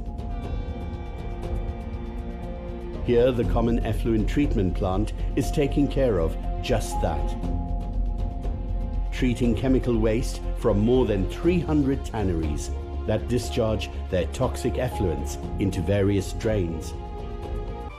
The important link in this rejuvenation mission is the involvement of the common people, the real stakeholders in the future of the Ganga. And a turning point for the Namami Gange mission was the 2019 Kumbh Mela, when the world began to take notice. In 2019 Kumbh, they anticipated probably 10 crore people or 100 million people, but because of the purity of the water which was ensured there, and because of the facilities of toilets, etc., which were provided by Namami Ganga, we had over 200 million people visiting it. This is a record of sort, and that has been acknowledged by many pilgrims and the religious leaders who had visited that place during the Kumbh. The banks of the river that were once laden with debris and dirt have now been made into a flourishing promenade for people to spend time by the water in the safety of modern improvements. Building a connection between people and the river could be the very key to a successful rejuvenation mission. Ghats are cleaned regularly by a group of committed citizen volunteers. They remove litter from the ghats that could otherwise end up in the river. Citizen volunteer groups trained by institutions like the World Wildlife Fund and the Wildlife Institute of India are tackling the issues of poaching, fishnet entanglements and river pollution. Another committed group of citizen volunteers patrol the river on a boat, the Jalaj. Trained under the Namami Gange mission, they raise awareness among the local population and make a living by selling their handmade products on these floating boats. While citizens devotedly clean the ghats, reviving this massive river is no easy task. Life thrives in the presence of water. The Ganga belongs to you, the citizen, the people, to protect and nurture.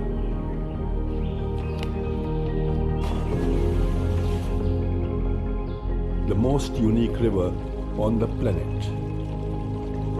The river from the skies.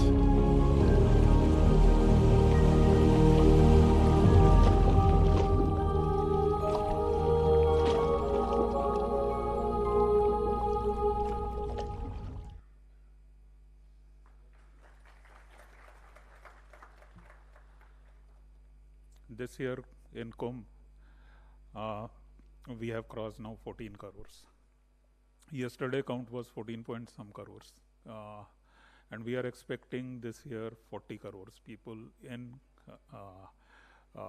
Prayagraj, where almost 400 crores have been contributed by Namami Gange mission.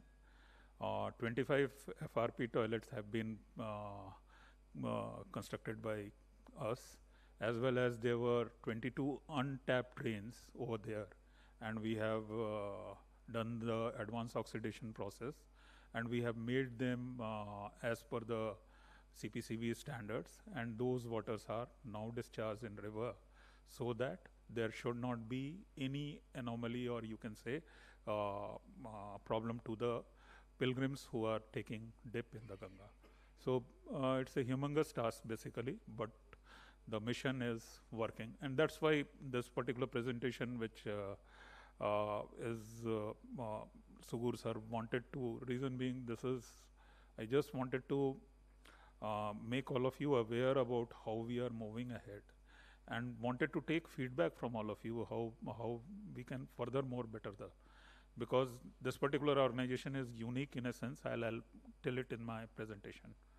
So it caters to the river basin caters to 43% population, 100 cities, almost 140 districts are there, and it has got unique you can say organizational structure, and the this I have listed historical importance of river Ganga, like evolution of civilization along the river, and since 4,000 years we have got you can say documented history about what has happened along the river or in the basin. Then importance of natural resources, its importance in trade and commerce, all those points all of you know. We know it since our you can say early formative days. When we go to school, we know about river Ganga, because it's not a it's a you can say living goddess for us. So these are the challenges what we face in the basin. Its historical context means the ecosystem was basically since 4,000 years, you can say that documented history is there, that has been, ecosystem has been influenced by presence of human being, as well as religious and cultural practices, agriculture practices, increasing urbanization, lack of proper waste management.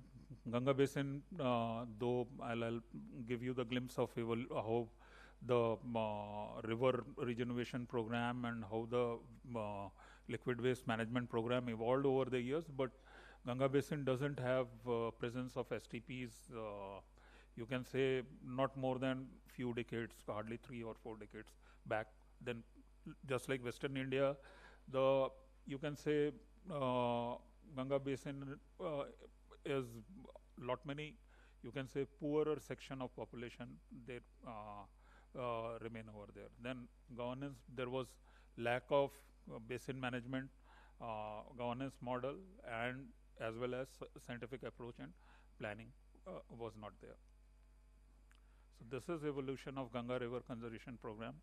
So if you see, Ganga Action Plan is started in 85 and Ganga Action Plan 2 in 83. But till 2011, not much of the things were there.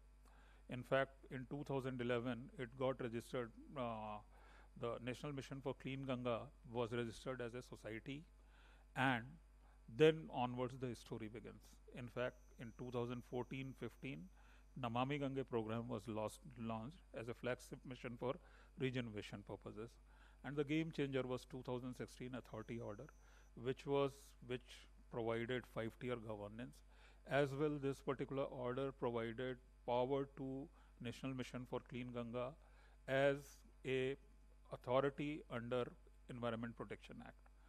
So this is the basically beginning of a river basin organization plus organization, I can say, where both the regulation as well as development of infrastructure were vested in a single body with a, you can say, a integrated structure, governance structure from District Ganga Committee level, where the DM and DFO, they are part of District Ganga Committee, to state level there is a State Ganga Committee, national level there is a executive committee headed by DG NMCG, which takes most of the decisions, as well as empowered task force under the leadership of Honorable Minister Jal Shakti, and there is a National Ganga Council. The National Ganga Council is basically headed by Honorable Prime Minister. We are right now in second phase of Namami Gange mission. This is the authority order which I am talking about. This authority order provides principles of regeneration, how to protect, how to manage River Ganga.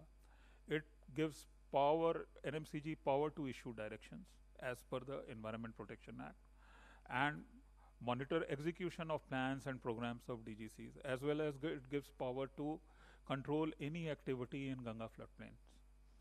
And state Ganga committees which are headed by chief secretaries of the state, they are bound to follow the direction of NGC and NMCG. So it was the game changer which provided lot of, you can say, muscle mass to the skeleton which was created in 2011 as a society. So this particular organization has got both. It's a authority as well as it's a society also. I have not come across any organization, river basin organization, which has got both the powers. So these are basically the various para, and it's a person who is interested in understanding the legal framework, if he just types authority order on Google and searches this document, it will be a very interesting document to read and understand. Now I am coming to the Namami Gange program. So this particular program lies on 5 pillars. These 5 pillars are Nirmal Ganga. The main issue of creation of NMCG or Namami Gange program was the pollution load in the river, and river was dying. So Nirmal Ganga is basically unpolluted Ganga. Aviral Ganga is for ensuring minimum flow, E-flow. Then Earth Ganga, Jan Ganga is enhancing people-river connect, and Gyan Ganga is accumulation of all knowledge related to Ganga, scientific knowledge, you can say cultural, belief system, all those knowledge accumulation of that, Gyan Ganga. And then Earth Ganga is basically linking the livelihood with the Ganga. People's livelihood dependent like fisheries, agriculture, all those issues. So you will see that how all these pillars have been taken care of while implementing this Namami Gange phase 1 as well as phase 2. So this table shows you how each of you can say projects are sanctioned, and what is the cost and how much is the completion till now. Till date, this is the latest figure, 488 sanction projects are there, and out of that 306 projects have already been completed, and the total sanctioning has 39,730 crores. This is the pace of development. This particular table I just wanted to show that how it has moved from prior to April 2014, the sewage capacity was 993 in Ganga basin, and which has between from 2014 to 2021, 993 number of MLD were the you can say sewage treatment capacity in the Ganga basin. From 21 to 24, it has reached to 3446, and now we are striving towards 6,255 by the end of 2026. In fact, NMCG has got, one is the RBO plus, and second thing is that a lot of innovations have taken place. In fact, if you see, if the documentary already, our previous DG, he has mentioned 2 of them. Like most of the, in most of the, you can say our treatment, we are basically intercepting the drains and diverting it to the STPs, rather developing a slow, tedious process of creating a sewage network in the city, then developing STP.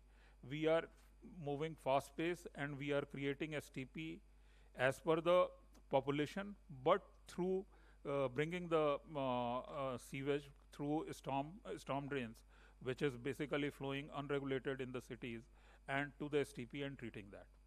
Then first time in the country we developed the hybrid annuity based PPP model.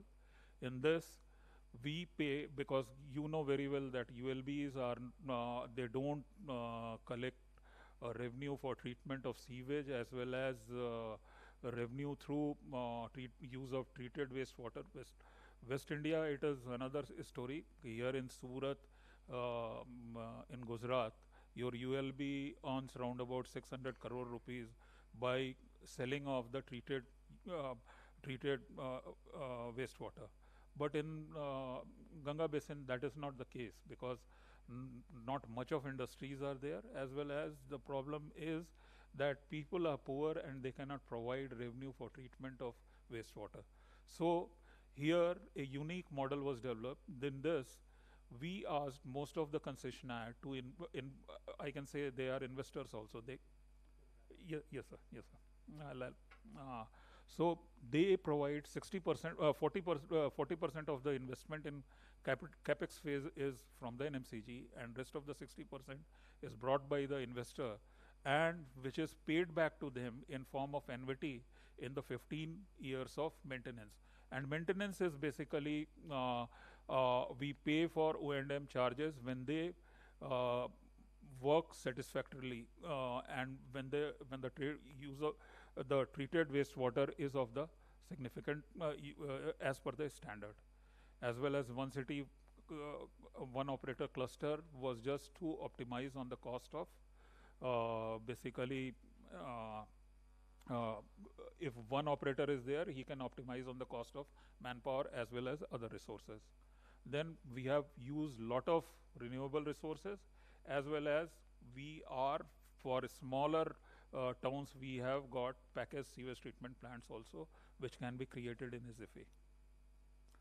This is detail about domestic sewage. These are few STP projects.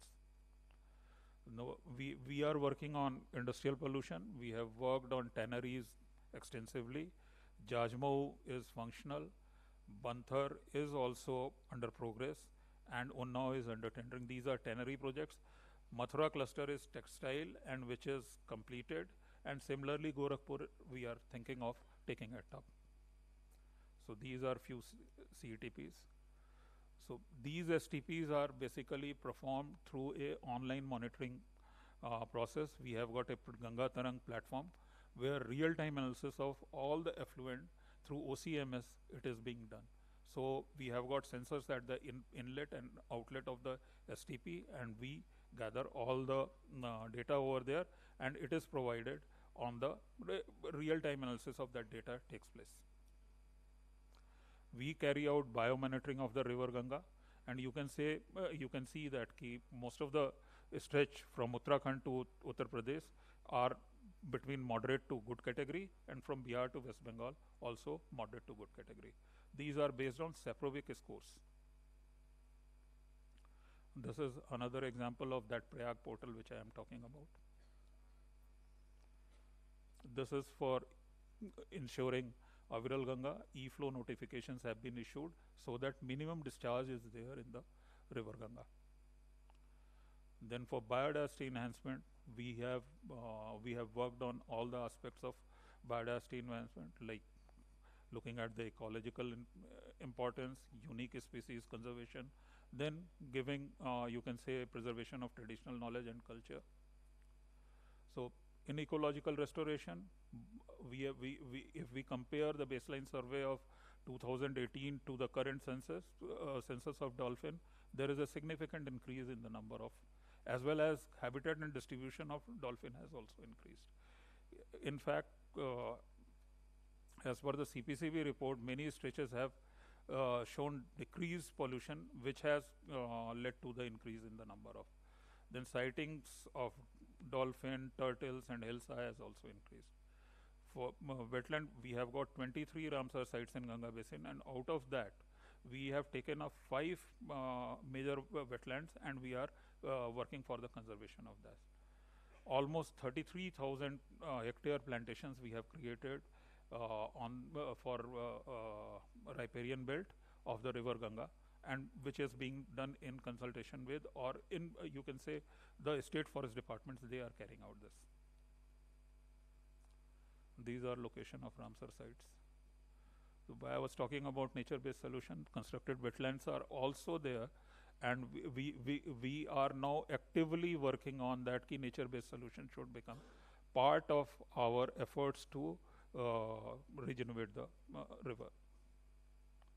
These are 6 biodiversity parks which are being funded by NMCG in Uttar Pradesh. Then development of biodiversity parks. These are few photographs. So there is another urban river management plan and approach and framework, but I'll skip this.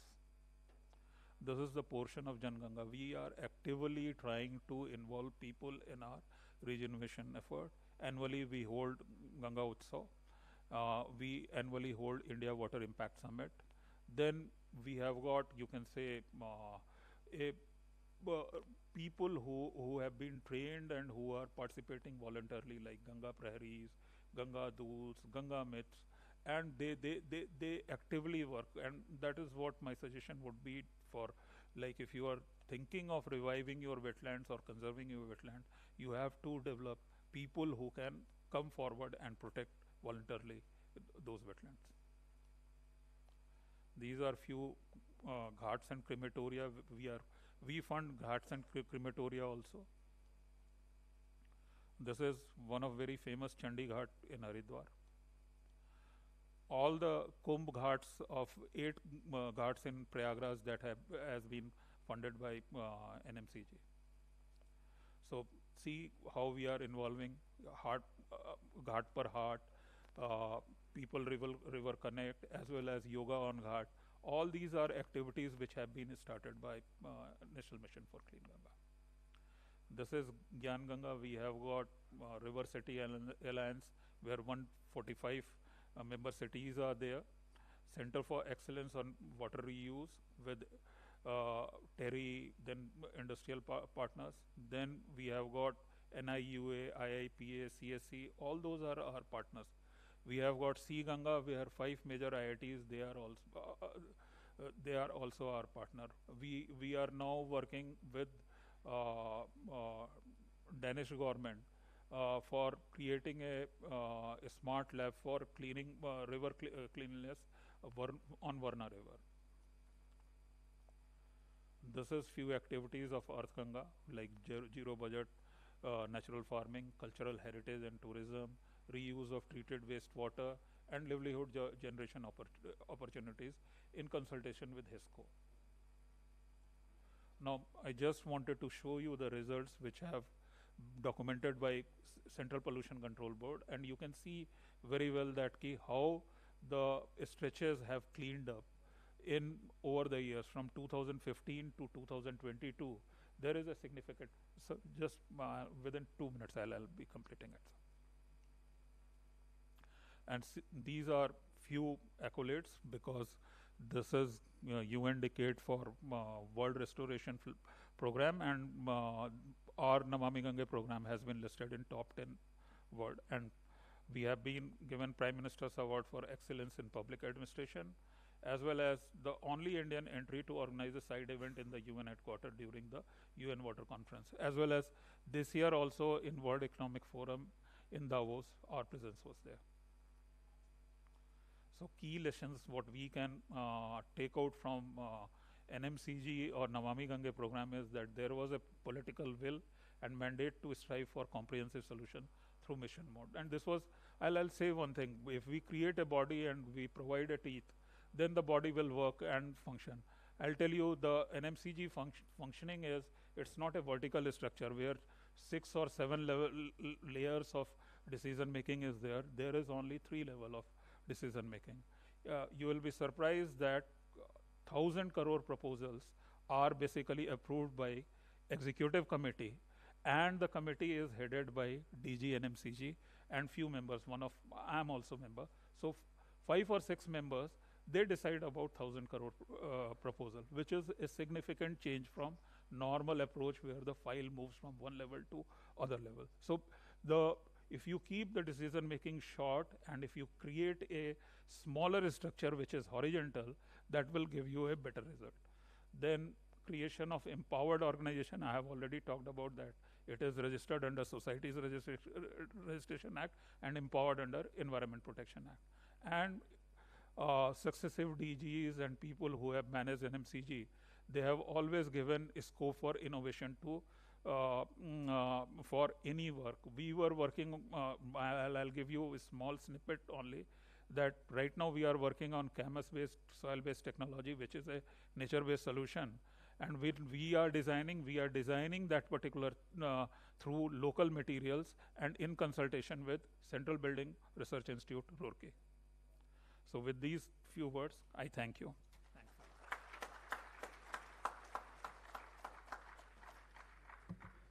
Thank you, Brijendra, for very, very comprehensive presentation on the framework which has been established by Government of India along with the state's support for cleaning the river Ganga. And I think this is a model which states also can adopt to actually work on river rejuvenation.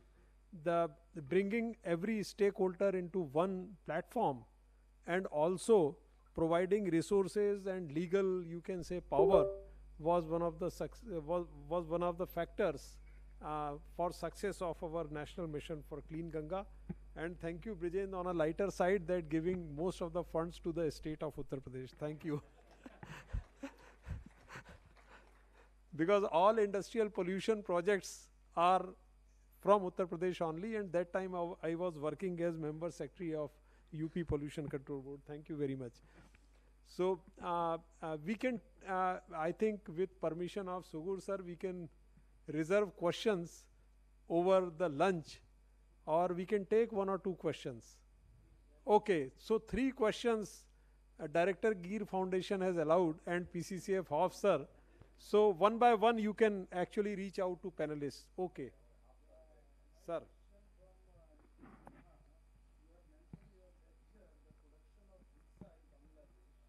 So what is the status presently? Why the production is increasing in Bangladesh and why it is reducing in India? What are the reasons? Thank you very much for your question. This is a very, well investigated topic, and why the production has been increasing. So there was a specific policy intervention from the government. I don't know if there are Bengalis in this room, so they will know how important Hilsa is for their food. So as I said, that initially, first, because Hilsa migrates from the sea to the fresh water for breeding, and beyond estuarine, it goes to the fresh water. Actually, Hilsa travels from the sea till Allahabad. There are historical evidence of that. But there are a lot of barrages, etc., which was constructed, and a lot of research is there indicating that why then Hilsa is not moving too much into. Our population has declined because of all these factors: overexploitation, a lot of barrages in between which Hilsa cannot cross. Now going to the Bangladesh, how things have improved. So first step was to understand how Hilsa is moving, where it is breeding. So we did a situation analysis on Hilsa breeding and migration, and we identified most important breeding sites within Bangladesh. And we share it with the government, and government recognized this, and as far as possible, they identified some of those as conserved area, which actually contributed to conservation of the breeding sites of Hilsa, but not stopping there. Then there are, because one policy or just conserving the site is not enough. So the government of Bangladesh came up with Hilsa ban, fishing ban during the breeding season. And because of the importance of Hilsa for the economy of Bangladesh, I think it is around 2 to 3% of the GDP of Bangladesh. So it was really important. So this ban was actually implemented very, very strongly. And if you talk to a lot of activists these days in Bangladesh, they will say that, this was the worst thing. A lot of fishermen have died because of the ban, because they were taken by the government or killed because of some other reason. So that is a implementation issue, but overall, the conservation of the breeding size, ban on Hilsa, providing assistance to the fishermen during the ban period, all these things during the last 10 years have led to the increase in Hilsa, and in fact the impact of that is also visible in India. So last year I heard from the friends in Assam that a lot of Hilsa actually moved into Assam. And we also see that Hilsas, generally they are not found in the Barak side, so it's like a Surma Khushiara in Bangladesh. So traditionally they were not moving into that, but because this is more better ecologically, we also have some records of how Hilsa is actually moving away from the Brahmaputra and Ganges basin and going to Barak part for breeding. So this was Okay. Yeah, yes, so, please. In fact, so just wanted to add on Hilsa. So NMCG is also working on that. Farakha is one of the major barrier. And we have created spawning centers near Farakha so that from there we can put it on the upstream side, sir. Okay, one more question. Yes, please.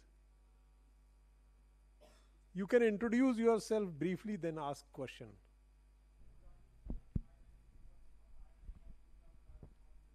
Okay.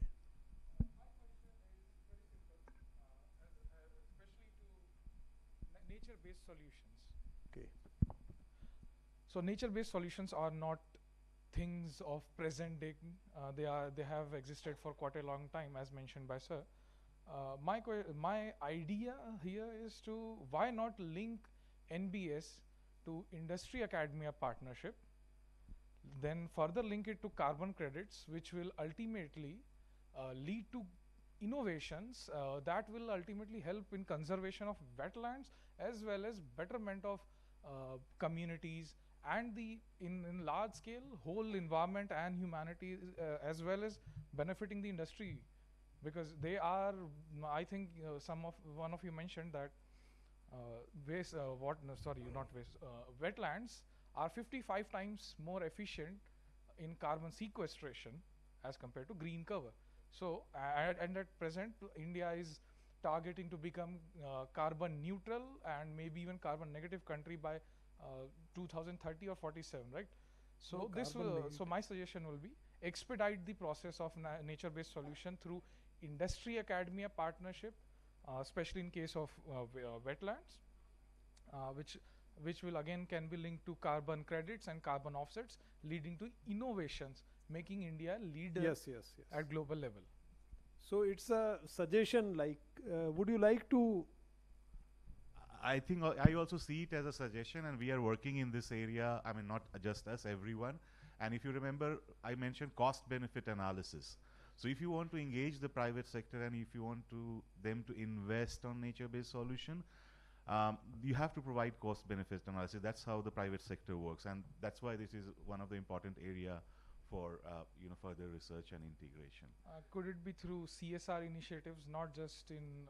Yeah, so that is already happening. I mean, private sector is working on ecosystem-based adaptation. You also have to understand which private sector will be the first goer. So those private sector which depends on the primary resource, like say, who directly depend on water resource or the land resource, they will be more interested in working on nature-based solution. And actually, we are working with ITC, Tata in India on promoting nature-based solution. You spoke about HCL Foundation. Yeah, and you said about 55% more efficient the data. But if you look at NDC of India, which is like a very small document, 6-7 pages with what we want to achieve, and it mentions that India would like to achieve 3 billion unit of whatever, sorry, the unit is. So basically 3 billion tons of carbon sequestering through forestry interventions. But there is a gap. Now you know that wetlands can do it more efficiently, but that is not included in NDC. So going forward, generating more information and data, cost-benefit analysis, this will help us in mainstreaming. Yeah, I would just like to add that like for forestry interventions, I think what you are saying, exactly the same framework has already been implemented by state of Punjab and Uttar Pradesh in agroforestry sector, where carbon financing is like linked to agroforestry, where the farmers actually get the benefits of carbon sequestration, at the end of harvesting of their crop. So that is an additional income. So as he rightly mentioned, that creation of additional carbon sinks in our nationally determined contribution probably may be a driving force for building up such frameworks. And I think wetlands also need to be. In this particular model, a perfect linkage on academia and corporates and farmers community was there.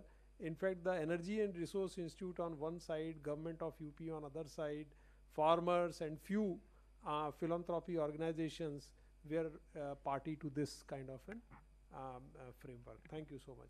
Thank you, sir. Sir, one thing I would like to add, Meghalaya is working a lot on carbon farming because of the indigenous people managing the land, and there is a Carbon Farming Act in Meghalaya. So maybe you can explore that also to understand how government is thinking about mainstreaming it. So I with us, yes, please, very briefly now. Yeah, please.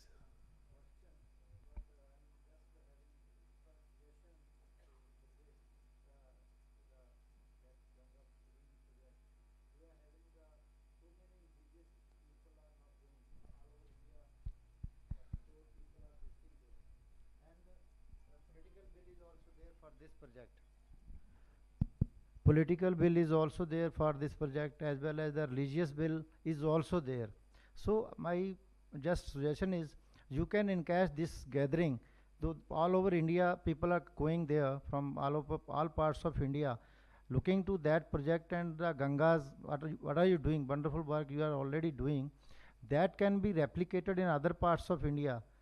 We can use that platform, like this live boy people, they have used the roti, chapati, you have seen that, the apne haath dhoya ke nahi dhoya. So same type of thing we can use for the conservation of natural resources in other parts of India. The basic objective of wetland management also can be utilized for that. You are having money, resources and everything. That type of publicity, that side of things should be used in this platform, like Kumbh Mela or etc. That is my suggestion. Would you like to, yeah.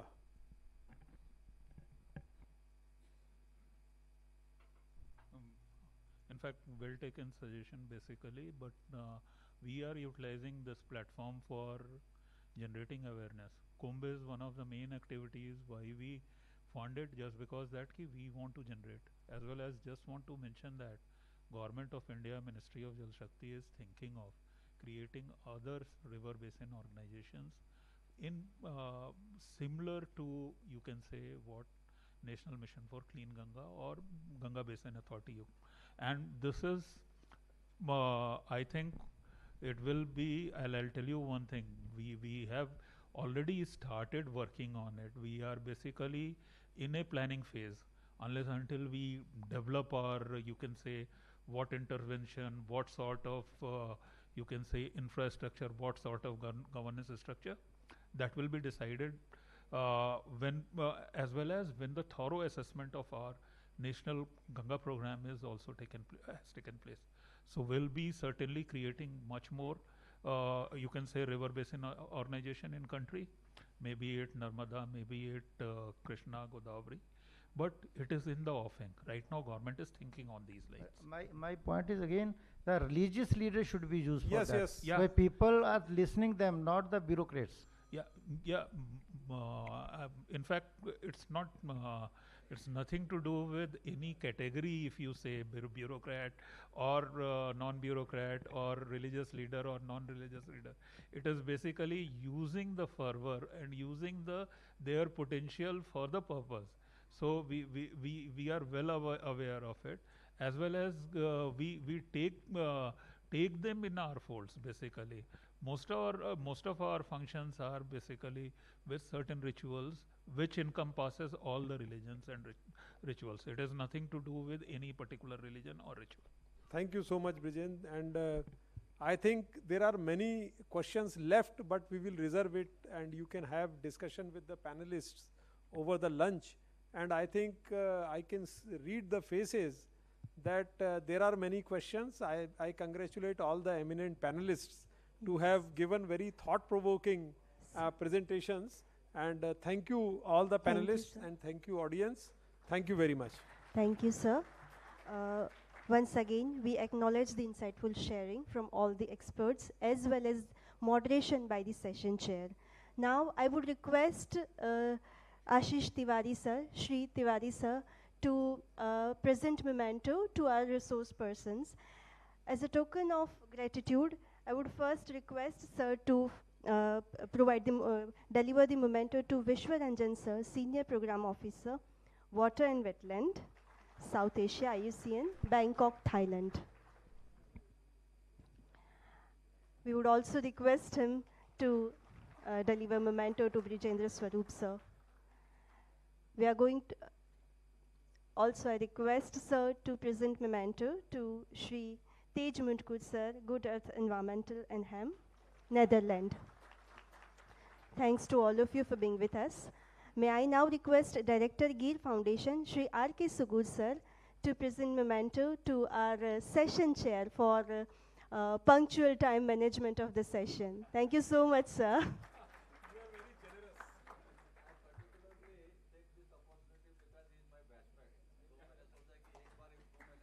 चलिए मिलाया हूँ.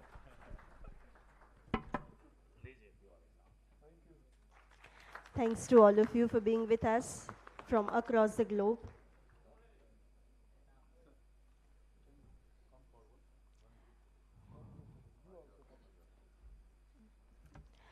Now we are dispersing for lunch and we'll be gathering at sharp 2:45.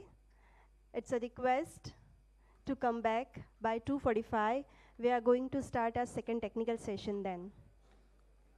Thank you. Thanks to all once again.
Hello.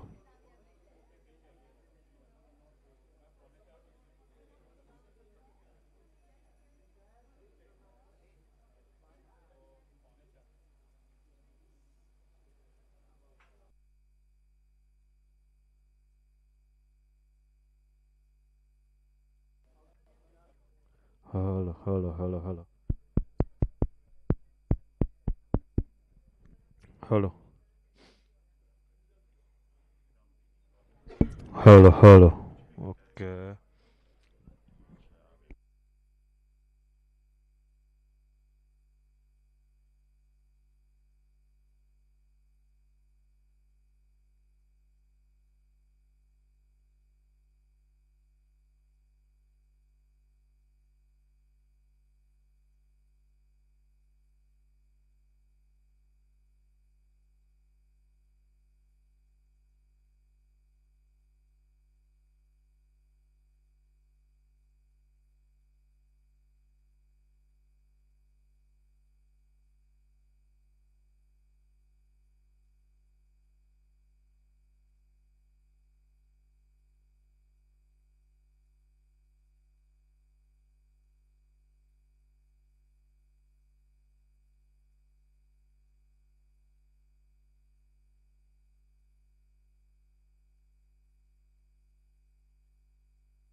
Singh साहब, आप सबको मेरा नमस्कार. The presentation will take a very bird's eye view of how Indian wetlands policy has shaped up till now, and also then take a take on what are the challenges that we face and what is the possible path ahead. Most of you know wetlands, but from a policy making and programming challenge, the idea of duality becomes complicated. Much of our policies and programming are used to deal with either land or water. Wetlands combine attributes of both, and thereby it is slightly more problematic or challenging in a sense. The subject itself has evolved in the international in the last 70 or 80 years. In India, the term wetland started being used only after somewhere around when Ministry of Environment came into existence. So the track record of using wetlands or programming for wetlands is not very long, and thereby it becomes a subject which is always in motion. We use so many terms for wetlands, and you can recognize we use multitude of terms, so much so that my friends in GIZ, they started asking everyone, what is it that you call a wetland in your local language? And we were able to develop this poster, and that shows the diversity of terms that we use. The idea of wetlands, when it was coined by ecologists, they said there are dry areas of the landscape and there are deep water systems which are dominated by water, and wetlands are ecotones which bring in elements of water and land together. But in 1970s, when the Ramsar Convention came into being, it chose to adopt a very broad definition of wetlands. The idea behind this broad definition, you will realize, was to bring in as much area in under conservation as was possible, and thereby the definition read as areas of marsh fen or peatland. Let's take that term out for a moment, but it talks about areas where water stands in natural sense or artificial sense, whether it is permanent or temporary, whether it is static or flowing, fresh, brackish or salt. And you will then realize that anything that has water will automatically become a wetland under this broad definition. The only delineating factor was when we are dealing with the sea. At low tide, the depth should be 6 meters. It was believed that the diving ducks which used to occupy the coastal waters could not dive anyway below 6 meters, and thereby this limit was chosen. The portent of this wide definition is anything from the rivers to small ponds is now a wetland.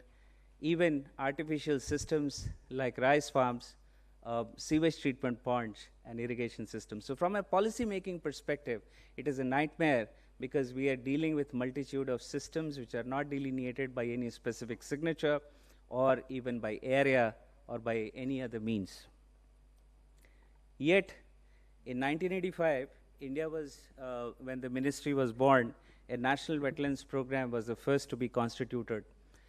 The idea was to pick up support state governments in designing and implementing management plans for sites, and through a well-documented choice-making system which is known as a management plan. Over a period of time, a lot of sophisticated material on what is wetland wise use or how to assess management effectiveness and others have been evolved. And so much so that over the last 40 years, nearly 200 management plans of different shapes, sizes have been supported by the Ministry of Environment. I'm conscious that Ministry of Jal Shakti might be, with their consideration of wetlands, might be increasing the size and scope of wetlands conservation in the country by several orders. Wetlands have also figured heartily in several national plans and programs, whether we see the objectives of NDCs of creating additional carbon stock, whether we are talking about water-related targets, the Amrit Sarovar, which talks about 75, small water storage areas, may also be considered as a program for small wetlands. We now have the India's national biodiversity targets. Targets 2 and 3 specifically call for intervention around wetlands. In disaster management, the National Disaster Management Plan calls for integrating wetlands as non-structural measures for flood abatement. And in urban development, the Smart Cities mission called for a balance between blue and green environments. Accordingly, India has also an evolved institutional architecture. Initially, much of the regulation thinking around wetlands were borrowed from either fisheries or forestry, later on from wildlife. But when India's Environment Protection Act was promulgated, a specific subordinate legislation by the name of Wetlands Conservation and Management Rules was introduced. The 2010 rules were superseded by 2017 iteration. And 2017, one of the most important development is mandatory constitution of state and UT wetland authorities as the nodal policy making, regulating and management bodies in a state.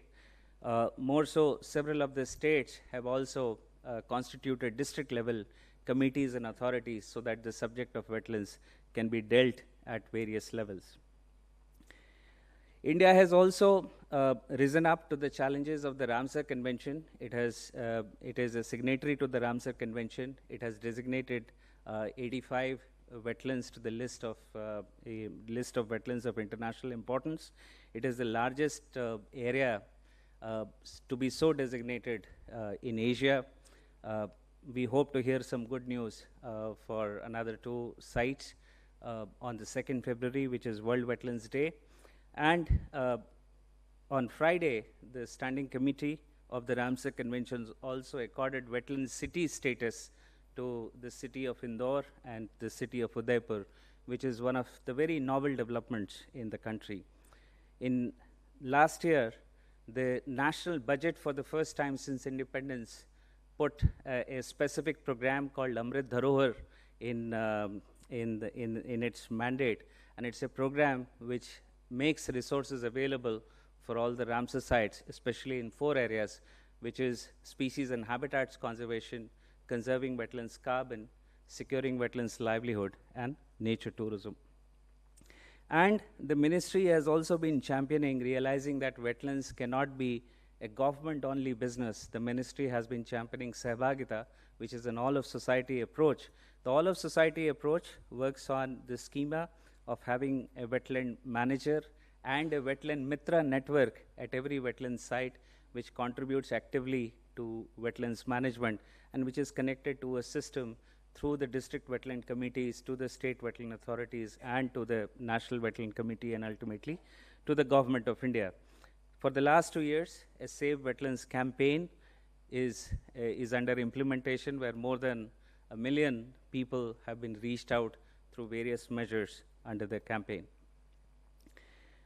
Several of India's international commitments under Ramsar Convention, under CBD, under CITES, under UNFCCC also talk about wetlands, which also shows how India is serious in its commitments towards wetlands.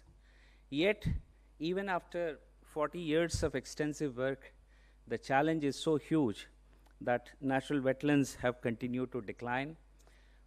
We, as Wetlands International, maintain an index of wetlands by monitoring 1,200 sites. And by that estimate, presumably, we have lost about 30% of our natural wetlands in the last 30 years. The quality, when I look into the reports of CBD, about 40% of our wetlands do not have oxygen, which can sustain aquatic life. An important impact has also been on ephemerality, as with climate change and regulation of water systems, the hydrological system speeds up, and that means wetlands are dry for prolonged periods. The freshwater availability remains a concern. And the impact shows up in a number of ways, whether it is dry cities, parched cities, or cities which face extreme floods. We all remember the sites of Bangalore, which has ravaged its wetland, wherein the IT city had to plow BMWs and very fancy cars on tractors just because the water could, the water was available in such a large quantity in a short time. But over and all, the problematic of wetlands conservation has been shifting. In 1980s and 90s, when you look around why newspapers would cover wetlands, the story was almost about birds. When Siberian cranes stopped coming to Keladev Ghana National Park, that made the headlines because that was an, a stark reminder of how such an internationally important wetland had stopped receiving winged guests. And this was something that even Prime Minister Indira Gandhi associated herself very closely with. If you look into our newspapers now, why they report on wetlands is because of subjects that are very close to us, that is water. Whether it is Bangalore, which is running dry, or whether it is Bangalore, which is running wet, all of this attracts headlines. And the mainstream media is starting to connect the value of these ecosystems to water and food security. However, different sectors have continued to view wetlands differently. On the left is a press clipping which says 5 water bodies to get a wetlands distinction soon. This is the level of misinformation that continues to exist on wetlands by isolating water bodies as something different from wetlands. As you'd have seen, India ascribes to Ramsar Convention and a wider definition of wetlands, yet this whole idea of wetlands does not percolate below to different sectors of society.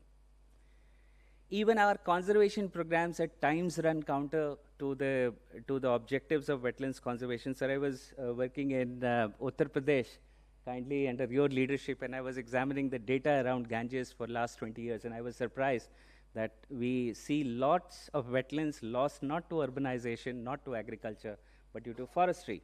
So when I started speaking to your DFOs, they said, sir, ये जो one महोत्सव होते हैं, billion trees plant करने होते हैं, the places where we get moisture is basically wetlands. And then we went back to PCCF, and he was kind enough to give an audience, and thereby we decided to maintain a buffer of at least 100 meters when we plant around wetlands.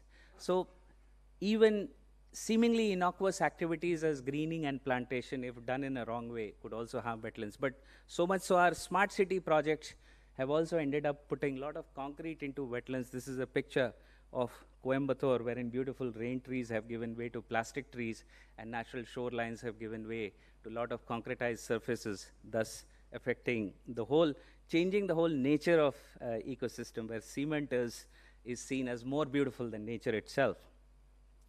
But also some of the stories of wetland restoration need to be examined more closely.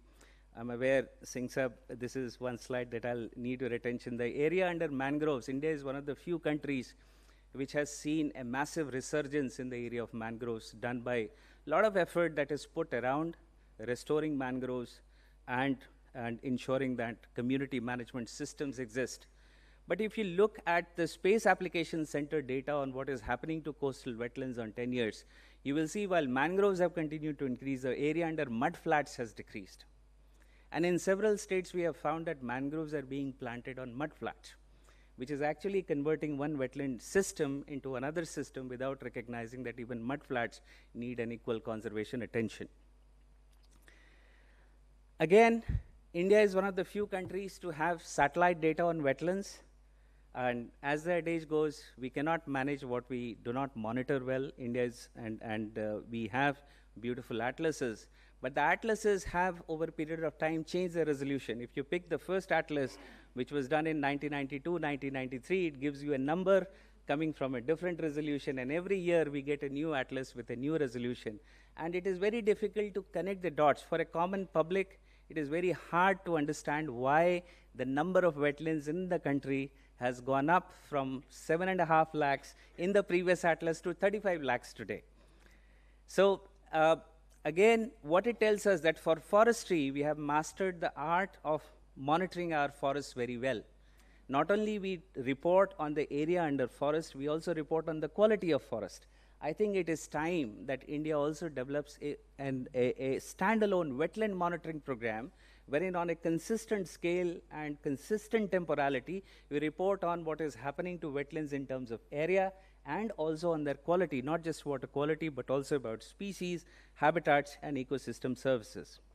And largely, the governance challenge. Sir, the chairman's introduction, I heard a line that your love for small wetlands is eminent. Sir, this is one of the governance challenges in the country. While wetlands under protected area network, or CRZ, or natural wetlands above 2.25 hectares have received protection of some kind of a regulatory framework in the country. It is the smaller wetlands which are completely out of any protection. And the fact that majority of our wetlands, 90% of wetlands in our country are small. That is what Space Application Center data says. And you can see numerous stories. We don't even intend to monitor or correctly inventorize our small wetlands, which are, to me, more important lifelines to a villager who looks at, his water for his, agriculture, for his animals, animal husbandry and all.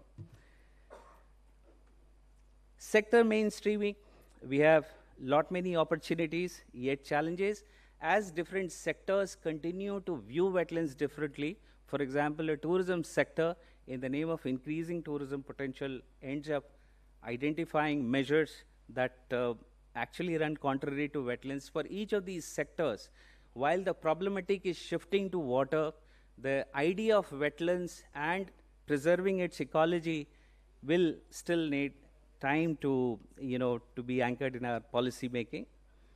And finally, when we look at resources, wetlands are still seen as standalone projects wherein states write a proposal and the central government accords a definite money. Sometimes it is sufficient, most of the times it is not. The ministry's central government budget for wetlands is a pittance against what is needed.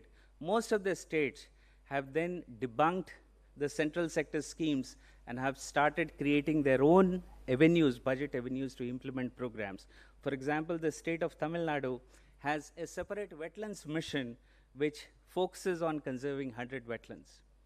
I'm sure, sir, I understand that government of Uttar Pradesh is also considering putting in a place specific wetlands mission with a dedicated state allocation of budgets so that activities that need to be done time and time again do not suffer from want of budgets. But most importantly, the biggest benefactor of healthy wetlands, that is the private sector, sits on the fence today. And it is high time that as a citizen, as a responsible part of the society, they join hands with the well-developed machinery in the states to promote, to actively champion wetlands conservation in their own capacity. Finally, wetlands conservation is also seeing its own challenges. Most importantly, with climate change as hydrological regime shift, the whole idea of a fixed wetland boundary is going to be under pressure. I'm just showing you for an example, the map of Point Calimere. This is a coastal site in Tamil Nadu. On the right, these are 50 years projection of how rainfall and other parameters will behave. And what you will see is the area becomes more bluer. That means with sea level rise, more water is going to be available and the boundaries are going to shift. Most of the times, with an absence of buffer around wetlands, it is not possible to accommodate the new boundaries or even land uses that might come under pressure.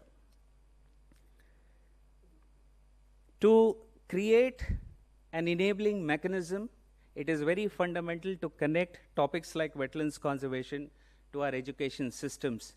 There are hardly any facilities for students to learn about wetlands or even for in-service professionals to gain scientific training around how to implement or conduct wetlands assessments or management. Most of the times, if you look into this textbooks of your children, you will see water cycle. This is so fundamental to understanding of wetlands. It shows where water falls, it shows where water goes. It doesn't tell you that it is the wetlands where water is stored, and it is the wetlands that are so fundamental for functioning of water cycle and carbon cycle. The judiciary has been very quick to recognize the gaps. The civil society has time and again gone to the courts asking for delineation, so much so that Supreme Court in an order last month has asked all the states to revert with clearly identified wetlands boundary within a span of 3 months. Sugoor Sahab is smiling. We are working with all the states to provide support. How could a very detailed inventory be produced? Yes, so I'll conclude here. While the last 40 years has been one of the most profligate areas in wetlands conservation, The size and scope of the problem that exists today and the pace of degradation and pressures on wetlands leads us to one major conclusion, that only expecting governments to deliver on wetlands conservation would be a far-fetched idea. It is high time that individuals, societies, communities all join hands for wetlands conservation, and journey from here is an all-of-society framework. The beginning could be made by democratizing the data. If your Google map can show you where your roads are and your houses are, it should also show where your wetlands are, so that these are not conserved. And then your textbooks can also start talking about wetlands. People should not pollute, use water, and identify how day-to-day activity impact wetlands. At the larger level, an enabling policy framework and programming framework can do a lot of improvement for wetlands. Thank you so much, sir. This was the message I intended to deliver.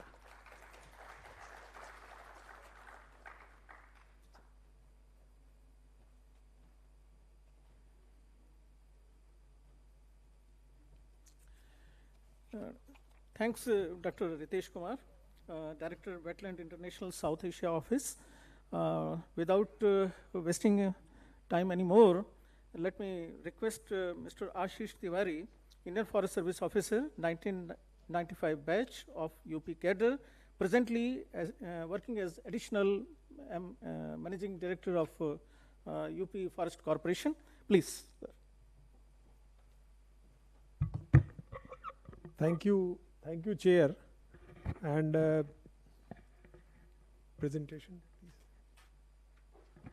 So I would be rather presenting more on a governance side, that how whatever kind of wetland or water bodies or ponds rejuvenation works that are being carried out can be actually done to actually fulfill the objective which is visualized. I little bit disagree with Ritesh ji.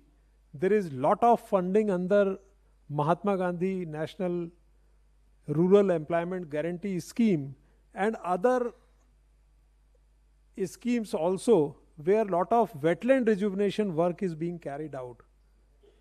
But my point of focus is basically how to make whatever is being carried out more effective and to fulfill the objective. So we had tried to develop a monitoring framework.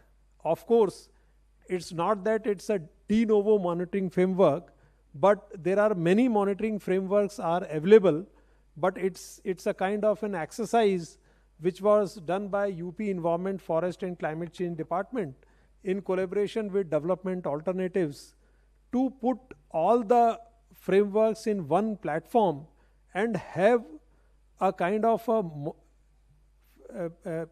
monitorable matrix by which actually internal monitoring can also be done. I would just like to give you an example that if a Gram Panchayat, before actually rejuvenating a pond, if is aware of that what kind of parameters I have to look into, then he actually internally monitors it and actually then does the work. So it's basically also capacitating, building capacities between the implementing agencies to actually fulfill the objective. So this presentation actually talks about that, and it will also be giving you insight that how this monitoring exercise can actually be done. It has borrowed all existing, you can say, work on monitoring framework which has done by other organization into one platform, and this framework has been developed. Thank you. Next. Oh, sorry. So I am not actually focusing upon, since time is less, so scenario of water bodies and all I am not focusing. I am just saying that the kind of monitoring which is required. Suppose a Gram Panchayat or a urban local body earmarks X amount of funding for rejuvenation of wetland. What he should do? He should just go and do some beautification, desilting, or somebody will say that scientifically desilting should not be done. I think all wetland scientists would agree with me. So he must know that what is actually to be done. So this kind of a matrix actually guides them that actually what has to be done and what needs to be done on sustainability of that rejuvenated wetland. It should not be a one-time exercise where you rejuvenate and then forget. So everything comes back, whether it is sewage flowing into that wetland or pond, or kind of a land, you can say, encroachments around it, etc., blocking the drainage channels, etc. So that is a kind of challenge, governance challenge, which we are having at this point of time. So now this framework is a draft framework. Is actually I am talking about urban water bodies, urban ponds, and we had done this exercise for Amrit Sarovar. You may be aware that in 2022-23 and 23-24, many states have taken cajoles on their shoulders to actually rejuvenate the village ponds and urban ponds in the drive called Amrit Sarovar Abhiyan and Catch the Rain kind of campaign. So we developed a framework and then we put it into action, implementation, and we saw that there are large of gaps in implementation of those schemes.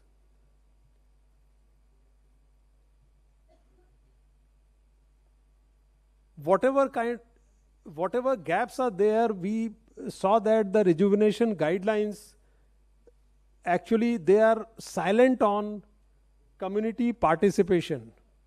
Then inadequate integration with urban planning. You would also find that the master plan of a city does not have a kind of planning, you can say, provisions with respect to sensitive to wetland conservation. Then insufficient focus on climate resilience. Like all eminent speakers, they have focused upon building resilience on climate change impacts. Those kinds of focus is also missing. Then weak enforcement regulations. Ritesh ji mentioned that for smaller ponds and for urban ponds also the weak enforcement regulations are there. Then pollution control limitations, neglect of biodiversity, then limited use of nature-based technology. I think somebody mentioned about the phytoremediation, the natural way of cleaning water. But do you go around and you won't see that kind of constructed wetland or natural, you can say, water cleaning system in our wetlands or in small channels which are flowing into the wetlands. Then absence of long-term maintenance plans, that is also a challenge. Then a comprehensive monitoring network is needed to ensure evidence-based planning. I think in the forenoon session, we had a very good presentation on evidence-based, you can say, planning. If you have evidences with you, like monitoring data with you, you can have better answers, managerial answers to the challenges. Then exposes the gap over time. If you have a monitoring framework and if you do create a temporal data, then you have a better understanding of the gaps in a time frame. Then allow decision makers and implementers to assess successes and problems. And lastly, ensure rejuvenation activities are successful. That is very, very important. Whatever you are doing actually delivers the objective. That is very important. So this is a kind of assessment matrix. It's not a framework per se, I should say, but it's kind of a research survey of existing frameworks which we actually reviewed, and the relevant research is all incorporated into this matrix, And this assessment matrix is actually focusing upon ecosystem sustainability, which will encompass the service offered by the water body, then cultural, educational and recreational services, provisioning services, regulatory services, regulating services, socio-economic services and supporting services. These are very, very broad terms. Like if I say that what is the, you can say the status of wetland with respect to provisioning services, it is a very broad term. But how to actually go down from here, that is all about this matrix which we have developed. So this is a kind of a pie which actually gives weightage of ecosystem services for assessment of a particular water body or wetland. Socio-economic services, we have given some weightage. You can dispute this weightage, but it was reviewed. We reviewed so many literatures, researches, and we put some weightage on various kind of services to actually create a matrix of 100 marks to actually rank various wetland rejuvenation works. I draw this, you can say, the knowledge from the recent Niti Aayog's report, which have created a very healthy competition among the states so far as progress on SDG development goals is concerned. They have divided states and SDG goals performance into 3-4 categories: performer, achiever, and something like that. So we have tried to do that, and that is why we have attached some weightages to various kind of services which the wetlands offer. So it's a matrix of 100 marks and a very detailed, you can say the questionnaire will be there, but detailed and very simple. If you answer that, then probably your score for the wetland rejuvenation work will come out. I'll delve little deeper into it. If I take parameters of spiritual and religious importance of that particular water body, whether it is there, then the sustainability will be more because community linkage will be more. So the marks, there would be certain indicators which we have selected: the religious significance, personal feelings and well-beings of the stakeholders, opportunities for formal and informal education and training. So some marks has been attached, keeping in view that what kind of impact it will have on sustainability and well-being of the wetland. So this is 15 marks we have attached for cultural, educational and recreational services of the wetlands. Similarly, supporting services, we have attached 25 marks, which encompasses biodiversity, species, soil formation, nutrient cycling, food web support, etc. So I'm not going into detail. It's a very detailed kind of a matrix, but I'm just trying to give you an idea. Then regulating services, 25 marks attached. You will find 5 parameters which will have different weightages attached to it: erosion prevention, hydrological regime, then climate regulation, natural hazard regulation, etc., like flood control, etc. Then we have provisioning services, 20 marks for that. Because you do more provisioning, then probably your wetland health will be adversely affected. So little less marks were attached to it. Then socio-economic services, 15 marks. And then cultural, and this is the detailed kind of indicator and measurement of successes. When you go and actually monitor a wetland, then you have to do some kinds of measurements, observations. So this detailed matrix actually gives you a very good guide to actually go and assess, make an assessment of the wetland. And if it is done internally by, say, by an urban local body, then probably they can improve their rejuvenation and their restoration work and exercise to fulfill the desired objectives. So this is, I think, the detailed measurement of successes. This is kind of matrix we have created, and we have done this exercise for Amrit Sarovars. And my friend Yogen from Development Alternatives will present on a little case study very briefly in 5 minutes. And Over to Yogen. Thank you. Thank you, sir. Thank you. So basically, on the basis of this framework, we tried to pilot this framework in different geography. So we initially selected Amrit Sarovar in Uttar Pradesh. As we all know, there are 9 agroclimatic zones in Uttar Pradesh. So we select one Amrit Sarovar from one agroclimatic zone. So like one from Meerut, one from Aligarh, one from Lalitpur, and one from Sonbhadra, and one from Jaunpur, and one from Sitapur and Gonda. So we select one Amrit Sarovar, one agroclimatic zone, and assign a implementing agency. Like there are different NGO which is working in different geography.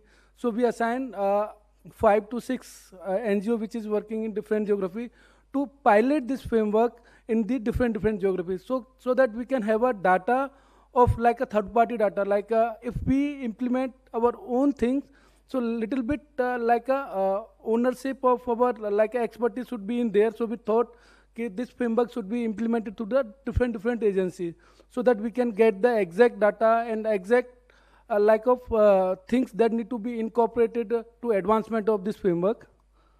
So if we talk about the technique used for the data collection, so as sir already mentioned, we developed the questionnaire, which is basically in Hindi, not in Hindi, like in Hindustani language. Like we develop the questionnaire in vernacular language कि जहाँ भी जिस भी location में हम जाएं वो जो क्वेश्चंस का हम डाटा लेना चाह रहे हैं वो हमें वहाँ से मिल जाएं. So we thought कि questionnaire should be too much simple and too much understandable to each and every individual, each and every end user, and which is residing inside the pond, sorry, not inside the pond, in and around the pond. So for the in order to just fill the question through the questionnaire, can you please click over the link? So just I will explain the format of questionnaire. So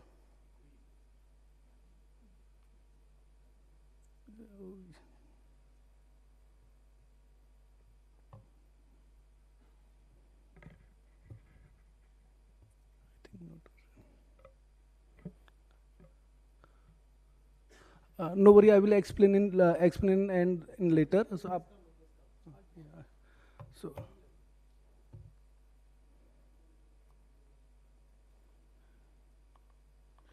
So basically, we developed the questionnaire. In this questionnaire, we already, as in framework, there are services, there are indicator, there are parameter, and after that, we have a measure of success. So we thought कि we can, suppose we have a measure of success like water quality. So how can we capture the question regarding the water quality? How can we capture the question regarding the, we can say कि how this pond or water body can prevent the erosion? How can this water body can prevent the flood? So for that we just design the question in a simple language, in the like we can say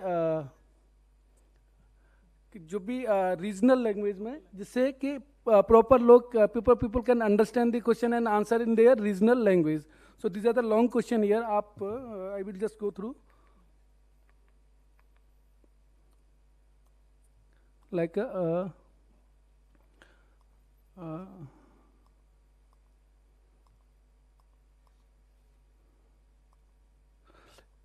in this questionnaire, with all prospect like cultural services, provisional services, supporting services, regulating services, as well as social economic services के perspective से we captured all the question in the vernacular language.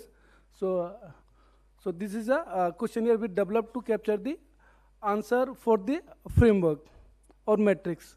Yeah, please go to the presentation.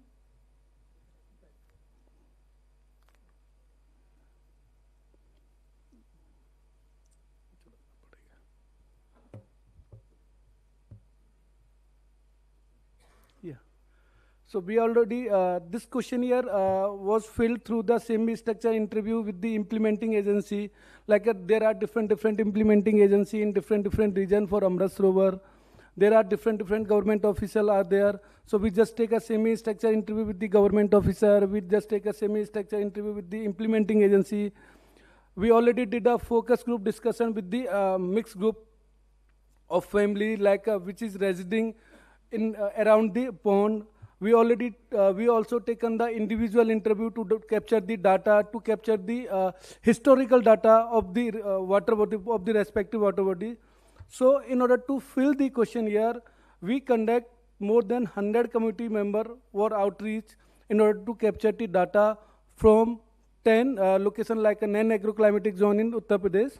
So if we these are some glimpses of the survey, like in one Gram Panchayat, NIR Foundation was just piloting the implementation framework. In one Gram Panchayat, GEER also piloting the implementation of this framework.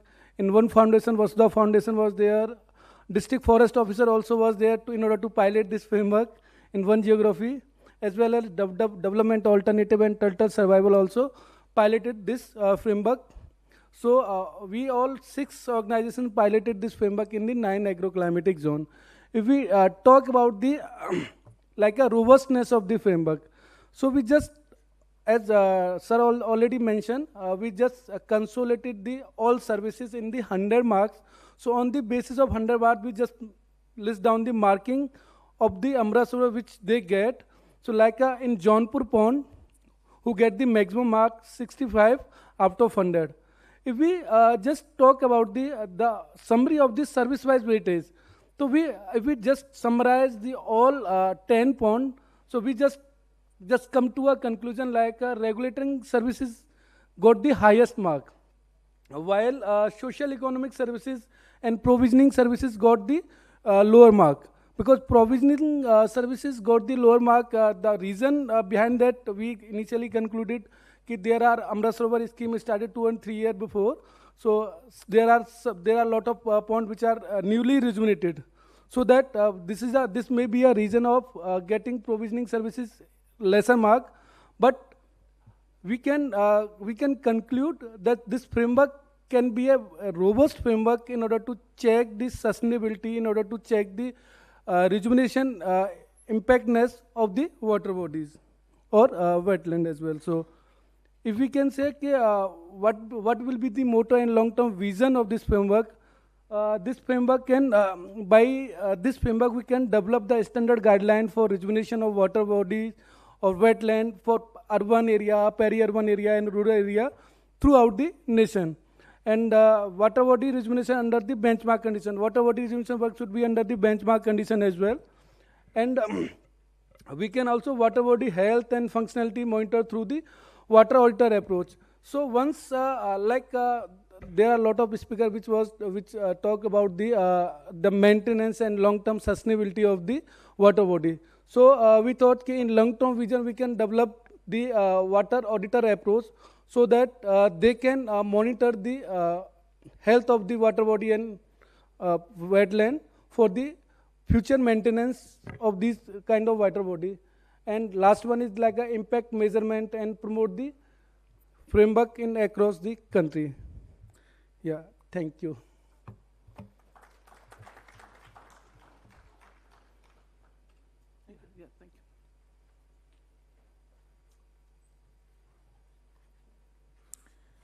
Thank you, Dr. Ashish Tiwari and your colleague.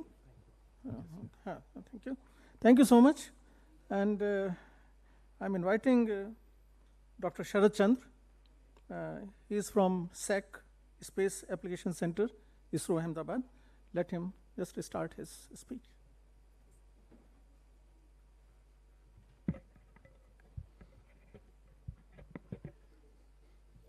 Good afternoon.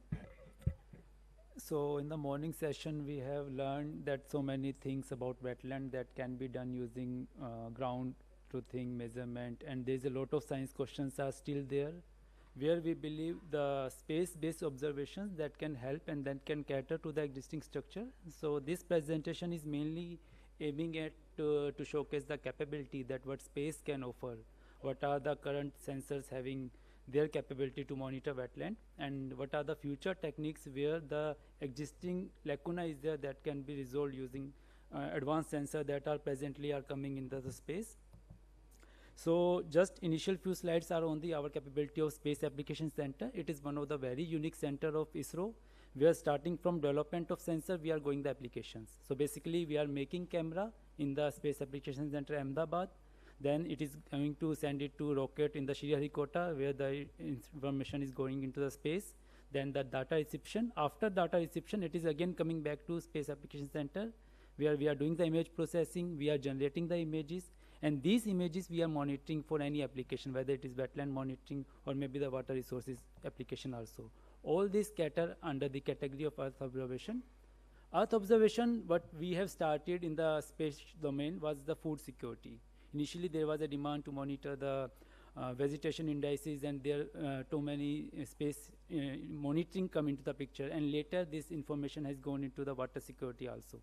Water security, it is very easy to delineate water from the nearby land also, but now it has gone into ecosystem monitoring and environment. Basically, we are monitoring the trace gases in the environment, in the air pollution, how much PM is varying apart from the forest fire. There are routinely space information is making use. If you're talking about weather, climate change and ocean, their space is giving plenty of information. If you're going to monitor the track of a cyclone, now we can give in advance what will be its track. If you're talking about the weather, that what will be the monsoon, how much El Nino, La Nino impact will be there, we can able to predict that. So their space has already been proven. And if you came into the disaster spot, then synthetic aperture radar and several other instruments that can give rise to flood forecasting. For example, presently we have regularly generating flood forecasting for 72 hours in advance over Brahmaputra river basin. Basically, we are making use of high resolution rain and converting into river discharge. And once you know based on the amount of river discharge, what was the scenario of flood in the historical event. So like this, we have so many applications where space input is going. And once you are going for a high resolution, then infrastructure development also one of the key area where urban development or urban hinterland has come into the picture. It is one of our journey that what we have started way back in 1970s, where we are only doing the mapping exercise with some of the cameras. But nowadays we are going for the geophysical parameter retrieval. When I'm saying retrieval, we are actually monitoring the quantity and quality of these things. And the lacuna is every space sensor has some temporal resolution. You cannot get information each and every day. So what we are planning to integrate this information into some of the remote sensing hydrological modeling so that you can fill in the gap of the temporal scenario so that near real-time information is available. And we are aiming to develop some of the water vast system. When I'm saying a water vast system, it means we are planning to target each and every aspect, whether it is atmospheric water, whether it is a surface water, or it is a groundwater. Even groundwater, GRACE type of sensors are there that can give rise to very good information about the resources that are also limited. Some of the future sensors where we are presently working are Trishna. Trishna is high resolution thermal sensor that can give rise to some of the temperature anomalies. GISAT-1A, our own ISRO sensor is about to come, and the SWAT mission. Once we'll go further, we'll go each and every aspect in detail. And coming to the spatial resolution, we have different type of orbital sensors. For example, in geostationary platform. When I'm saying geostationary platform, we are getting information every day. But the spatial resolution will be limited. For example, inset type of sensors where we are getting, looking at the Earth, for example, in India every day, but the resolution is something like 4 kilometers. Once you move from geostationary orbit to a polar orbit, it means you are getting information at every 8 days or 10 days. For example, the second one is an OCM, ocean color monitor. The resolution is poor. It is 360 meters. So from 4 kilometers, we have come down to 360 meters on the sake of temporal resolution. Further, you can go for WIFS-JETO data, that is a 56 meter resolution. Earlier wetland inventory we have done using AWIFS data that was having 56 meter resolution. But then again, 2007-8 time frame, we have make use of LIS3 data that was having nearly 23.5 meter resolution. That was the wetland inventory was carried out. We are having very high resolution LIS4 data, that is 5.6 meter resolution. And all this data with the recent space policy is public domain. So basically, this data is free to use by the public if it is above 5 meter. And some of the strategically collected Cartosat data having resolution of sometimes sub-meter or meter that we are only making use for some very fine studies. Coming to the outline of this talk I have generally planned to discuss about only 3 techniques in detail. One is the optical technique. When I'm saying optical, it is a multispectral and hyperspectral. Here sun is our active source, sun is sending light, and we are making some of the detectors, they can monitor the water light, how much light is coming. So this data we are making use to make national wetland inventory. I'm going to cover in detail. We are going to use this data for water quality monitoring. The same data will be always used to aquatic vegetation. What are the macrophytes or the water hyacinth is there that can also be easily detected using this data set. But optical data will have limitation. You cannot see through clouds. And if you are talking about hydrology, most of the disaster came into cloudy season only. So there we are making use of microwave data. Microwave is a active source. You are also sending on the space. You are sending some light and monitoring how much light has come into back. Using that synthetic aperture radar is one of our technique where you can get high resolution data. High resolution, I'm saying it is order of 10 meter or so. But it can only give you the extent of the water body, not the change in the level of the river of the reservoir. So in that scenario, we are having another sensor that is called altimetry that can give you the water level variation that is happening over the location over a long time. And altimeter is also a nadir looking. Nadir looking means it is passing over one location. After 120 kilometers, it will pass other location of the river. So there are some gaps in between the tracks. So one recently launched future technology, SWAT mission is there. That was surface water and ocean topography. It was a mission by NASA and CNES, and we are the science team partner from India. So this data will be going to be a milestone in the hydrological era, where you are going to get water level, river slope, river discharge, and total water storage. So basically, it will be a budgeting over a hydrological system. And finally, we are moving to a wetland health information system. Once you know the extent, you should also be able to collect some of the information about its health. So basically, these are some of the parameters that wetland quality, reservoir volume, level, discharge, and groundwater we are monitoring, or we are going to see some of the test cases that how we are monitoring this into some of the region. Some basic slide about the scenario that what is remote sensing. Basically, it is a inference about taking remotely some measurement. We are not exactly going to touch. And if you see microwave, infrared, and visible, these are the few lights, and ultraviolet. There we are making much of our remote sensing exercise. Just to give you an indication that how much big is the size, our visible light is having a very narrow channel that can penetrate through the water. Apart from that, all other light where our detector fortunately can see. So we are making use of these, all the sensors into the remote sensing platform. And in the last one belongs to the temperature, where we are making use of this INSAT series or Landsat series thermal band data, TIR band, to see the water surface temperature, whether it is a lake or the sea surface temperature. That is also a very good input from the thermal sensors. So broadly, if you see, our 3 different type of sensors are there. First one belongs to the optical category. Optical category means 0.4 to 2.5 micrometer. It is a sun is active source. We are having detector that is only monitoring light, how much is coming. So we are measuring the light at sensor, and we are dividing how much light from the sun was coming. So basically, it is a reflectance that give a signature. A signature means it is something like your water, it's fingerprinting. So once you know the fingerprinting, you can tell what is the land use or land cover is there. So one below is the land over image through the optical data set. Second is the thermal region, where the principle is we are monitoring the Planck's law. Here you are monitoring the brightness temperature, and if you know the emissivity of that surface, you can convert into the actual surface temperature. So once you know the sea surface temperature or ocean, you can monitor and correlate it with other anomalies, maybe other potential fishery zone and other type of applications. The third scenario is the microwave, where cloud cannot have hindrance. So that is the wonderful technology that is there that basically monitor the backscatter, and it is monitoring the dielectric property of the medium. So whether it is a synthetic aperture radar, scatometer, microwave radiometer, or altimeter, all are working on this principle where you are sending some light and the light is coming. So PET and PR is the receiving and transmitting light, and there we are monitoring some gain of the antenna, and then we are coming out some of the process like cyclonic eye, one example we have shown. There can be plenty of other applications as well. Coming to the wetland mapping actually only. So remote sensing of wetland, it means we can monitor the wetland extent. You can make use of optical and microwave imagery. You can monitor the wetland water level, where we are making use of altimeters. You can monitor the depth or bathymetry of the system. But the thing is, it should be either shallow or should not be very turbid. So basically, people are using LIDAR, that is a radar formed in laser altimeter, or the hyperspectral data that already we have so many locations and spaceborne data set is available. Then we can come out with the water color or water quality, where we can use of multispectral and hyperspectral data set.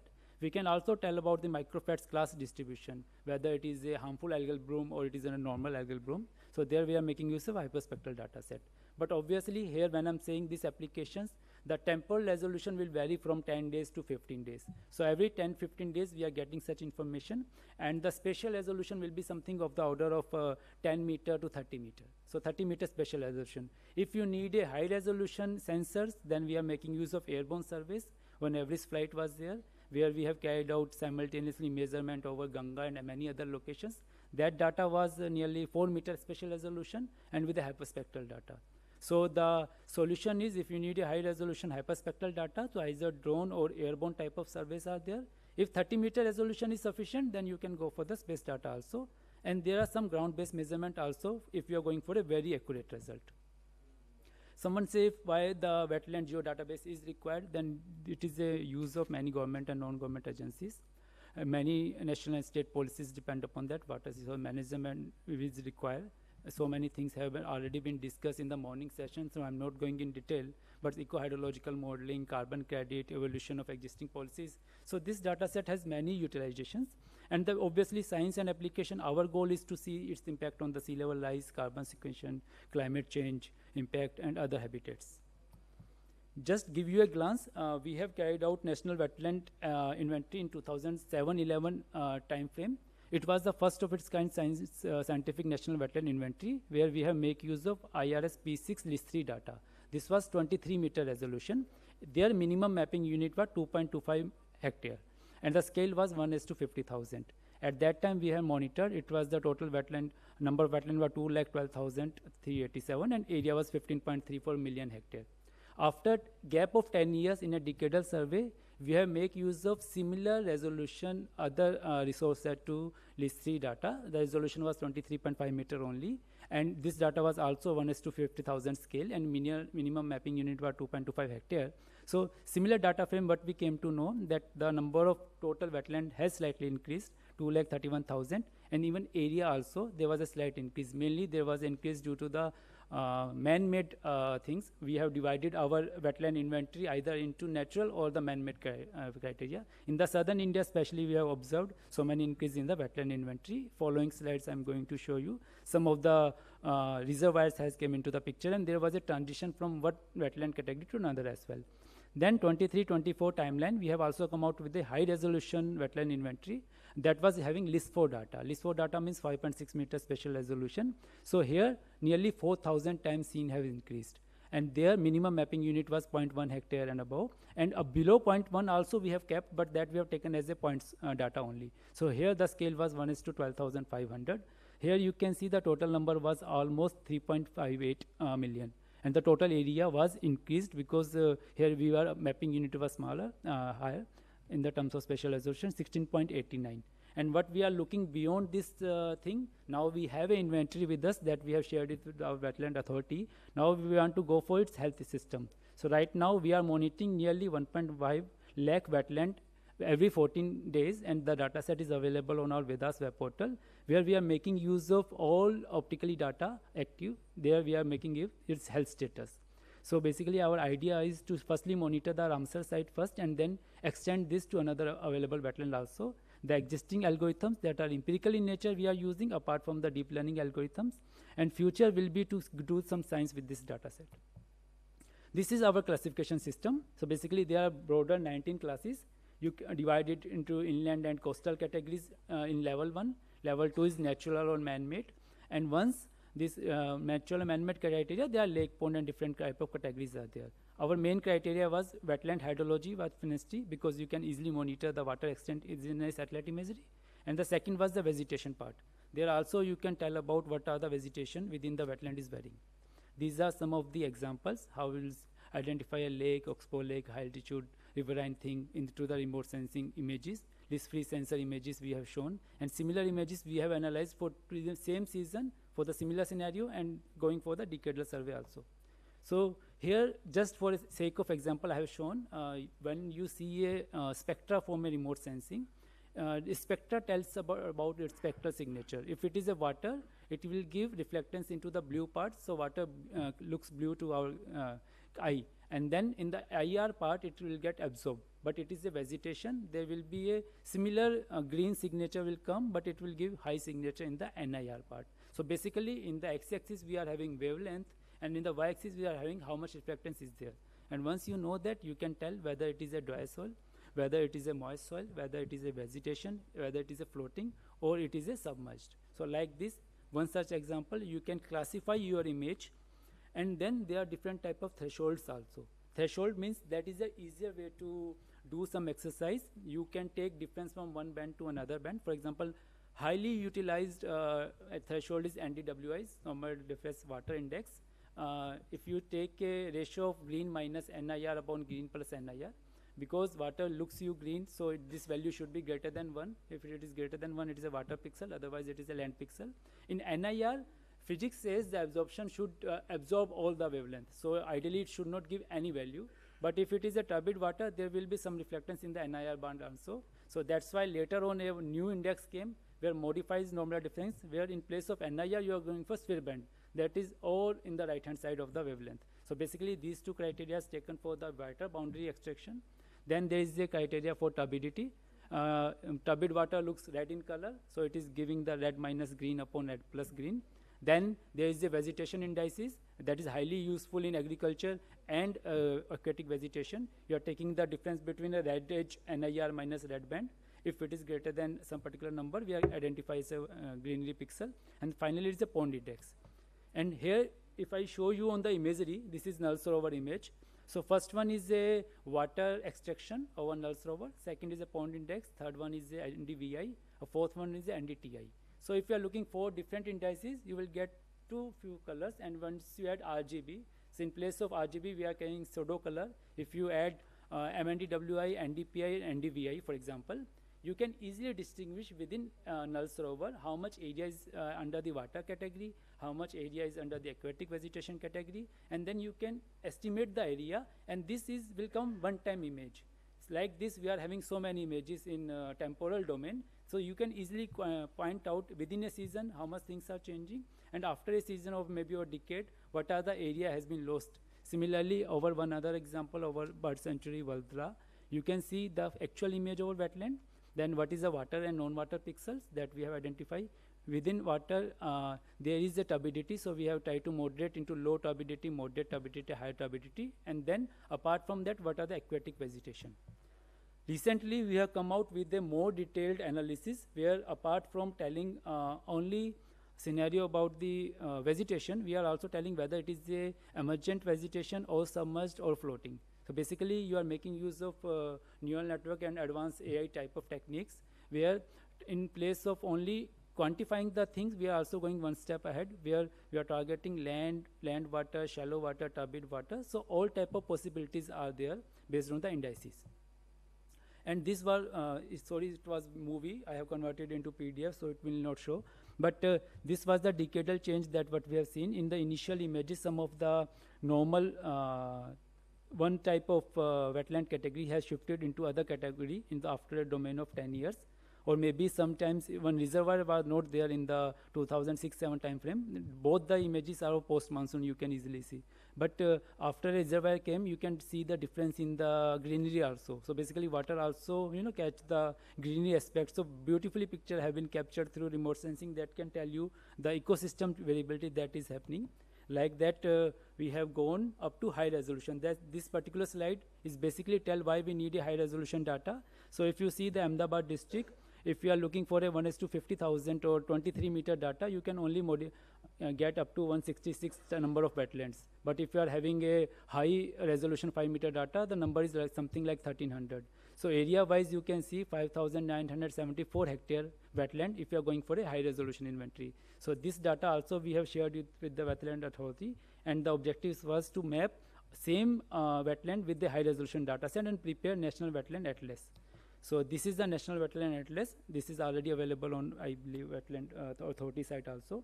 And this is the total wetland new number. I think in the morning that numbers we have seen was the old inventory. The new number is 3.58 million. Out of that, 2.45 million is greater than 0.1 hectare, and 1.08 is the less than 0.1 hectare. So we have totally given the area is 16.89 million hectare. that contribution we have shown. If you see for the different type of category, natural, man-made, all the bifurcation has also been given, and this data set is, we have shared it with the Wetland Authority, and right now they are evaluating on the ground scenario. Up to now, I have told whatever the things have been done operationally. So we have already transferred all the data set what we were available with us in the wetland. Now we are going one step ahead, that how we can tell about the water quality aspect. So this particular image shows that one sun is a basic of that one image only I have shown. Sunlight is coming from sensors within the atmosphere. It will interact with the atmospheric aerosols. It will goes to the sensor. So sensor is measuring that reflected light from the atmospheric part. Then some of the light will scatter from the surface. So it is looking at the surface part. After that, that light will penetrate within water.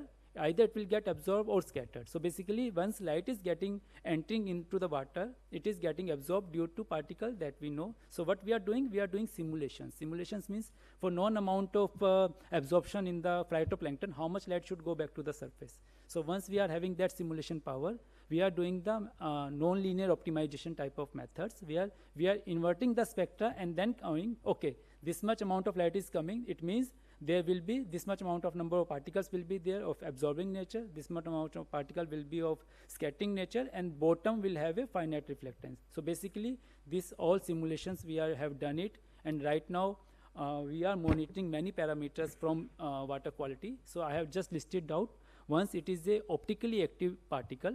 Optically active means that give rise to change in the reflectance. So it is a chlorophyll A, whether it is a color dissolved organic matter, or it's a total organic carbon, total suspended matter, turbidity, Sachi disk, temperature, sea surface salinity, and some of the metallic pollution also, if they are giving rise to some variation in the reflectance of the hyperspectral data set. So basically this algorithm what we have generated in the Space Application Center, and we are targeting this many parameters right now. We are able to quantify, and this number is not holistic, because again we are planning to increase if we are having a ground-based observations. So here you can see this is the water quality over Chilka River. Chilka River in the northern sector is having so many riverine inputs are there. There is this ocean mouth is also there in the southern part, and the southern part is deep. So here you can see once you go from northern center to southern part, the turbidity gets reduced. In the northern part, maximum turbidity is there. Apart from that, this was also one movie over Brahmaputra, where there was a sudden change in the Brahmaputra river color was there. Later on, there was some speculations was China is making some dam or some other activities are happening in the transboundary region. But later on, it has been identified that there was some earthquake activity in the glacier region that induced to landslide, and that landslide water came into the Brahmaputra region. So at Dibrugarh, this blue color water has totally converted into a very reddish water. So if it could have been the video only. So video that shown from blue color to red color transition was there, and the number of TSM from 30 to I think we have observed up to 220. So that much amount of variability we have found. And this is right now we are making use of Google Earth Engine, just for your information I'm saying. So data from 1980 to till date 20 is available on Google Earth Engine. You can process all the data on the web. So these type of processing are very fast. So you can make historical data set also. So once you know the water quality about turbidity, you can also tell about its eutrophication. Because some of the water bodies, like this is one such example of Uday Sagar Lake in Udaipur. If the chlorophyll get beyond some number, then it can also convert into eutrophic water set. So basically that you can identify based on its signature. Another example is from Ganga River, Patna. Here you can see the confluence of Gandak River at that point, where the normal water was relatively clear, and the sediment-rich water from the Gandak came into the Ganga River mainstream, and after some time the things get settled. So that algorithms we have made region specific, because we have a collaboration with the IIT Patna, and then our collaborators was there. So these type of regional algorithm exist, but if you want to implement similar algorithm for a complete region, we want to validate our result with a more data set, maybe in the Banaras region of some other regions also. Coming to the another aspect where you can, apart from the water constituents, you can also tell about the bathymetry. So here, once you correct, you know the water constituents, you can correct from the imagery. So basically what we have done, we have correct this much amount of water quality constituents will impact this much reflectance. Let us reduce that reflectance. The remaining part is coming from the bottom. So this one is the output that what we have generated from the Chilka Lake. In the right corner, that is the Chilka Development Authority measured bathymetry chart is there, and a pretty good match we have observed. So basically, you can tell about the bathymetry that is normal, not available, or maybe survey is required. There can also remote sensing give you a picture, and you can also tell about the what are the benthic cover. So whether it is a sandy bottom or is a seagrass bottom. So sandy bottom will give you more reflectance, whereas seagrass will absorb lights at some of the particular wavelengths. So basically you can also identify this, and we have validated this method with some of the published result where the ground truthing was also carried out. And one of the very useful impact I would say will be in forestry region where you cannot go each and every location. There remote sensing can also identify some of the water, they are toxic in nature. Basically, they are in harmful algal bloom. The water is not, good for drinking, not even for man, maybe for animals also. So remote sensing can also identify that these are the harmful algal blooms or maybe the cyanobacterial bloom.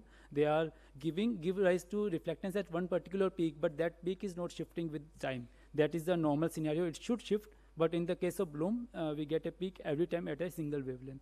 So this is the power of some hyperspectral techniques.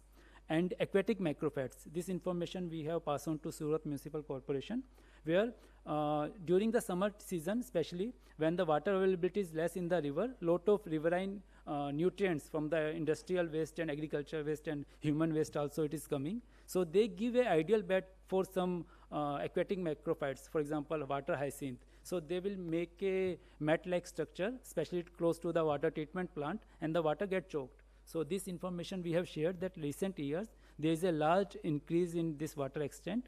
And there are different ways like physical, chemical and biological ways to reduce that. But biological and chemical ways obviously will not come into the picture because the same water is going to use for drinking purpose. Biological insects people use, but that is also a very slow process. So the only process is physical, they use to cut. So we have shared this information that it should cut well within the advance so that the human that hard work can be reduced.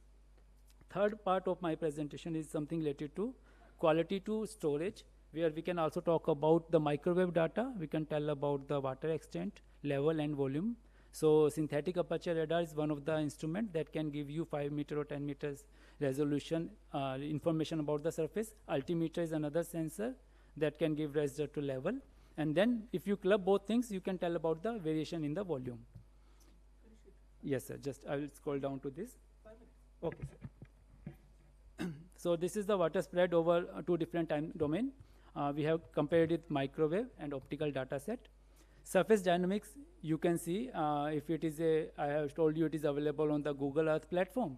So you can monitor every 10 days or 5 days. So how the surface is varying over time, that can be used and can be converted into the volumetric variation. Similarly, if you want to see the water dynamics, it's your Null Rover century only. Here we have analyzed data from I think October 1989 onwards. So this red color is the area that has permanently been lost. Apart from that, 100% increase is in the area is the green region. With us, I'll cut. And these are some of the water level variations over reservoir that we are doing.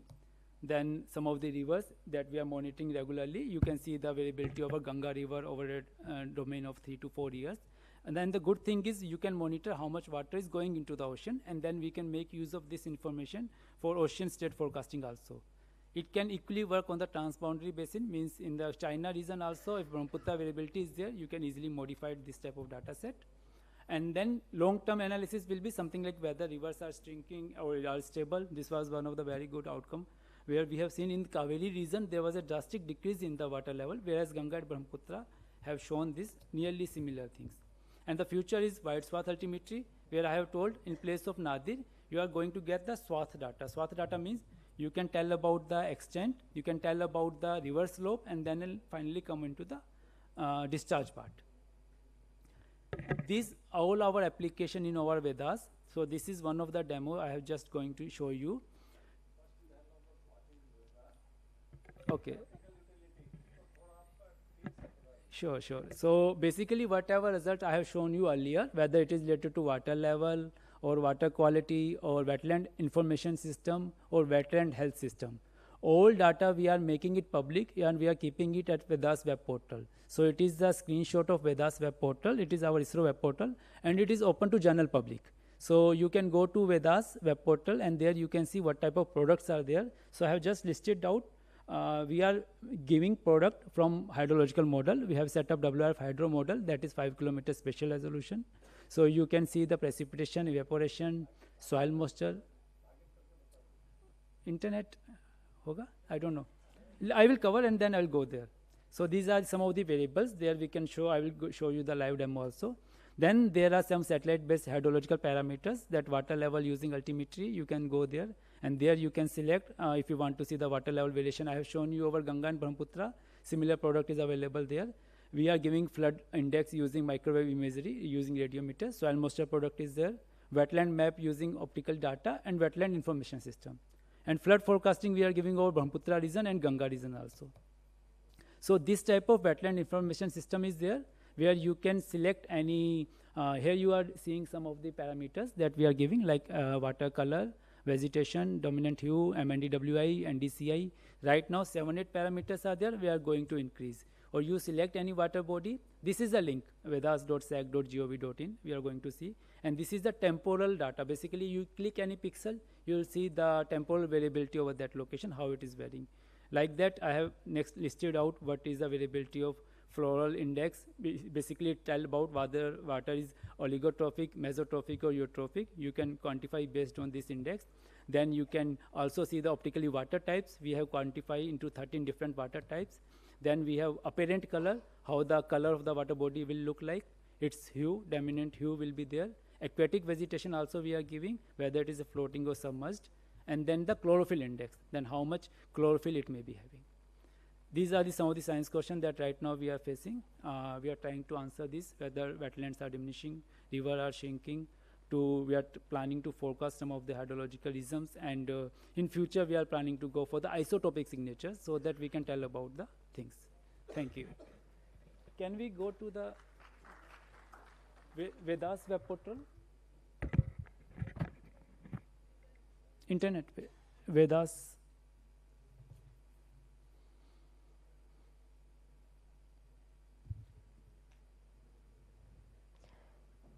Sir अभी जो demonstrate करने जा रहे हैं बहुत ही practically useful पूरा demonstration है, कैसे अलग अलग पैरामीटर को हम ऑनलाइन ही देख सकते हैं, एटलीस्ट उसका टेम्पोरल वेरिएशन देख सकते हैं जो भी वेटलैंड हम स्टडी कर रहे हैं, because there are many students who are doing the dissertation और PhD research on wetlands, right?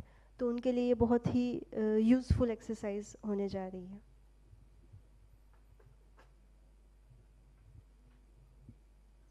So total, how many parameters can we have? Right now 7. 7 parameters. Including extent, then aquatic vegetation, chlorophyll index, turbidity index parameters are available. Apart from that, National Wetland Inventory, all atlas is available. Okay.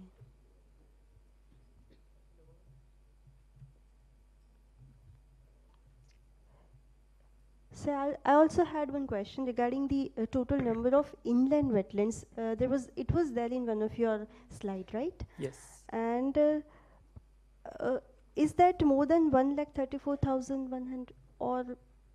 It's more than it's that. More than 1.9, I believe, million hectare. We are right now monitoring also. So that all monitoring system is there. Okay.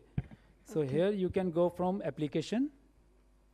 There we are having 2 dashboards. One is related to the hydrology science and application. Note this, go back. This one is hydrology science and applications. So water level related everything will be on there. Go back. Next one is wetland. Wetland means whatever inventory I have told, inventory is in this tab. Go down, go down, go down. Yes, wetland information system. Yes. Just last one. Yes. Go back, wetland information system. Second last, yes. Just click on that. So this is our wetland information system where more than 7-8 parameters are already available. Here you can see whatever right now dominant hue has been selected. So parameter you can change. Go to the parameter in the top. In place of parameter, let us go to the aquatic vegetation. Second.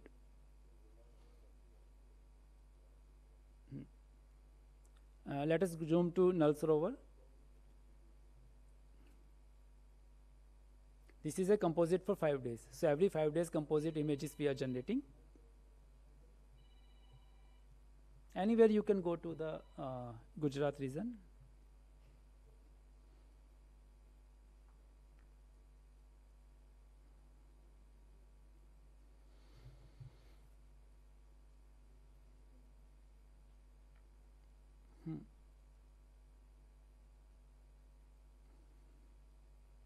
So every Sentinel-2 data, Sentinel-2 means 2A and 2B, 10 meter spatial resolution data, and within 5 days it will get updated.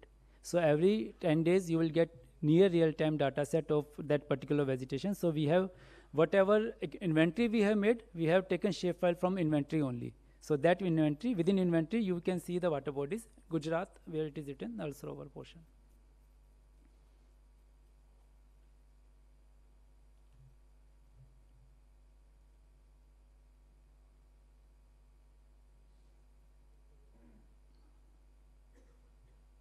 Yes. So there I think you can also click on the temporal. Analysis is temporal. Click on that any center portion. Here you have to change the scenario or make it big. Then only you will be able to see it's the aquatic vegetation, how it is changing from 0, 1 to 3. Or maybe you can select in place of aquatic vegetation any other indices you can check. Here you can see it is whether it is water, blue color, or emergent vegetation, green, then floating and submerged also. So basically from one category to another category is shifting from March 24 to January 25. So within last, obviously in monsoon season you are not going to get this optical data set, but apart from that you can export this data into text format. So within date you will able to know what was the value on that particular day. Or maybe you close this. In place of vegetation, you select any other parameter. CI you can target. Normalized difference chlorophyll indices. Or TSM. TSM will also find. This is going to give you the signature that what is the value, like how much permanently chlorophyll values was there in the center where water was there. If you go to the edges of the water body, there is this value will be less. You can also select the total suspended matter. TSM you can select. So this is the value from 0.7, 0.9. Maximum value will go up to 1. This is the indices. Close this and then select total suspended matter. Last one. Again click on some particular value.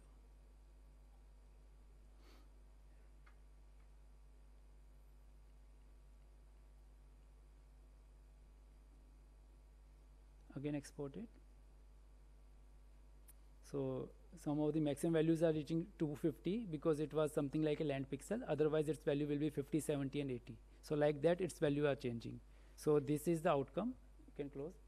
And Nal Sarovar is having so many land contamination is there. If you go to the some other big reservoir, for example let us go to Indira Sagar or so, because in remote sensing if you are going for a high resolution thing, the quality of retrieval get deteriorated. In place of that, if you are selecting some big reservoir like Indira Sagar or Ukai reservoir in MP, not smaller water bodies, smaller. Zoom out.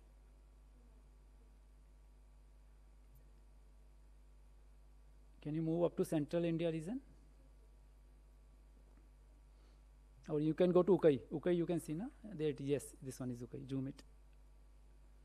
It is close to the Gujarat and Maharashtra border. No, go down. No, go down. In the right. Yes, go down. Go down. This water body. This is Ukai reservoir. You zoom it and click on the reservoir in between the, no, this right side. Yes, yes, this is full image.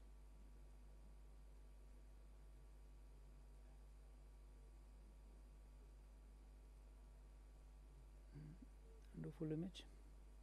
So like this, if it is a value is changing, it is a bigger reservoir, so 20, 50, 30. Whenever the values will be there, you can also export it, I believe. Some export will also come into the picture, and here you can go back up to 2018. So last 6 year data set is available. Okay, sir. Thank you. Okay, let us go back to main Vedas. Decadal change of wetlands, sir. That is not on. Here we are only having the output. Means let us click on the application, and go to wetlands. Go to wetlands. Yes. वो नहीं है. So wetlands में we have kept this data set. I'll show you. Reference you can add. Or data visualization. It will come. It is a large data set. Yes. So here you can select, sir, wetland points, wetland polygon, 1:10,000 scale, and wetland polygons up to 50,000 scale. So both is available. But decadal, yes, we are in the process. There will give you the other people a chance. Take any reason, do the minus, and then export the result.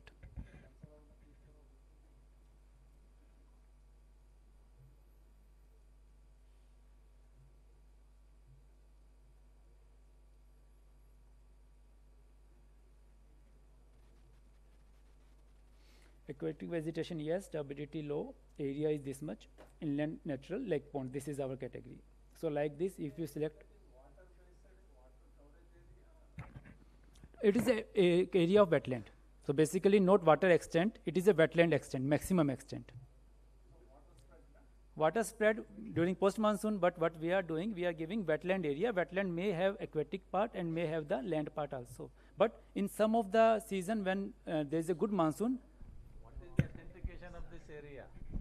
authentication means you yourself has done the ground truth thing. That's why, because we have considered all water extent up to which extent it has gone. So there, from there we are considering this area. It is not only the water extent, it is the wetland boundary. So maximum water extent, any of the monsoon it has gone. So basically based on the taste, texture, everything we are considering. Here we cannot see, but it is there in our database. So that we have taken. But Google Earth Engine, I have told, there it is some of the area, in one of the slide I have shown, there you can see every 10 days what are the extent has changed. So like that, it is planning to come into the national wetland system that we are paying. This was the one-time job, but our system will have real-time values. Okay, sir. Thank you.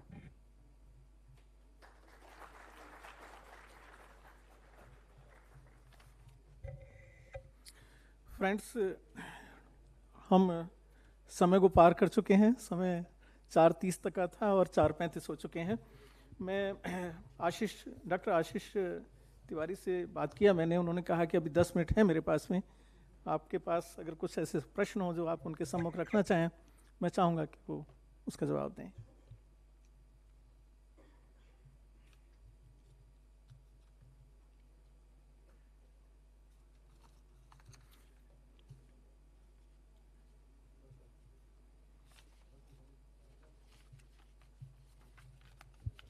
हमारे साथ doctor Ritesh Kumar भी हैं, उनको भी अभी जाना है. तो आपका कोई सवाल है तो आप उनको पूछ सकते हैं इस समय.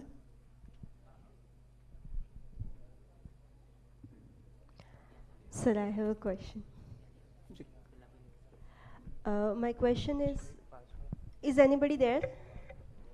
Please, please.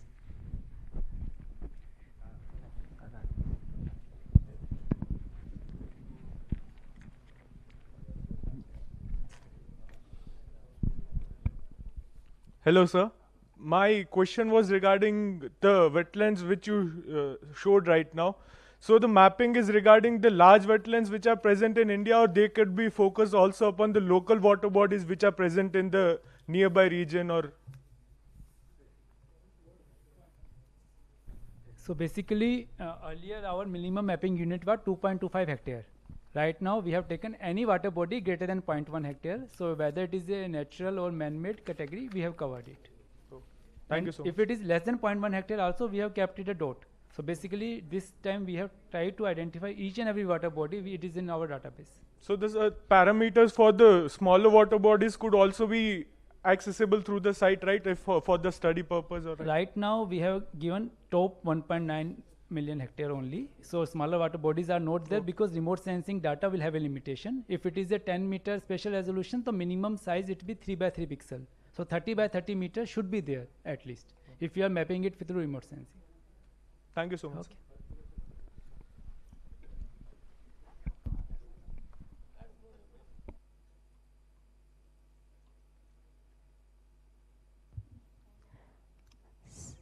Okay. If time permits, I want to ask or rather say discuss something.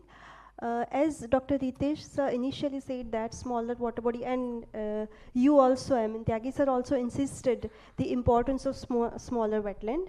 I just wanted to discuss some statistics that India has 6,64,369 villages. And we look at the अगर हम देखें कि wetlands कितने हैं, हमारा wetland portal जो है India का, उसके according wetland, inland wetland की मैं बात कर रही हूँ, 1,34,110. और अगर आप updated आंकड़े कह रहे हैं शरद सर, वो इससे करीब करीब I think 1.5 लाख से ज़्यादा नहीं होंगे, है ना, inland wetland. और ये दोनों ही आ जाते हैं fresh water and man made.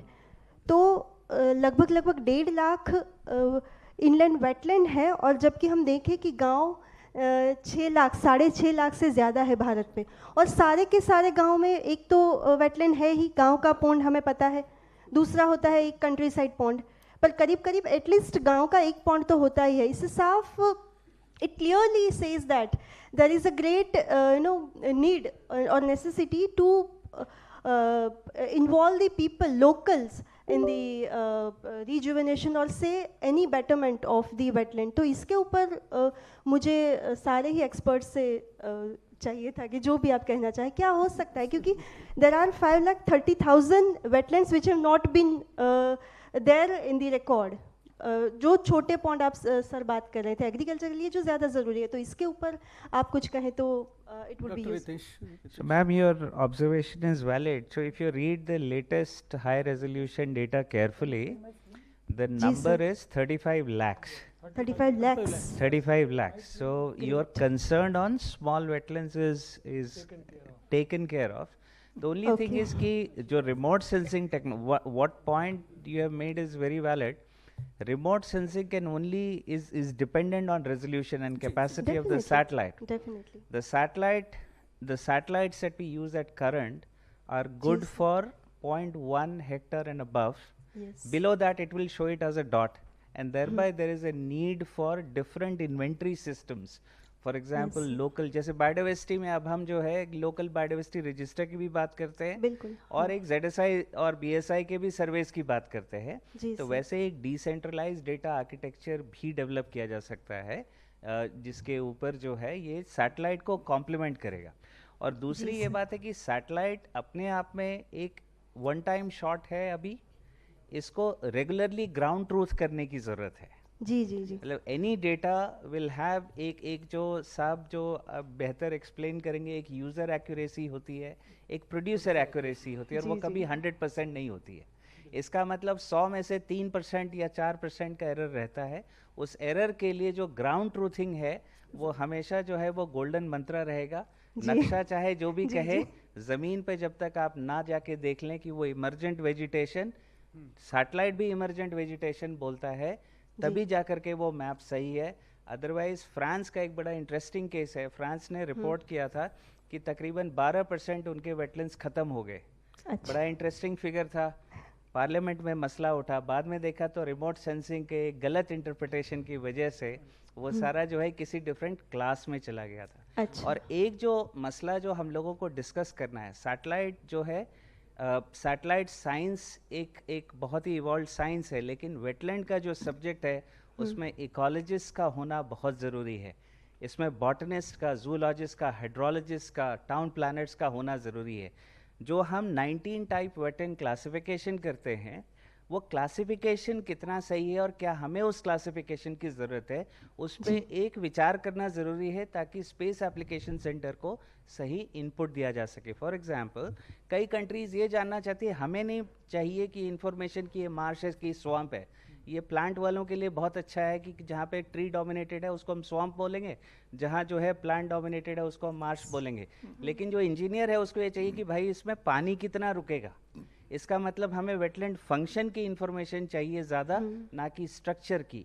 इसलिए different countries have adopted different classification systems for their purpose. And remember, inventories are propose to be used, और यूजर जो है वो वेटलैंड कम्युनिटी है। तो यहाँ पे वेटलैंड कम्युनिटी को स्पेस एप्लीकेशन सेंटर को बताना पड़ेगा कि साहब मेरा मकसद मैनेजमेंट है, मैनेजमेंट में हमें ये 10 चैलेंजेस हैं, अब आप इसको सॉल्व करके हमें एक क्लासिफिकेशन सिस्टम दीजिए और एक नक्शा दीजिए जिसको हम यूज कर सकें। Thank you very much, sir, for explaining the intricacies how things can be implemented. Please, sir. Madam, हम समय से चूँकि आगे निकल रहे हैं, मैं डॉक्टर रितेश कुमार को धन्यवाद देना चाहूँगा, director wetland international south Asia office को। और उन्होंने किस तरह से टर्मिनोलॉजी को इम्पॉर्टेंट बताया, महत्व की है, टर्मिनोलॉजी महत्व की है, हम सभी के लिए है। और अगर हम उसकी परिभाषा को नहीं ठीक से समझ रहे हैं, किसी भी शब्द की, साइंस के लिए बड़ा इम्पॉर्टेंट है, महत्वपूर्ण है कि उसकी डेफिनेशन क्या हो। डेफिनेशन हमेशा इम्पॉर्टेंट रही हैं साइंस में, और काफ़ी सुधरती रही हैं बार बार, और समय के साथ साथ वो बदलती रही हैं। मैं देखता था, जब पढ़ता था कभी, तो स्टैटिस्टिक्स की डेफिनेशन इतनी बार सुधरी है कि वो आज भी फाइनल नहीं है। और यहाँ जब पॉलिसी मेकर्स की बात आती है तो वो उसको अलग तरह से डिफाइन करना चाहते हैं, चूँकि बहुत सारा सवाल इम्प्लीमेंटेशन का है कि ग्राउंड पे किन किन चीज़ों की ज़रूरत है। एक फार्मर जो है वो वेटलैंड को किस तरह से समझता है, एक जो फार्मर नहीं है, जो सिटी का आदमी है, शहर का आदमी, वो वेटलैंड को कैसे समझता है। इसलिए अलग अलग डेफिनेशन को उन्होंने समावेश किया है गवर्नमेंट ने।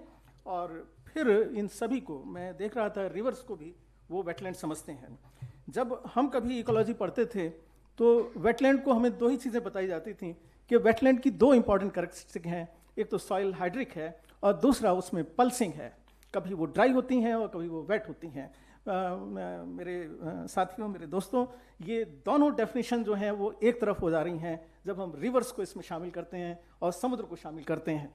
ये शायद प्लानर्स के लिए, और चूँकि लैंडस्केपिंग पिक्चर में आता है, अल्टीमेटली फाइनली जो लैंडस्केपिंग है वो पिक्चर में आ रहा है, तो प्लानर्स के लिए वो बहुत ज़रूरी हो जाता है। और जब गवर्नमेंट बीच में आती है, गवर्नमेंट जब रूल्स और रेगुलेशंस को बनाती है, तो हमें उन सारे कंसर्न को, जो अलग अलग तरह से उसको परिभाषित कर रहे हैं लोग, उनकी सभी की परिभाषा को हमें ध्यान में रख के फिर हमें पॉलिसी बनानी पड़ती हैं। तो जो डॉक्टर रितेश कुमार ने जो हमें काफ़ी चीज़ों को समझाया और ये बताया कि जो डेफिनेशंस हैं, डेफिनेशन के हिसाब से हमें जो हमारी वाटर बॉडीज़ हैं, वेटलैंड हैं, उनको समझना पड़ेगा और उनके रख रखाव को हमें उसी तरह से, और उसके मैनेजमेंट को उसी तरह से हमें देखना पड़ेगा। उन्होंने जैसा बताया कि गंगा के किनारे पे, जो गंगा का किनारा था जहाँ पानी भरता था, गंगा का फ्लड प्लेन्स था, वहाँ फ्लड प्लेन में हमने ट्रीज़ का प्लांटेशन किया है। मैं उसी एरिया से आ रहा हूँ दोस्तों, मैं गंगा के किनारे ही मेरा गांव है, छोटा सा गांव है। और मैं जब देखता हूँ बिजनौर से, और जब मैं चलता हूँ गंगा के सारे सारे सारे सारे, और मैं बुलंदशहर की तरफ जाता हूँ, इतना प्लांटेशन हुआ है। मैं आपको कह सकता हूँ इससे बड़ा यूकलिप्टस के डायमीटर है वहाँ पे, इससे बड़ा है, मेरे ऐसे नहीं आते हैं हाथ में। और सैकड़ों लाखों का जंगल है, बहुत बड़ा जंगल है। तो वो सही है उनका कहना कि वो एक्चुअली बफर जोन होना चाहिए था। जितना भी हमारा हर्बीवोर था, मैं आपको अपना एक्सपीरियंस शेयर कर रहा हूँ, चूँकि वो इस कंटेक्स्ट में है थोड़ा सा, वहाँ एक भी हर्बीवोर नहीं है उस पूरे जंगल में। वो चूँकि वुडलैंड बन गया है, पूरा वुडलैंड बन गया है। जंगल जो है वहाँ शुरू होता है जहाँ वो यूकलिप्टस फॉरेस्ट डिपार्टमेंट ने नहीं लगाया, वो वहाँ जाके शुरू होता है जहाँ हरिहर बाबा का धाम है आगे जाके बुलंदशहर के पास, वहाँ वो यूकलिप्टस नहीं लगा। वो क्यों नहीं लगा?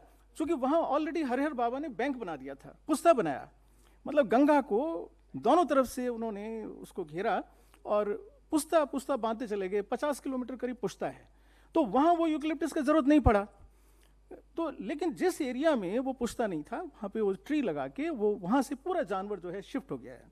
तो ये बहुत बड़ा हमारे लिए एक सबक है कि हम जो वेटलैंड है उसको किस तरह से हम समझते हैं और उसको हम किस तरह से उसकी संरचना को समझ के उसको किस तरह से मैनेजमेंट में लेते हैं। मैंग्रोव्स का उन्होंने एग्जाम्पल दिया। मड फ्लैट्स बहुत इंपॉर्टेंट हैं। मड फ्लैट्स में काफ़ी कुछ हमारा फौना है, उसको कैसे हम रक्षा करें। वहाँ पे मैंग्रोव्स लगा रहे हैं हम, तो हमें वहाँ की जो सिस्टम है उसको अच्छी तरह से समझना होगा और हमें वेटलैंड्स को उसी तरह से ट्रीट करना होगा। डॉक्टर आशीष तिवारी उन्होंने जो मॉनिटरिंग का जो मेथड बनाया, लोकल मेथड है, कोई भी उस क्वेश्चनर को देख सकता है और उस क्वेश्चनर में अपने डाटा को लेके और एक डाटा बैंक तैयार कर सकता है। बहुत अच्छा काम किया है और उन्होंने एक तरह से इवैल्यूएशन को क्वांटिफाई कर दिया है, ये क्वांटिफिकेशन कर दिया है कि भाई किस तरह से हम उसको डाटा को क्वांटिफाई करें। ये तो क्वालिटेटिव चीज़ें हैं, बहुत सारी वाटर क्वालिटी है, it is a qualitative matter, but when it comes to quantitative quantification, तो वो क्वांटिफिकेशन का काम है। और जो डॉक्टर शरद चंद्रन है, उन्होंने बहुत अच्छी तरह से रिमोट सेंसिंग को किस तरह से किया है। आप दूर बैठ के अपने तालाबों को, अपने वेटलैंड को आप समझ सकते हैं और उस पर आप काम कर सकते हैं। अपने वेटलैंड को तो आप देख ही सकते हैं, लेकिन दूसरों के वेटलैंड को देखने के लिए भी सिस्टम्स हैं कि भाई चलिए मेरे अपने गांव का तो तालाब इस तरह का है, पर बाकी लोग क्या कर रहे हैं वो भी आप देख सकते हैं। वो सिस्टम भी उन्होंने डेवलप किया है। दोस्तों, हमारे ये तीनों जो एक्सपर्ट हैं, दूर दूर से आए हैं, हम उनको अपने हृदय से धन्यवाद देते हैं। मैं 5 मिनट लूँगा आपका, ज़्यादा नहीं लूँगा। मुझे एक अपॉर्चुनिटी यहाँ पे दी है, हालांकि मुझको यहाँ सिर्फ मॉडरेट करने के लिए बोला गया था, लेकिन मैं यहाँ पे खड़ा हूँ आपके सम्मुख और मैं उस एरिया से आ रहा हूँ जहाँ पे वेटलैंड ही है। मैं गंगा के किनारे, उत्तर प्रदेश में मेरा गांव है, और जो इन्होंने साहब ने बात की अमृत सरोवर की, और बहुत अच्छा काम यूपी में जो अमृत सरोवर का हुआ है, मैं उससे भी वाकिफ़ हूँ। मैं करीब 5-6 ज़िलों में घूमा हूँ। पिछले 8 साल में मैं रिटायर हो चुका हूँ, बिल्कुल फ्री हूँ, और मैं इसी इरादे से घूम रहा हूँ गांव में कि आखिर ये जो सिस्टम है ये कैसे काम कर रहा है। हम यहाँ पे बहुत बातें कर रहे हैं, बहुत अच्छी चीज़ है, दूर बैठ के हम चीज़ों को मॉनिटर कर सकते हैं, बहुत अच्छी चीज़ है, लेकिन मैं तो गाँव में ही बैठा हूँ, खुद बैठा हूँ। मैं अभी, मैडम ने सवाल किया, मैं आपको ये बताना चाहता हूँ, मेरी कुछ ऑब्जर्वेशंस हैं। मेरे गाँव में 20 तालाब हैं, करीब 22 तालाब हैं, सब तालाब सूखे पड़े हैं, ड्राई हैं। वो शायद उनके नक्शे पे भी नहीं होंगे। मैं समझता हूँ कि इसरो के नक्शे में चूंकि पानी नहीं है तो शायद वो वेटलैंड भी नहीं होगा। और वो सारे तालाब सूखे क्यों हैं? मेरे मस्तिष्क में, मन में ये सवाल वर्षों से घूम रहा था, क्यों है ऐसा? ये कभी भरते थे, जब बचपन था और हम पढ़ते थे तो भरते देखा था मैंने तालाबों को, लेकिन कहाँ से भरते थे, कैसे भरते थे, मुझे नहीं पता। दोस्तों, मैंने अपने तालाबों को पकड़ा, 20 के 20 तालाबों को पकड़ा, और मैंने ये देखा कि वो सारे तालाब एक लाइन में हैं। मैं शेयर कर रहा हूँ आपसे, आप एक तालाब को नहीं देखिए, अब तो आप बहुत सारे तालाबों को देख सकते हैं, यहाँ बैठ के देख सकते हैं। मैं देखना चाहूँगा कभी इसरो की इस इमेज को। मैंने देखा कि एक तालाब, दूसरा तालाब, तीसरा तालाब, सब जुड़े हुए हैं आपस में, और जुड़ के वो जाते कहाँ हैं? मैं 25 किलोमीटर चल के मैं गंगा के किनारे पहुंच गया। वहाँ चांदपुर एक तहसील है, वो चांदपुर का बड़ा तालाब जहाँ से वो भरते थे। कभी गंगा का पानी, जब भी गंगा में फ्लड आती थी, वो चांदपुर का तालाब भरता था, और फिर एक एक करके वो सारे तालाब भरते चले जाते थे, और आखिर में मेरे गांव के वो 20 तालाब भरते थे। और 2 लाइन में है, गांव बीच में है, एक लाइन गांव के इधर गई है उत्तर में और एक दक्षिण में। जब से हमने गंगा पर पुल बांधा और बीच बीच में हमने इमारतें खड़ी की, वो दोस्तों गंगा की वो बाढ़, जिसको हम बाढ़ तो कहते हैं, पर वो बाढ़ थी, वो पानी था जो हमारे तालाबों को उपजाऊ बना रहा था, वो बंद हो गया है। अब वो पानी नहीं आता, अब हमारे तालाब सूखे रहते हैं। तो ये जो मॉनिटरिंग की बात है, मॉनिटरिंग अपने आप में बहुत इंपॉर्टेंट है, पर दोस्तों हम ये तो सोचें, ये तो देखें कि आखिर ये जो तालाब हैं, इनमें ये कितने ऐसे तालाब हैं जिनमें पानी नहीं है, और वो है नहीं तो क्यों नहीं है? मतलब हम मॉनिटरिंग क्या करेंगे? अगर पानी नहीं होगा तो मॉनिटरिंग करेंगे क्या? ये बड़ा इंपॉर्टेंट इशू है। और मैं आपको बताऊं, वो तालाब धीरे धीरे 10-8 साल हो गया, मेरे देखते देखते, पर पिछले करीब 300 साल से उनमें पानी नहीं आया।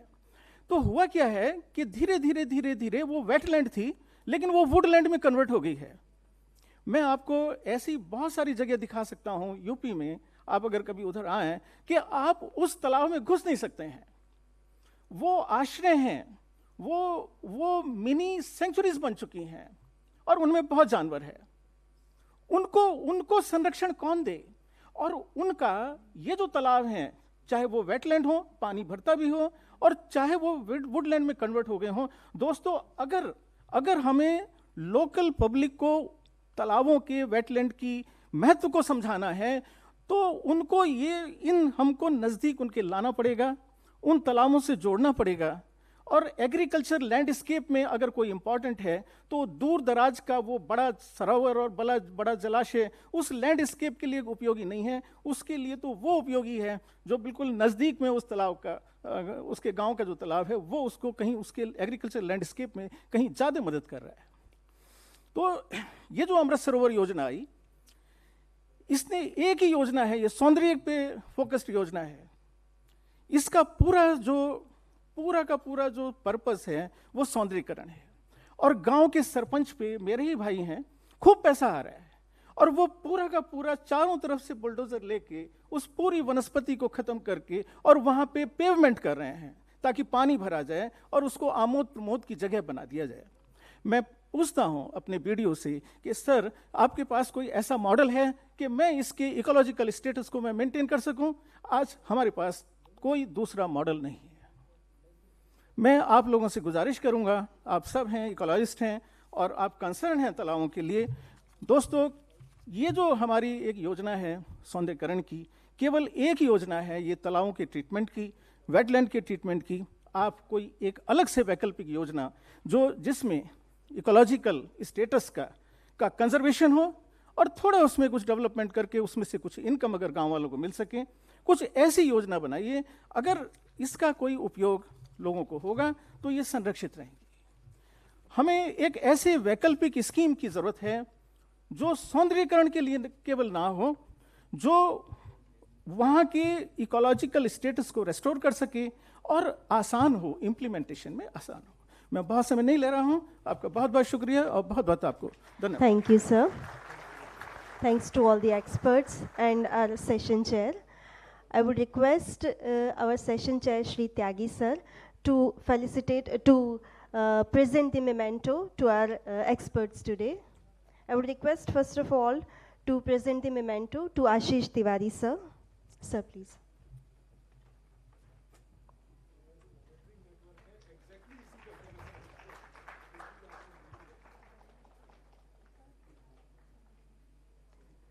I would request sir to present memento to Dr. Ritesh Kumar sir, Director, Wetlands International South Asia Office. Would again request Tyagi sir to present memento to Dr. Sharat Chandra, Scientist from Space Application Center, ISRO.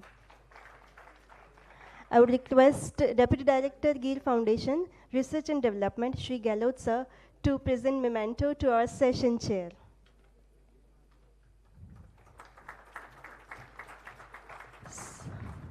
Thank you, sir. Thanks to everyone. We have a 10-minute break and we'll assemble again here. Tea break के बाद हम यहीं पे फिर से हमारे तीसरे technical session के लिए इकट्ठा होंगे.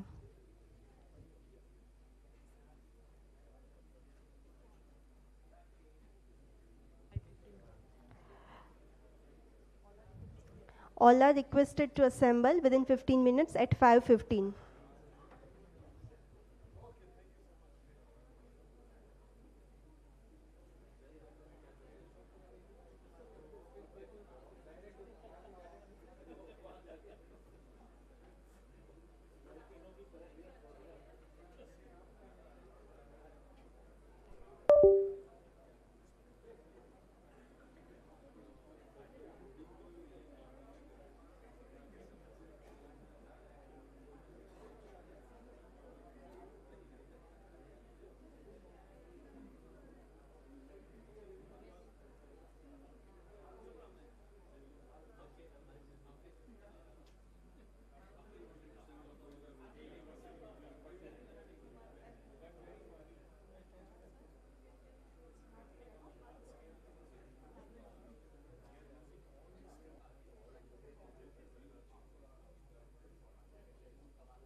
We are about to begin our third technical session. With this, I would also announce that હું આપ બધાને વિનંતી કરીશ કે તમારી કીટમાં જે પેનડ્રાઈવ છે એ ખાસ જોજો. આ વખતે અમે પેનડ્રાઈવમાં વેટલેન્ડને લગતું ખૂબ બધું મટીરિયલ અલગ અલગ વિષયો પર જેની પર આપણે ચર્ચા કરવા જઈ રહ્યા છીએ એ વિષયોનું એના ટેકનિકલ પેપર્સ રિપોર્ટ્સ જે પણ અવેલેબલ છે એ બધું જ તમને એમાં આપવાનો પ્રયત્ન કર્યો છે. એની સાથે સાથે ગીર ફાઉન્ડેશને જે બર્ડ્સ પર ડોક્યુમેન્ટરીઝ બનાવી છે ક્રેન પર ડોક્યુમેન્ટરીઝ બનાવી છે એ પણ તમારી પેનડ્રાઈવમાં આપી છે.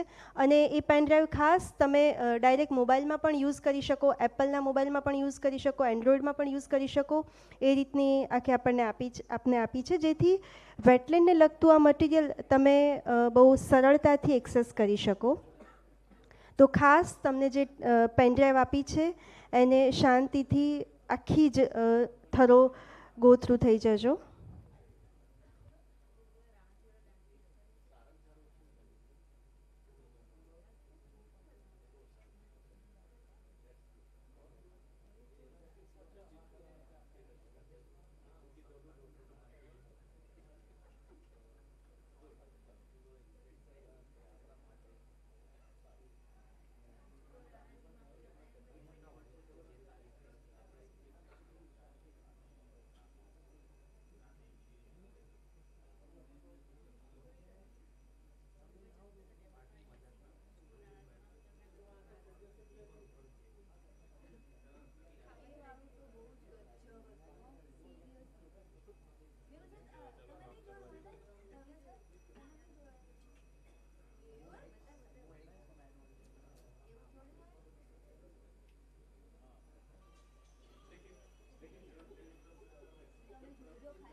With this, we are going to begin our third technical session.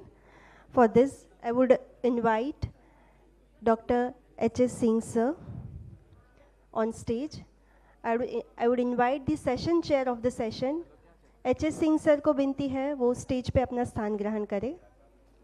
मैं इसी के साथ साथ हमारे इस सेशन के दोनों स्पीकर्स, दोनों एक्सपर्ट्स को भी इनवाइट करना चाहूँगी. Doctor Vikrant Jain, professor IIT Gandhinagar, please take your seat.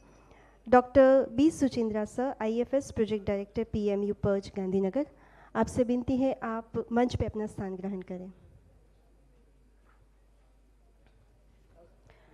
Dr. H.S. Singh sir is a retired Indian Forest Service officer of Gujarat cadre. During his tenure in Forest Department of Gujarat, he has served various capacities, that is DCF, 2CF, CCF, APCCF, and finally he retired as PCCF Wildlife. For his meritorious contribution in forest and wildlife conservation and outstanding publications, he received several awards and accolades.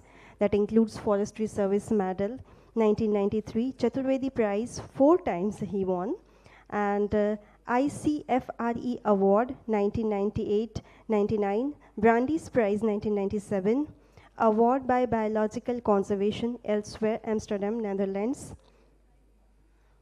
While serving as CF at the Marine National Park and Sanctuary in 1993 to 1994, he provided professional leadership for conservation of coastal environment. He standardized plantations techniques of various species of mangroves. He provided a momentum to the mangrove conservation by improving capability of local fishermen and staff. Sir's second inning after retirement seems more hectic. Sir is member of several committees, that is National Board of Wildlife, member of National Technical Committee on Mangroves, an expert advisor on mangroves, consultant of the team India-Canada Environment Facility, member of high-level delegation of Government of India, MOEFCC, to study the coral reef conservation and management, Gujarat State Board of Wildlife, Gujarat Coastal Zone Management Authority, and Gujarat Biodiversity Board. So I would request Sir to take the session forward. Sir, please.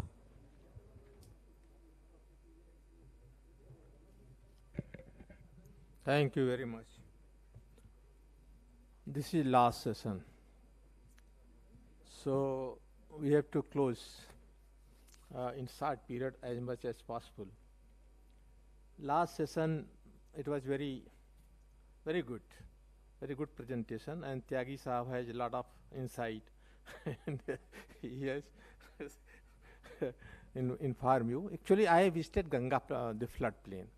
The floodplain scenario is everywhere, not only in his village, entire, because the flow in the Ganga, now it is Kumbh season, so the Ganga flow is continue. Otherwise, in summer, you can cross Ganga, Allahabad, Banarsi, any place. There is no, there is because most of the rivers, they are almost, they are not saying perennial is also a question. Now, in this session, we have 2 speakers. Dr. Vikrant Jain and Dr. B. Suchindra. I will request each of them to make presentation in half an hour, and next 5-10 minutes for the discussion. So first I request Dr. Vikrant Jain to make presentation, please.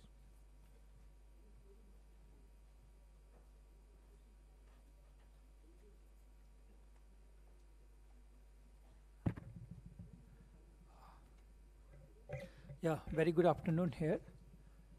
So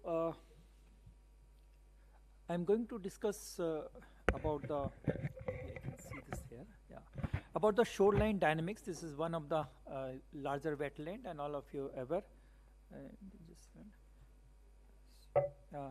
So how can I change the slide, or have to wait? Okay, this slide. So all of you are aware that Gujarat coastline has the largest coastline of India.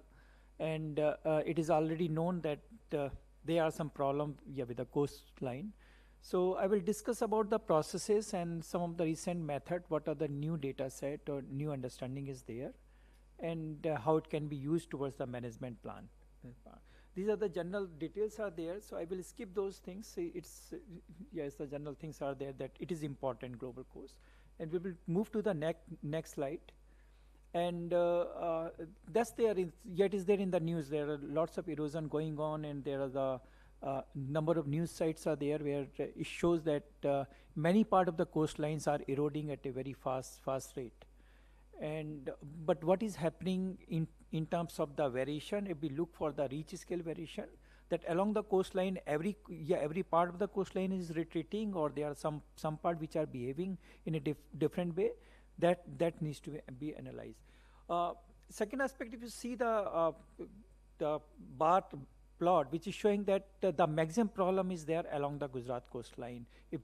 When you look for the western part or eastern part of the coastal regions, it is the Gujarat coastal line which are facing the maximum amount of the problem. So the orange color indicating that they are retreating at a faster rate, and then blue colors indicating they are stable, and green color that some of the parts they are even accreting, the lines are there. Next one, please. So first let's discuss about that, what happens about the coastal erosion and what are the major factor which is there. So coastline is defined, it is a unique intersection between the atmosphere, ocean as well as the land surface, and thus the process is governed by two main component. One is the sediment coming by the river system. It is distributing the sediment there on the coastal regions, and there is a wave energy which then distribute that part. If the wave energy will be more, there will be more and more erosion in the system. But if the sediment supply will increase into the system, then we will have more deposition or accretion there. So it is a balance. Wave energy is, on the other hand, is governed by this, how much is the wind energy is there, what is the contact between the wind energy with the waves, and it will make an impact. Why I'm saying those things? Because in the next few slides there is a more impact about the climate change, mean sea level change, all of you are aware. But there are the few components which then directly affect this part. If the wind energy will be more, then this energy will be transferred to the wave energy, and then the erosion enhanced will be more in the part. Next one, please. And so, these are the details are there. The waves are generated somewhere inside the ocean where the circulatory motions are there. And when it reaches close to the coastal region, then something was called as the wave base, which is the what is the wavelength and half of the wavelength is we take the circular pattern, then half of the wavelength is the wave base. So if the wave will collide with the surface and the wave base will get stabilized, then this wave will start taking the shape, and we will getting the shape of this of the wave height. So in the interior part, the wave height will not be significant, but once it reaches close to the coastal area, wave height increases. It depends that at what velocity the waves are coming, and second thing, at what slope it is coming is there. If the coastal regions are much more steeper, then the wave height will be steeper in this part, and then the erosion process will enhance in the case. Second slide. The second component is that sediment which is coming by the river system. If the sediment supply will be reduced, it will be trapped by the processes, then of course with the same amount of wave energy, we will have more and more erosion of the system. So with this understanding, we will see that what is happening along the coastal area of the Gujarat region. Next one, please. So there are a number of papers on the river system, and there is a need to integrate. In fact, most of the studies in the coastal part remain focused only on the coastal regions, but there is a need to study or link the river processes, that what is happening in the interior part. So the interior part, there are the different studies are there. One thing is that because of the urbanization, deforestation, sediment supply has increased from the hill slope, but that sediment supply is not reaching to the coastal areas because of the dams and then the barriers which is there. And the recent paper has suggested around 70 to 90% of the sediment has been blocked in this area. So there is a significant amount of reduction of sediments on the coastal areas of the Gujarat. Next one, please. And so that was the one aspect of the sediment supply. Second aspect is the sea level change, and all of you are aware that it's increasing. But this increase is not that significant in terms of the modern day processes. It will take more time. It will take 100 years to be a really significant in terms of the label part. The rate is there in millimeter per year. These are the rates we have for the different parts, and also global rate, which is around 1.7 millimeter per year. Next one, please. And this is the curve, which is again showing the rates are there in the form. Oh, this one. Okay, thanks. Next. Thank you. So these are the plots, and then further you will see that the rates are increasing. It's fine, it is well known. And there are the two components. One thing is that the glaciers are melting at the faster rate because of the temperature range. So the blue line below one is indicating that amount of glacial melt is increasing. Second thing is the thermal expansion, because of the temperature, the whole water volume is also expanding, and that is also contributing the part. So there is a two ways the processes are going on, and all the processes ultimately will be affected in the coastal regions. Till now the effect is not that much, but the future projections and shows a very grim condition. So future will be much more difficult, and we have to be prepared. But for that preparation, there is a need to understand what is happening in the present day systems, and that again I will highlight this part.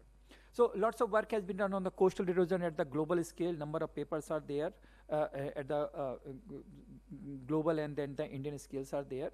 And what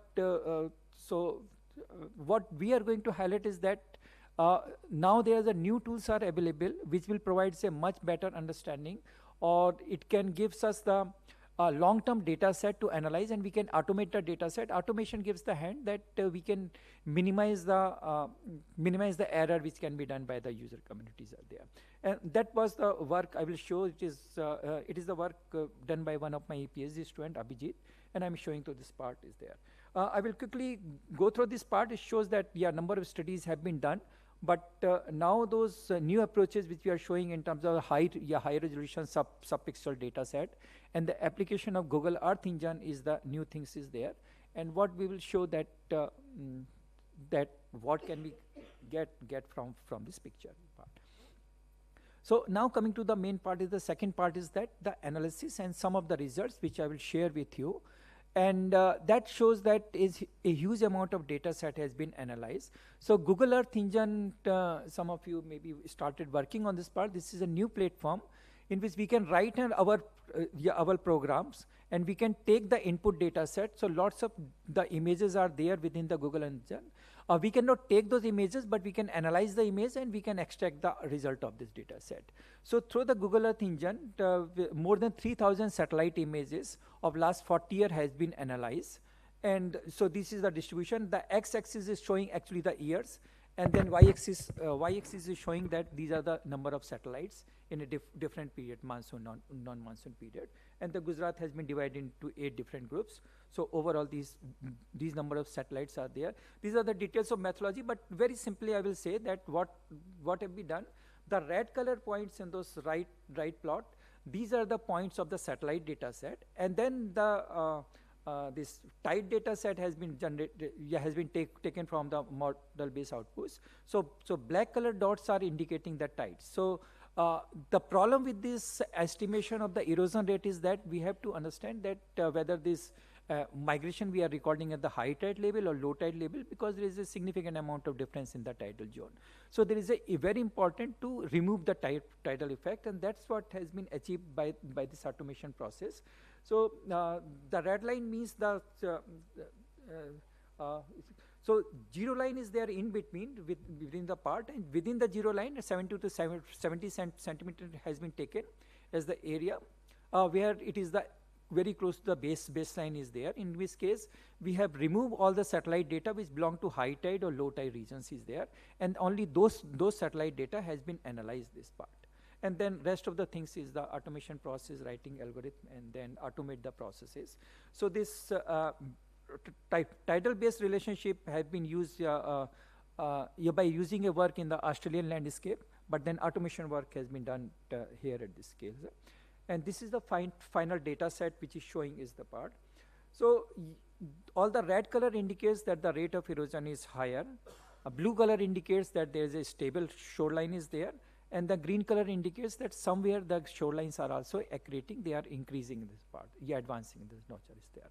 So in the first slide also shows that this kind of information is there, but now with this of the data set, and the right hand color indicate that on the y-axis there are the number of reaches, there are the more than 200 reaches is there, and the number of reaches when the red color is dominated, it is much more dominated the erosion process there, but there is a mix of red and green, which means indicate that all parts are not eroding at the same rate. There is a variation, and we have to apply the different methods towards the management of this plant. So those 5 and 6 slides actually indicates that what are the details we can get now. The part. This is the southern Gujarat regions. Coastal line is there. If you see the most left-hand bar plot, this is the approximation of the last 30-year time period. Red color peaks indicates the erosion is there, that is known. But we can also find out that what has happened in the last 10-year time period. So first was the 1990 to 2000, then the second column is 2000 to 2011, and the third column is 2011 to 20. So you can see the colors are different in this part. Oh, sorry. So the colors are different in the parts. What does it indicate? That even though some of the coastlines are retreating at the face, or if we take a total average, they are retreating, or there is the erosion process there. Not every time they were retreating the pass.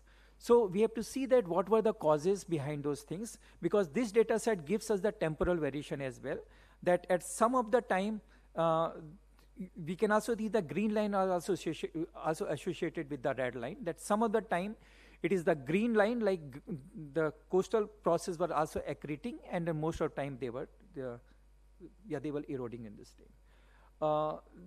This is much more interesting data set. The top part, again, which is close to the Narmada part is there, and then top part is that northern part of the Narmada confluence, and downstream part is there. So top part of the Narmada, if you will see, first part is the average, which is showing a combination of red and blue, which means that most of the shorelines are retreating at a faster rate, but blue lines are showing the stable. That is the average 30-year time period. But the other 3 plots, which is showing that one case, it is the red line which is dominated. It shows that 1990 to 2000 there was a much higher rate of erosion was there, but in the last 20-year time period, green lines are dominated. It means there is a reclamation of the coastal lines which is happening in these places. So there is a 2 set of processes happening within this part. Overall overall it is still showing there is a dominance of the erosion processes, but we can see that at the different time period, different processes were then dominated part is there. And this is the automation process there, because in this your whole exercises, the whole coastal area has been divided by the 100-meter level. So at every 100 meter, data has been collected, and that has been plotted, and this is here the part. At the lower part, south of the Narmada, we see there is a more amount of erosion is there. So there is a spatial variation, there is a temporal variation is the data set. Further in the south, in the Saurashtra regions part, there is a much more green line dominated. It means that there is a lot more deposition processes there, because there is a low amount of the energy is there, and that also shows that the temporal variation. If we see the top part, the green lines are there in the top of the column, but the last column is indicating the red line, which indicates that in the recent 10 years, the erosion process has also started in this part. So there is a dynamics associated in this part. It is not static that one thing is happening, but there is a difference in the process happening in the part. So in the southern part, it is Inaugural area, it is the stable regions. So I will go fast on this part, and so mostly it is a very stable part. There's not much of the dynamics there. Further in the area of the Kutch, there is a similar kind of dynamics which is there. So in the last, I will then summarize those things, that how can we use that understanding. So it has also been verified at some of the field site to see that where the erosion was happening, it was there. So whatever has been recorded, it was found in the field. How to apply the data set is last 4-5 slides I will highlight that, okay, we got an understanding. These are the new set of understanding about giving the temporal variation.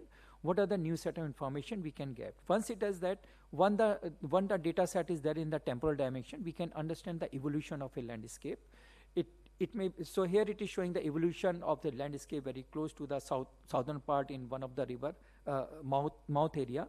But same kind of thing could be applied to any of this, any part of the coastal region, and we can understand in the last 30 years, in fact 40-year time period, how the things have evolved and where the erosion was faster, where the deposition has taken place, and these kind of data set will give that data set. We'll get the part. Second thing is that there are the number of the application has been taken is, and one of the remedial measures is that maintaining the sea walls. And this data set is showing first three part where this the field photographs satellite-based data set is there. That shows in 2004, 8, and 13 there are the different erosion rate was there. And this line is indicating that when the sea wall was not there, erosion rate was faster.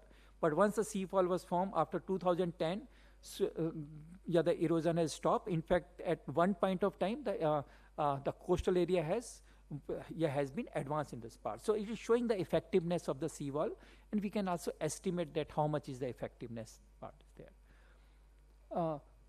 Third is, of course, then once the landform has changed, we cannot directly measure the things, but once we have the temporal data set, we can estimate how much damage has been, and we can quantify the changes. And last thing is that, which is the most important part, that what is the role of mangrove in terms of the management of the shoreline. And that, and this data set showed a very clear role, and the very significant role of the mangrove is there. If the Corey Creek figure is there in the lower part, the red color dashed line is the plantation of the mangrove regions. And you will see that where the mangrove was there, where the dynamics is not there. So the blue lines are indicating the older position of the coastal line, and the red lines are indicating the new position is there. So where the Corey Creek is written on the west side, you can see there is a significant amount of erosion. There was no mangrove is there. But on the red part, where the red mesh is there, you can see that the lines are very close to each other. There's not much erosion which is happening. And in fact, there is a deposition happening because blue is now changing to the red line. Same thing is that the same place in the Dante place, we got the similar reasons, that where the mangrove forests are there, they're showing that the erosion has been significantly affected and it has been stopped that part. So that was the major understanding, and the headlines are there, that with the automation processes, we can develop a better understanding about the spatial variation as well as the temporal variation at different reaches. So we are able to get up to the 100-meter, different reaches is there, and then temporal data is showing in the last 30-year data set, and which shows that there is a significant amount of temporal and spatial variability is there. And this is indicating that the processes are changing with respect to time, the controls are also changing, and there is a need to integrate the river basin related processes to integrate with the coastal part is there. And this kind of models, the satellite defined of shoreline maps, will also help that how to better manage the processes part is there. So that was the, some of the things are there, and I will stop my thing. Thank you.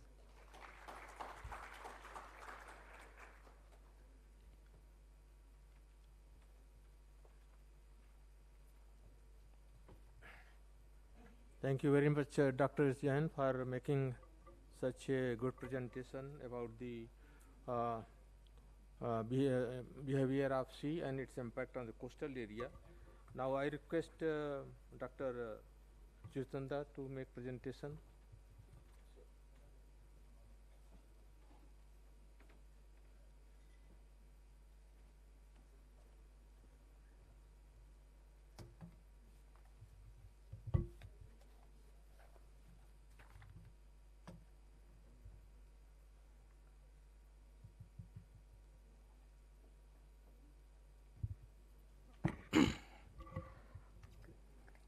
This one, no?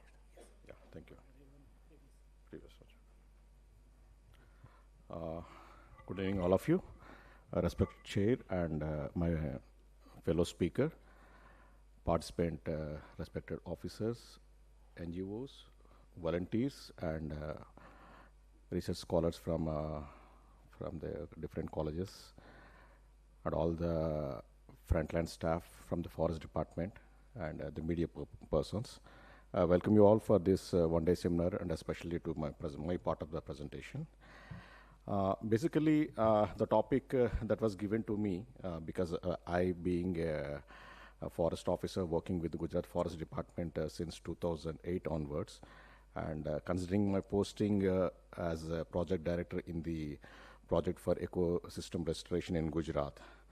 So the topic says that restoring wetlands and habitat improvement for the future, legal integration, scientific advancements, and community engagement in Gujarat under JICA-sponsored PEG project. So I'll take further into this topic. I don't go detail into the what does it means by wetland or this one. But the very fact that the wetlands are associated with water brings character of seasonality to these wetlands. Now, with this seasonality comes the words like permanent or temporary or seasonal or artificial or natural wetlands. And you have to, the seasonality is also important from the officer point of view and my fellow frontline staff, RFOs, foresters and guards, because this seasonality brings in some issues also. What kind of issues?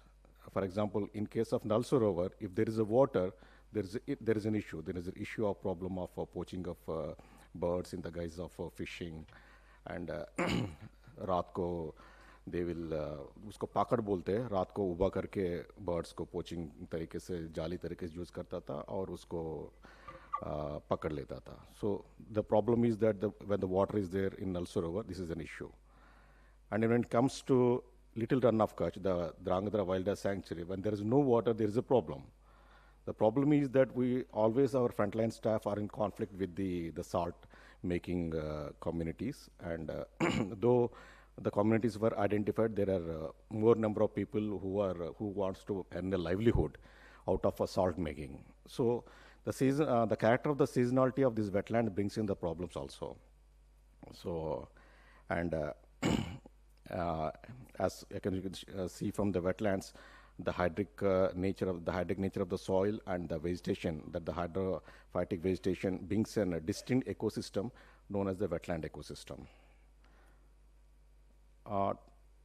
Defining the wetland definitions, I will not go deeply into the Ramsar Convention or the US Sufficient Wildlife Services, because this has been already, you have been taught since morning. Let's look into the part of Gujarat, how rich we are in the wetland perspective, and what are those wetlands which have been in the protected category, what wetlands that needs to be brought into the legal framework like that. So with 23%, Gujarat is a wetland rich state with around 22.7% of the wetland area of the country. That comes to around 17% of the geographical area of the state. And the most of the wetlands are in the coastal wetlands part, and we got a unique wetlands also, like in the form of corals and mangroves. Thanks to ISRO, and the number of total wetlands as per the 2010 data says it is 14,183 wetlands. But the ISRO, because of earlier the minimal area was 2.25 hectare, and ISRO has revised it to 0.1 hectare. So there was an increase in the number of wetlands. It has gone up to 17,613. This one, and if we look into what constitute these wetlands, the natural wetlands are constitute around 9.2%, and the inland man-made wetlands constitute around 10.4%. The major chunk is the coastal natural wetlands, which constitute around 74%, and the coastal man-made wetlands constitute around 5.7%. With this further, and out of all these wetlands, the government of India has prioritized certain wetlands. They are known as the nationally important wetlands. These are the Little Run of Kutch, Great Run of Kutch, Nal Sarovar Lake, Khijadia. Then there is Tol, Paryez, Vadwana, and Nani Kakrad. And if we further look into this, what category they fall into, Nal Sarovar, Tol, and Khijadia are declared as sanctuaries under the Wildlife Protection Act, while Charidand was declared as a conservation reserve, again under the same Wildlife Protection Act.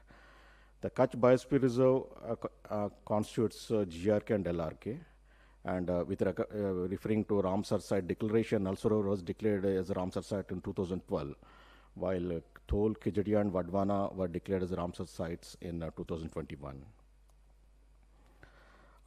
Coming to the particular the project for ecosystem restoration, this is an external aided project. External aided means the Japanese government through its organization aids certain projects in other countries. Like this, this is the third phase of our project. Earlier we got Gujarat Forestry Development Project, GFDP, between 2007 and 14. Now there were significant gains from that project because earlier the project area was mostly in the South Gujarat and Central Gujarat part, and we have covered about the objective being the forest conservation and community livelihood perspective. Now during that phase there were because of this project, we are constantly interacting with the village communities, and the number of incidences of conflict also was a little bit on the lower side. Now, 2007 to 14, the GVDP project was there. It was fine, the communities are working well. There was a lower number of illicit fellings in the forest area like that. But there was a huge gap between 2014 and subsequently. Now the Gujarat Forest Department and the Government of India has thought that why shouldn't we take the JICA project assistance to bring a project specifically for those areas which were not covered in the earlier project. So this project was launched in 21-22. And its project duration is 9 years and till 29-30. The project cost is around 1,070 crores, out of which 85% is from the JICA assistance and 15% from the government of Gujarat. We have a project monitoring unit at the state level to overlook the implementation of the project.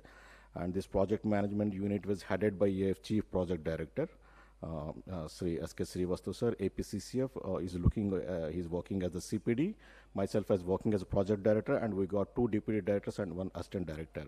We got a beautiful, well-experienced team to execute this project, and there was a time delay in implementation of the project, though it was supposed to be taken off from 21-22 onwards, but there was a time delay, and the implementation started from the present year only, 24-25 onwards. So all the works have started this year only. And to assist the PMU in execution of this project works, we have got a project management consultant, PMC, which has been selected through international bidding. There are around 5 to 6 consultancies has participated, and Patel was chosen as our consultant. And this the PMC will offer their expertise in different subjects. The PMC has got 4 international experts in the topics of coastal management and wetland conservation. We got GS and RS expert are there, 2 experts are there, and we got 1 expert who looks after monitoring and evaluation part. And the local, we got 8 local experts. One is to look after ecosystem management, community development and capacity building, grasslands part, wildlife part, ecotourism, and livelihood and supply chain development. Now these experts in interaction with PMU, with different field visits, they bring in their expertise. So this project, whenever such projects are launched, they come with a special focus, special objectives, and special activities. But the commonality is the community engagement. Whether you take the previous GFDP project or the present JICA project, the community engagement is always the commonality part. And further to make you aware of this project, the objectives of this project are in line with the multilateral agreements where India has signed with the different international organizations, and where Japan is also part of those international organizations. So there is commitment on part of both Japan and India to secure, to achieve the objective of these instruments, like convention in biological diversity, CBD is there. Then we got for climate change mitigation and adaptation efforts, we got UNFCCC framework is there. And recently, the goals set by Sustainable Development Goal, SDG, were also part of the objectives of this project. If you further go into what are these sustainable development goals we want to achieve from this project, The goal 15 speaks about terrestrial ecosystems. The goal 14 speaks about marine resources, and the goal 13 speaks on climate action. And goal 1 and goal 2 looks after the poverty alleviation and food and nutrition security part, which we want to achieve through community engagement. The project speaks about restoring and enhancing the ecosystem services. The earlier project mostly covered about the forest-rich districts of the Gujarat state, but now whatever leftover, what we couldn't touch in the earlier project, we have made a special emphasis to cover those topics in this project. So those are like ecological infrastructure development in coastal area. Under this component, we are working on mangroves, mangrove associates, and coastal shelter belt plantations. In the ecological infrastructure development in inland areas, we are working on grasslands, wetlands, and the degraded forest. And human-wildlife conflict management is also one important component of this project, because you are all aware there were increase in the leopard conflict, man-animal conflict instances in the recent past. And similarly, institutional strengthening, whatever the objectives are there, we have to enrich ourselves, our field staff, on the techniques we employ, so that they can execute, they can use those techniques beyond the project. All the 4 components have got a detailed how to execute, because this project has got a very detailed minutes of discussion, which is a 300 pages project document, and all the project interventions were delineated. Now the PMU has to just implement this project in different in different years, like batch 1 coming to 24-25 is batch 1, 25-26 batch 2, like that. But the commonality is for all the components is strategic planning, where the planning involves preparation of landscape and habitat maps. Landscape maps we are using for component 1 and 2, and habitat maps we are developing for the wildlife conflict areas. And in the participatory approach, we are working with already the JFMCs were constituted, Joint Forest Management Committees, and Eco Development Committees are there. We are going to work with these committees, and we want to rejuvenalize them, and so that the objectives of the project are achieved. The new approach is that the wetland restoration for those wetlands outside the jurisdiction of the Gujarat Forest Department, and linking JFMC with the responsible supply chain mechanism. Earlier, this part was missing. We have worked with the livelihood enhancement activities, but the supply chain mechanism was there. We want to achieve in this project, we want to develop some clusters, and we want to link with the establish forward and backward linkages between these village clusters and the market. That is the first one is the overall project objective, but I want to go to the wetland objective. It says that restoring the selected wetland sites, community participation, and mainstreaming key wetland sites which are outside the forest department. We want to bring them into the legal framework under the wetland rules, and to improve the scientific knowledge base. And how we are going to select these interventions is, one is the richness of biodiversity of the area, breeding site for the birds, what are the important ecotourism potential of these sites, and the extent of terrestrialization. And the other aspects we had considered while preparing the MOD is the current level of degradation, because the smaller wetlands, we don't have any large data on the smaller wetlands, and they are much prone to the encroachment also. But similarly, larger wetland has got larger issues. The purpose of conservation, because these are all, these wetlands are the habitats for the birds, and the people are also associated, their livelihoods are associated with them. And flood control and carbon sequestration is also an important part. And policies and programs of the government of India. For example, I have earlier stated that already government of India has identified 8 wetlands as the nationally important wetlands. So all these were taken into consideration. And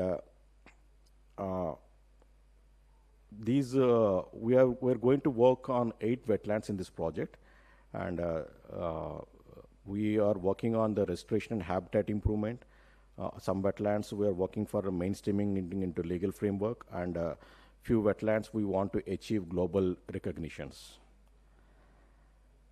The beauty of because many of these wetlands, though few are declared under the Wildlife Protection Act as sanctuaries, many of these wetlands are beyond the jurisdiction of the Forest Department.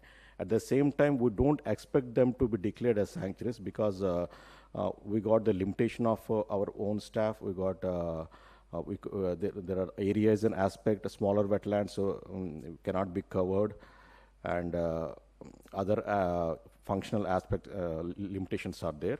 But luckily, the Wetland Convention rules have laid out the framework, and they have mentioned that there will be state wetland committees will be there, and there is a national wetland committee is there.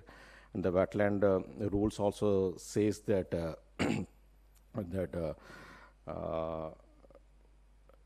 and they want to divulge the authority from the state government to the state, from the central government to the state government. And they provide guidelines how to prepare the integrated wetland management plan and how to prepare the brief document for those wetlands which are to be brought into the legal framework. And how we have chosen these 8 wetlands. These are the 3 criteria. One is the restoration and habitat improvement. The second one is the mainstreaming into legal framework. And the third one is achieving global recognition. From the first criteria, we have chosen wetlands with a large area, and those wetlands falling with the Forest Department jurisdiction with a high biodiversity value and high ecosystem services, like that one. And if the area is small, we have excluded. And if the area is not with the Forest Department, it was excluded. And if there are land disputes are there, those such land disputes were also been excluded. And for those wetlands which are to be brought into the legal framework, again, the area was taken into consideration, the biodiversity value and the ecosystem services were taken into consideration. Though here the difference is, though these wetlands are not with the Forest Department, though it might be with the Irrigation Department, but still we will be developing the integrated wetland management plans as per the wetland rules. And for the achieving global recognition, those areas with the Forest Department, with a huge large area, with the socio-cultural importance, historical importance, like for declaring as a World Heritage Site and Ramsar sites, so we have included this. Based on these inclusion and exclusion, we have included 8 wetlands, and we have the first 8 are included, and from 9 to 13 they were excluded because the reason being Toll Lake being a small area, and also it is already declared as a sanctuary. Little Run of Kutch is a recent intervention by other projects. Khijadia is a small area. Chandrabhaga, low biodiversity value, and Nani Kakrad has got a land dispute. These are our prioritized wetlands. We are going to intervene and for the achieving the objectives of the project. The one is the Flamingo City, which falls in the Great Run of Kutch of Kutch district. We got Nal Sarovar, we got Charidand again in Kutch, we got Nadabet in Banaskata, Gosabara Mokar Sagar in Porbandar, Pariyej in Kheda, Khanewal in Anand, and Vadwana in Vadodara. So the project wants to intervene in these 8 wetlands to achieve the objectives laid out in the project. I'll skip this one. And there is a provision of, out of the 1,070 crores, there is a provision of 28 crores spread over the project duration to achieve the objectives in this one. And what are the items we are going to work? I'll just go on the next slide. There are preparatory works are there where we'll make maps. We'll go for stakeholder consultation, formation of people's organizations. Then we'll prepare micro plans, and we will engage local youth from the villages to work as a community facilitator. And the other activities for the restoration and the habitat improvement perspective are the removal of reeds are there. We want to remove weeds wherever they are found. They're intervening with the ecosystem services, and bank restoration activities will be carrying out. We are going to create a raised earthen platform. This will be helpful for the birds to roost and rest, and from the sighting of the birds also from the ecotourism perspective. We want to go for plantation of native species from the food and fodder perspective, and develop a solid waste collection and disposal system. The seventh one, we are going to develop the solid waste collection for the Nal Sarovar part, and the project has a provision of 4.7 crores to establish the solid waste disposable mechanism in Nal Sarovar. And this is a major intervention in the wetland area, because there are around 20 to 30 villages in the Nal Sarovar area, and being in the following in the panchayat areas, there was no established solid waste disposable mechanism is there. So we want to develop that mechanism. We want to engage the community. We want the communities to run that mechanism on a sustainable basis. And we will be going for boundary demarcation of Nada Bait and Charidan, and livelihood enhancement activities, and ecotourism is also there. For again ecotourism also, we had identified Nada Bait as the region where we will be developing a new ecotourism site.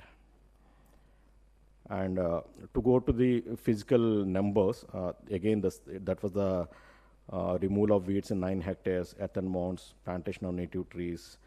Then will be one ecotourism site will be developed in Nada Bait. Integrated wetland management plans will be developed, and World Heritage Site dossier will be developed for the Great Run of Kutch, and preparation of Ramsar site dossiers for three wetlands.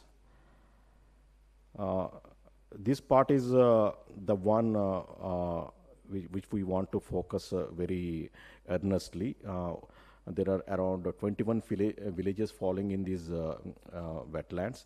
We want to prepare micro plans. There is a community development fund at the rate of 3 lakhs per each village, and we want to, each village will be having 2 self-help groups. We want to create livelihood activities, and so that they can market their products to the and earn some sustainable livelihood. And the cluster development fund, earlier it was not there. So each cluster, we got something around 35 lakhs for each cluster. So in the wetland component, we are going to prepare 2 clusters of 35 lakhs each to develop backward and forward linkages with the market. And as I said, ecotourism site development we are going to develop in the Nada Bait. And mainstreaming into legal framework, as per the wetland rules, we want to prepare a brief document and integrated wetland management plan for Nada Bait, Gosabara, Pariyej, Kaneval, and Vadvana Lake. And the third one is the achieving global recognition. The PMC team is assisting the PMU team to prepare the World Heritage Site dossier for the Great Run of Kutch, which is one of the major wetlands with high biodiversity value, and equally from the ecosystem perspective, ecosystem services perspective also. It is a site with a complex, rich natural, cultural, ancient, archaeological heritage, and we want to bring this wetland onto the world map by preparing the dossier and presenting to the government. Similarly, we are going to prepare Ramsar site dossiers for Charidan, Nada Bait, and Gosabara after stakeholder consultation and extensive data collection. So basically, these are the project interventions for the wetlands, and the centrality of this one is that the convention, the wetland rule says the wise use of the wetlands. Now, when it comes to the wise use, we have to chip in how the communities are deriving benefits out of these wetlands. Because I have seen Nal Sarovar that local communities go for fishing in the Nal Sarovar lake, and but there was some we cannot altogether restrict the use of these livelihood activities by the people. So I think this project will help to restore the faith of the communities in that it is a common asset, public asset. At the same time, the communities will be made aware that we have to protect the wildlife which are using the particular wetland as a habitat. So with the thank you for patient listening, and thank you so much.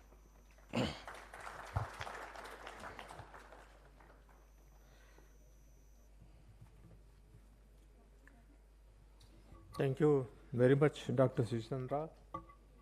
I invite questions, if you have any, please.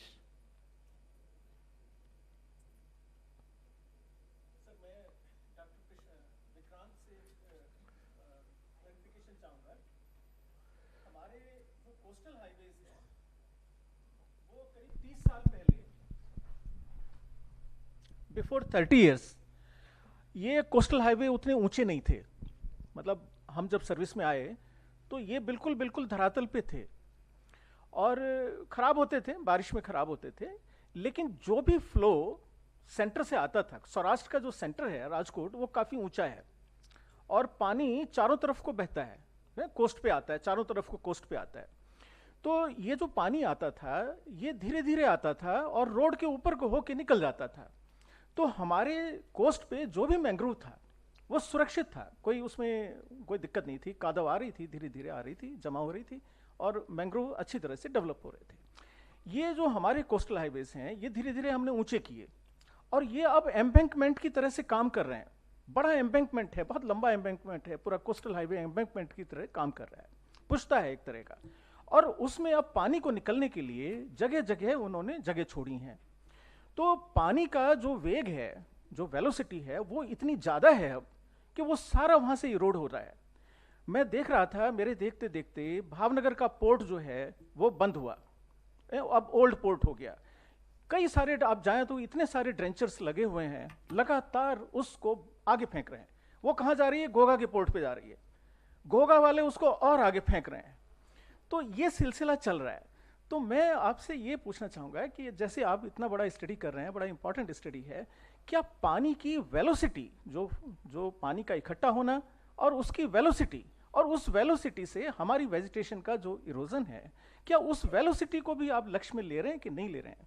और अगर नहीं ले रहे हैं तो मेरे हिसाब से उस वेलोसिटी को लेना चाहिए, और वो वेलोसिटी किस तरह से डाउन हो और पानी धीरे धीरे जाए, उसके लिए हमारी रोड्स का डिज़ाइन क्या हो. क्योंकि कोस्टल हाईवे इंपॉर्टेंट हैं काफ़ी कुछ, और बनने भी हैं और धीरे धीरे ऊंचे होते जा रहे हैं. अब तो सीमेंटिंग हो गया पूरा. तो हमारे पास एक ऐसे मॉडल की हमें ज़रूरत है जिससे हमारे ये जो हमारे कोस्टल में जो हमारा मैंग्रोव्स है, जो भी मड फ्लैट्स हैं, वो सुरक्षित रहें. तो इसको कैसे हम आगे टैकल करेंगे और क्या डाटा हमें ज़रूरत होगा, मैं चाहूँगा कि आप उस पर अपना कुछ प्रकाश डालें. Thank you. या मैनी थैंक्स. आपने बहुत ही इंपॉर्टेंट क्वेश्चन उठाया है. ये एक्चुअली केवल यहीं गुजरात की प्रॉब्लम नहीं है. वो मेरा अधिकतर रिसर्च वर्क तो रिवर पे ही रहता है, and then most of the work is from the Bihar part. The problem is same. There all the rail and road networks are at higher level. So somewhere they are causing flooding, or somewhere they are causing this erosion problem. ये जो project था, ये project हमने गीर के साथ मिलकर किया था. इसका अध्ययन था कि क्लाइमेट चेंज का क्या क्या इम्पैक्ट हो सकता है. उसमें sea level was one of the aspect, sea level and erosion. बाकी चीज़ें वो हमारी एग्रीकल्चर, वाटर, टेम्परेचर एस्पेक्ट थे, बट ये इरोजन एस्पेक्ट उसमें नहीं था. So in this project we have not study these part. But yes, there are the other work which is going on through our PhD students, the other PhD students.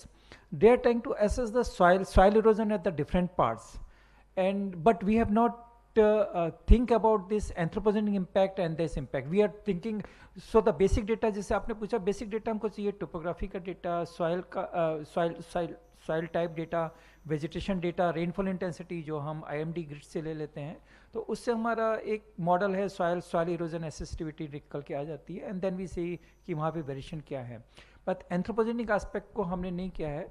तो I think एक बार जब हमको वो data भी थोड़ा easily मिल जाएगा, I think वो हमने पहले भी कहा था कि we have to work together, is that वो गीट के साथ हमने ये जैसे क्या कहा था हम, तो उसी तरह को उस मॉडल में हम जो एंथ्रोपोजेनिक एस्पेक्ट है कि केवल एम्बैंकमेंट हो गई यही सफिशिएंट नहीं है, इसके अलावा वेजिटेशन भी रिमूव हुआ है कहाँ पे, तो कहाँ पे कितना वेजिटेशन रिमूव हुआ है, उसका कितना इम्पैक्ट पड़ रहा है सॉइल पे, उस टाइप की चीज़ को अध्ययन करने की ज़रूरत है. हाँ, आज की डेट में अभी हमारे पास इसका डेटा नहीं है. Thank you very much. Next question, any?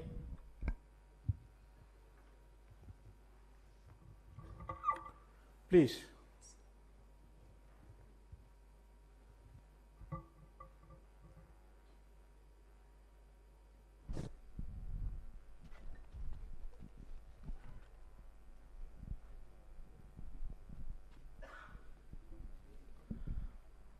Sir, one question regarding sir, how to prevent sir water hyacinth, जिसे गुजरात में जलकुंभी बोलते हैं. वो सर मैंने देखा है कि बहुत सारे फ्रेश वाटर में और तालाब है उसमें समर में और बहुत सारे सीज़न में वो जो कहावत है ना, दिन में गुना रात में 10 गुना बढ़ती है, तो वो उसकी इकोसिस्टम बायोडाइवर्सिटी को ख़त्म कर रहा है. तो उसका कुछ वो एक्चुअली वो सर वेटलैंड को ही सर उसकी लाइफ को ही ख़त्म कर रहा है. तो उसका सर खास करके फ्रेश वाटर इकोसिस्टम में, तो उसको कैसे रोका जाए फैलने से और कुछ उसका मैनेजमेंट कैसे होना चाहिए. Thank you sir. Anyone? One for you.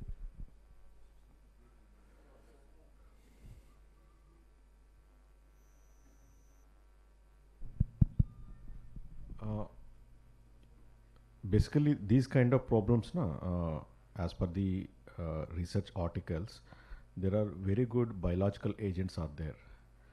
The pest-based biological agent which can control water hyacinth. So the best solution is the nature. We should go for nature-based solutions. I think the biological agent that can work on the water hyacinth, that has been already recognized and it has been used also. So I think that is the best thing. But otherwise also, even if you go for, there are a lot many wetlands where I had seen personally that though the water hyacinth has been removed, it comes up again after a few years. Whether it is being mechanically and chemically, it is not advisable. So the best possible solution is using the biological agent. There some insects are useful as a biological agents for the water hyacinth. I couldn't recall the particular insect as of right now, but I think that is the best solution, sir. One more.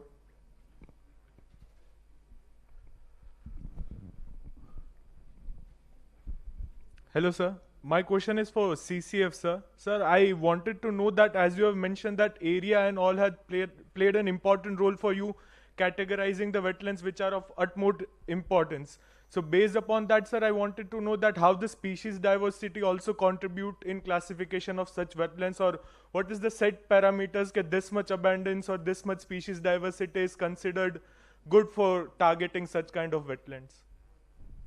The Ramsar Convention has laid out criteria for the selection of Ramsar sites. Accordingly, our selection of three sites for Ramsar site, one of the biodiversity is also one of the criteria.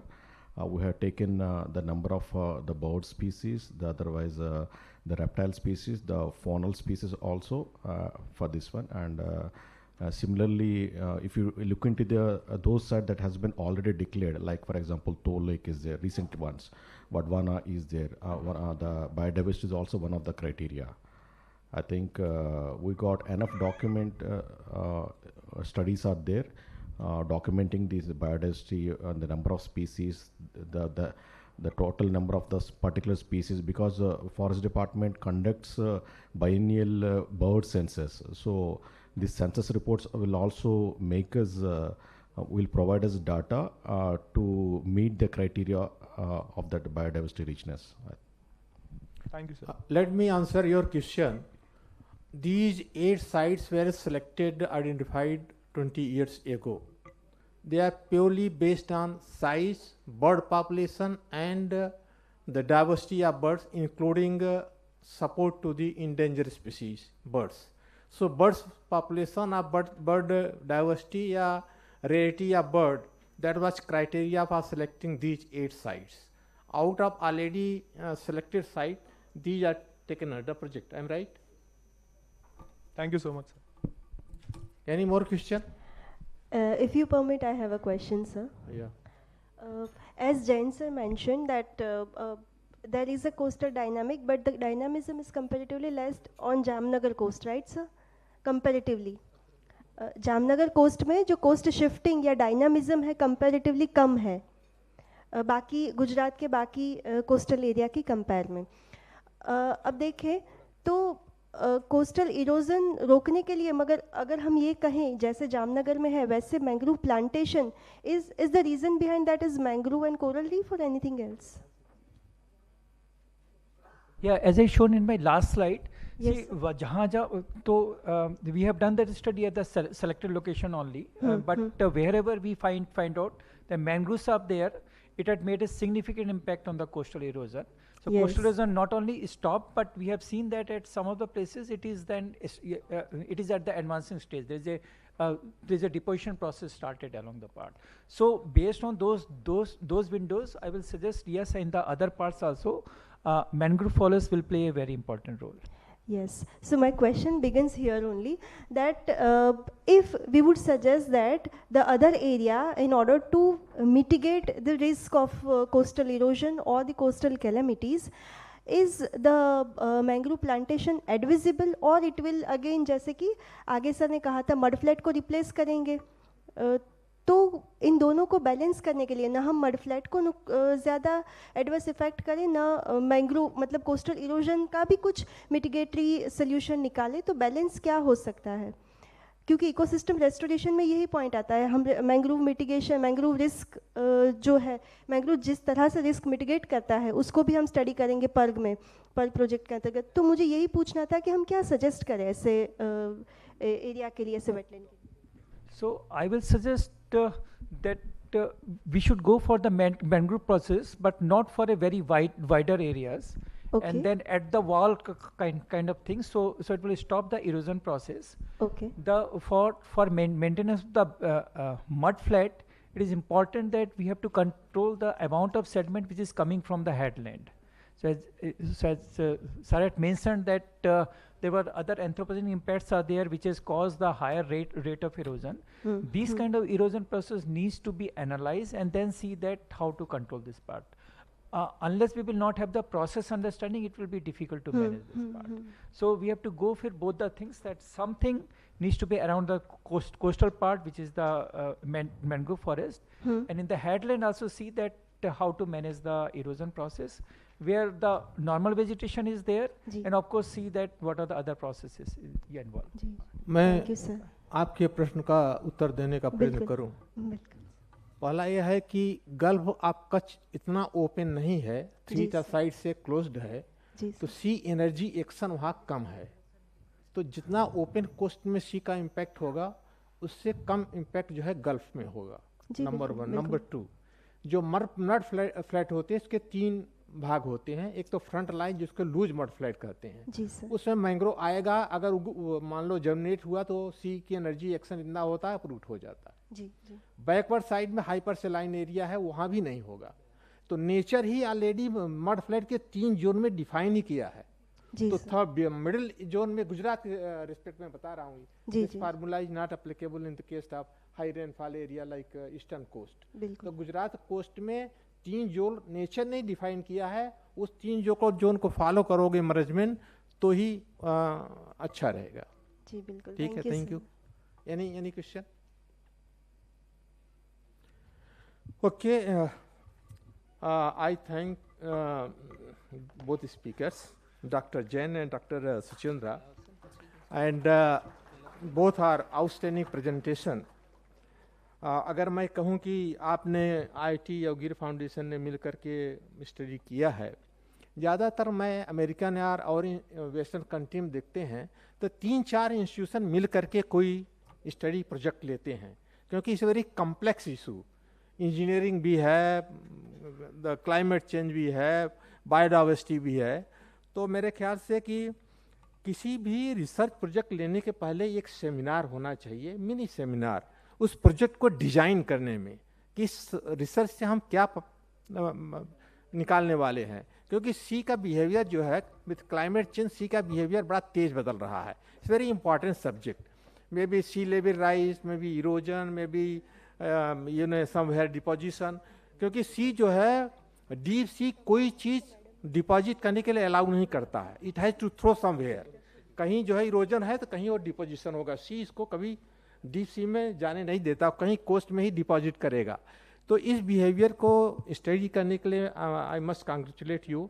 But कई institute मिलकर के इसको 2-3 साल का, क्योंकि coastal study जो है short term नहीं हो सकता है. राइट कंक्लूजन के लिए डिकेडल, कई डिकेड तक स्टडी करोगे तो पता, क्योंकि 1 मिलीमीटर या 2 मिलीमीटर सी लेवल राइज किया तो आप 2-3 साल में उसको डिटेक्ट नहीं करोगे. इस लॉन्ग टर्म रिसर्च. दूसरा जो इन्होंने चित्रा साहब ने बड़ा बढ़िया प्रेजेंटेशन दिया, क्योंकि ये वेटलैंड रिस्टोरेशन प्रोजेक्ट जो है वो ऑलरेडी प्रोजेक्ट में आ चुका है. गुजरात फॉरेस्ट डिपार्टमेंट ने अभी तक 4 प्रोजेक्ट जो है, जो स्टेट लेवल प्रोजेक्ट जो है फाइनेंस बाय वर्ल्ड बैंक और जापान, अब तक 4 प्रोजेक्ट हम लोगों ने इम्प्लीमेंट किया है. स्टार्टेड फ्रॉम 1980, जिसे करते हैं कम्युनिटी फॉरेस्ट्री प्रोजेक्ट. आप 60s और 70s में देखेंगे गुजरात में, तो जो पुराने लोग होते MLA या बातें डिस्कशन करते थे कि ट्री कवर बहुत कम था जो रूरल एरिया में.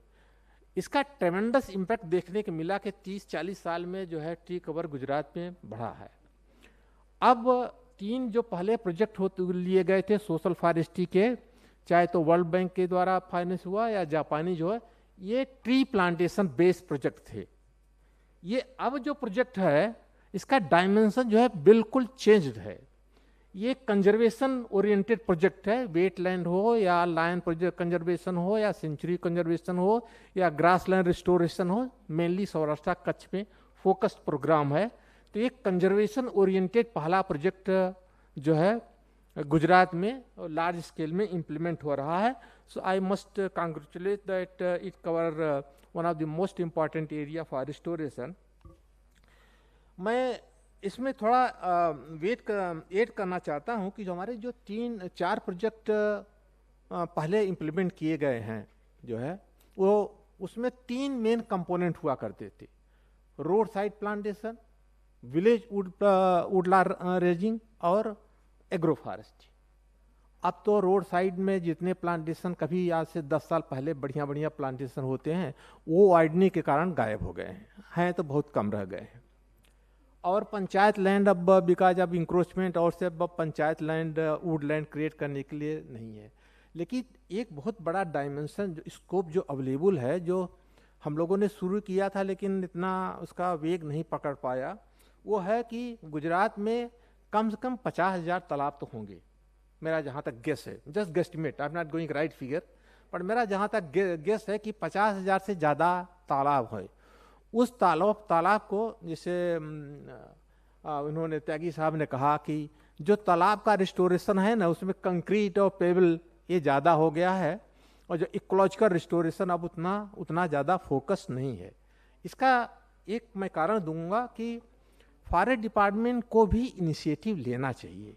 पहले फॉरेस्ट सोशल फॉरेस्ट्री के जो प्रोजेक्ट आए थे, किसी ने इनिशिएटिव लिया कि forest is not in position to support the need of the people, we have to go out of the forest area. और प्लांटेशन उन्होंने agro forestry, road side, village side plantation किया, जिससे रिसोर्स देखिए तो मेरे ख्याल से 34 लाख घन मीटर लकड़ी हर साल जो है नॉन फॉरेस्ट एरिया से गुजरात में आता है. मैंने खुद स्टडी करके 2 डिस्ट्रिक्ट का प्रेजेंटेशन मैंने उस समय के सीएम, जिस समय पीएम है, उनको प्रेजेंट किया था. उस समय के वैल्यू में महसाना और जो आनंद का कि 6.5 करोड़ रुपया पर डिस्ट्रिक्ट कंट्रीब्यूशन है सोशल फॉरेस्ट्री प्लांटेशन से per year. In term of even जो दांतर करते हैं, आज भी महसाना में 31% लोग जो है दांतर का उपयोग करते हैं. उसकी वैल्यू अगर आप काउंट करो तो 8 करोड़ रुपया पर ईयर होता है दांतर से. तो टोटल अकाउंट करिए, और हमारे जो कुछ लोग काम कर रहे हैं कि जीडीपी में फॉरेस्ट्री सेक्टर का कंट्रीब्यूशन जो है 4 से 6% है. इसको ठीक से हम दिखा नहीं पाते, इसलिए कि जो है बजट एलोकेशन कम हो रहा है. तो दो कंपोनेंट जो गुजरात में हैं कि जो रोड साइड प्लांटेशन रहते हैं, रिवर हैं, मीडियम रिवर हैं, स्मॉल रिवर्स हैं, स्ट्रीम्स हैं, इसकी इकोलॉजिकल वैल्यू इतनी ज़्यादा है, जितनी छोटी एनिमल है ना, चाहे फॉक्स देख लो, जैकाल देख लो, सब रिवराइन सिस्टम में ही अपना जो है सब कुछ घर बना कर रहते हैं, वहीं होती है। इसका ecological restoration by tree plantation, raising grass, shrubs या herbal plant along with the intensive agroforestry, इसको रीजोनेट करने का बहुत बड़ा स्कोप दिखाई दे रहा है। दूसरा जो 50,000 प्लस तालाब है, इसका जो है जो त्यागी साहब ने कहा उस लाइन पर, जो इकोलॉजिकल लाइन पर जो है उसका रिस्टोरेशन किया जाए, एक नया मॉडल जो है सोशल फॉरेस्ट्री का एक नया मॉडल लेकर आए। I request the leader of the forest department, those who are present here, कि एक प्रोजेक्ट, सरकार इज़ वेरी सेंसिटिव, मेरा बड़ा अनुभव है, आप कोई प्रोजेक्ट लेके जाओ तो सरकार उसको तुरंत एक्सेप्ट कर लेती है, क्योंकि फॉरेस्ट्री या वाइल्ड लाइफ अब कंजर्वेशन का जो भी वेटलैंड कंजर्वेशन का प्रोजेक्ट तो डिपार्टमेंट से ही आएगा, उनको तो आज जो अच्छा प्रोजेक्ट न्यू आइटम में डालेंगे वो एक्सेप्ट कर लेते हैं, ऐसा नहीं कि वो प्रोजेक्ट बना के आपको देते हैं। तो हमारे ख्याल से एग्रो फॉरेस्ट्री विल कंटिन्यू, दो डायमेंशन इसमें इंटेंसिव लार्ज स्केल में एड किया जाए।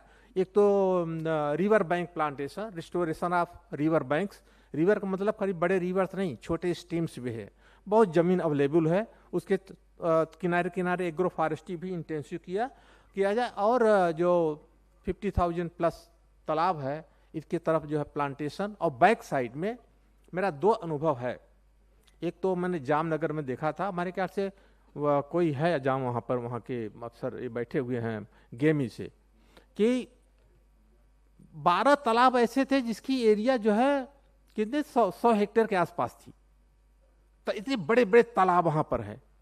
और जहाँ क्रेन रूस्टिंग करती थी वहाँ सब जो है प्रोस्पिस जूलोफ्लोरा भर गया है। बैक साइड जो तालाब का होता है ना, जो पानी किनारे जो है ओपन एरिया होता था, वहाँ क्रेन रूस्टिंग किया करते थे। अब वो जो एरिया प्रोस्पिस भर गया तो रूस्टिंग कहाँ करे, वाटर बॉडी में तो पानी में तो रूस्टिंग करते नहीं है, ज़्यादा ओपन एरिया में ही या थोड़ा मड़ी एरिया में वहाँ पर ये सब बर्ड रूस्टिंग करते हैं। तो इनका रिस्टोरेशन प्रोस्पिस रिमूव करके वो ग्रासी मार्सी लैंड मेंटेन करें। और जो मेन बंड है उसमें 5-6 स्पीसीज ऐसी हैं, बर्ड पीपर, खाटी आमली, इस तरह का प्लांटेशन करके उसका जो है कल्चरल, इकोनॉमिक, इकोलॉजिकल रिस्टोरेशन ऐसा बनाएं कि एक मॉडल है, ऐसा नहीं प्रोजेक्ट बना दें। प्रोजेक्ट बनाने के लिए मेरा रिक्वेस्ट है कि एक मिनी वर्कशॉप करके कि मॉडल कैसा होना चाहिए, क्योंकि एक दिमाग जो है वो परफेक्ट नहीं है। जब मल्टी माइंड जो है इंटरेक्ट करता है तो एक अच्छा सा प्रोजेक्ट इवॉल्व होता है, और उस प्रोजेक्ट को इवॉल्व किया जाए तो मेरे ख्याल से बहुत बड़ा स्कोप है सोशल फॉरेस्ट्री डिपार्टमेंट को नए डायमेंशन में घुसने के लिए, जाने के लिए। और मैं फिर से आप लोगों को दोनों स्पीकर को मतलब तो थैंक देता हूँ, बहुत बढ़िया आप लोगों ने प्रेजेंटेशन किया।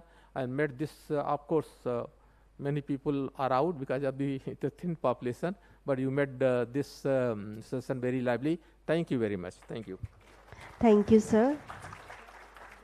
We acknowledge the contribution and sharing from both the experts as well as the wonderful summing up by our session chair. So I would request our session chair, Dr. H.S. Singh, sir, to present memento to Shri Dr. Suchindra, sir. Sir, please.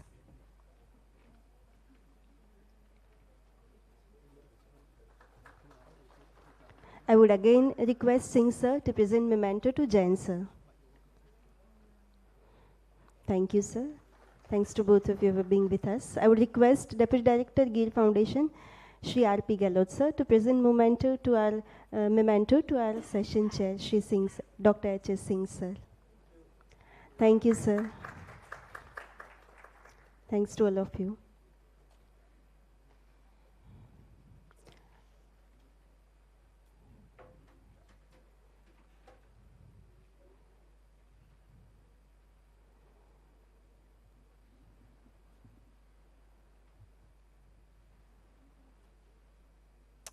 With this, we are completing our third technical session. I would now request Deputy Director, GEER Foundation, Shri R.P. Galot sir, to deliver the formal vote of thanks. Sir, please.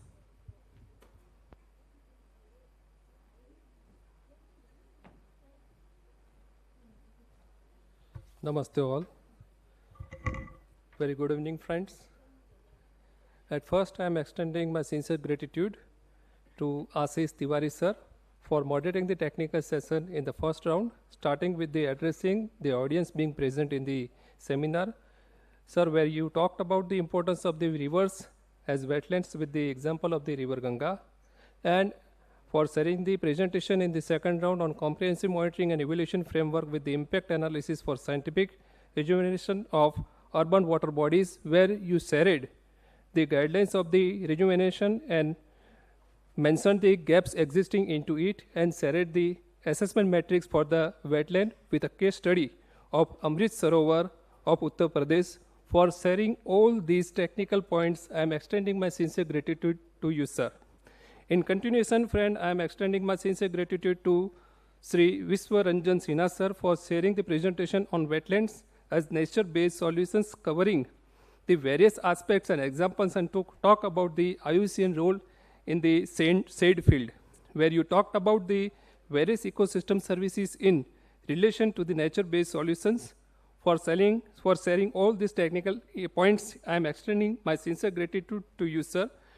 In continuation, I am extending my sincere gratitude to Dr. Taej Mundkur, sir, for sharing the presentation on the monitoring of the wetlands through the observation and census of the bird movements and requirements of the research for it.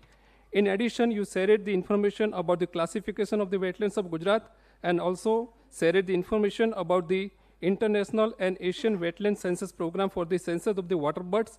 For sharing all these technical points, I am extending my sincere gratitude to you, sir. Friends, in continuation, in the second round, I am extending my sincere gratitude to Dr. S.N. Tyagi sir for moderating the technical session and also for sharing the experiences.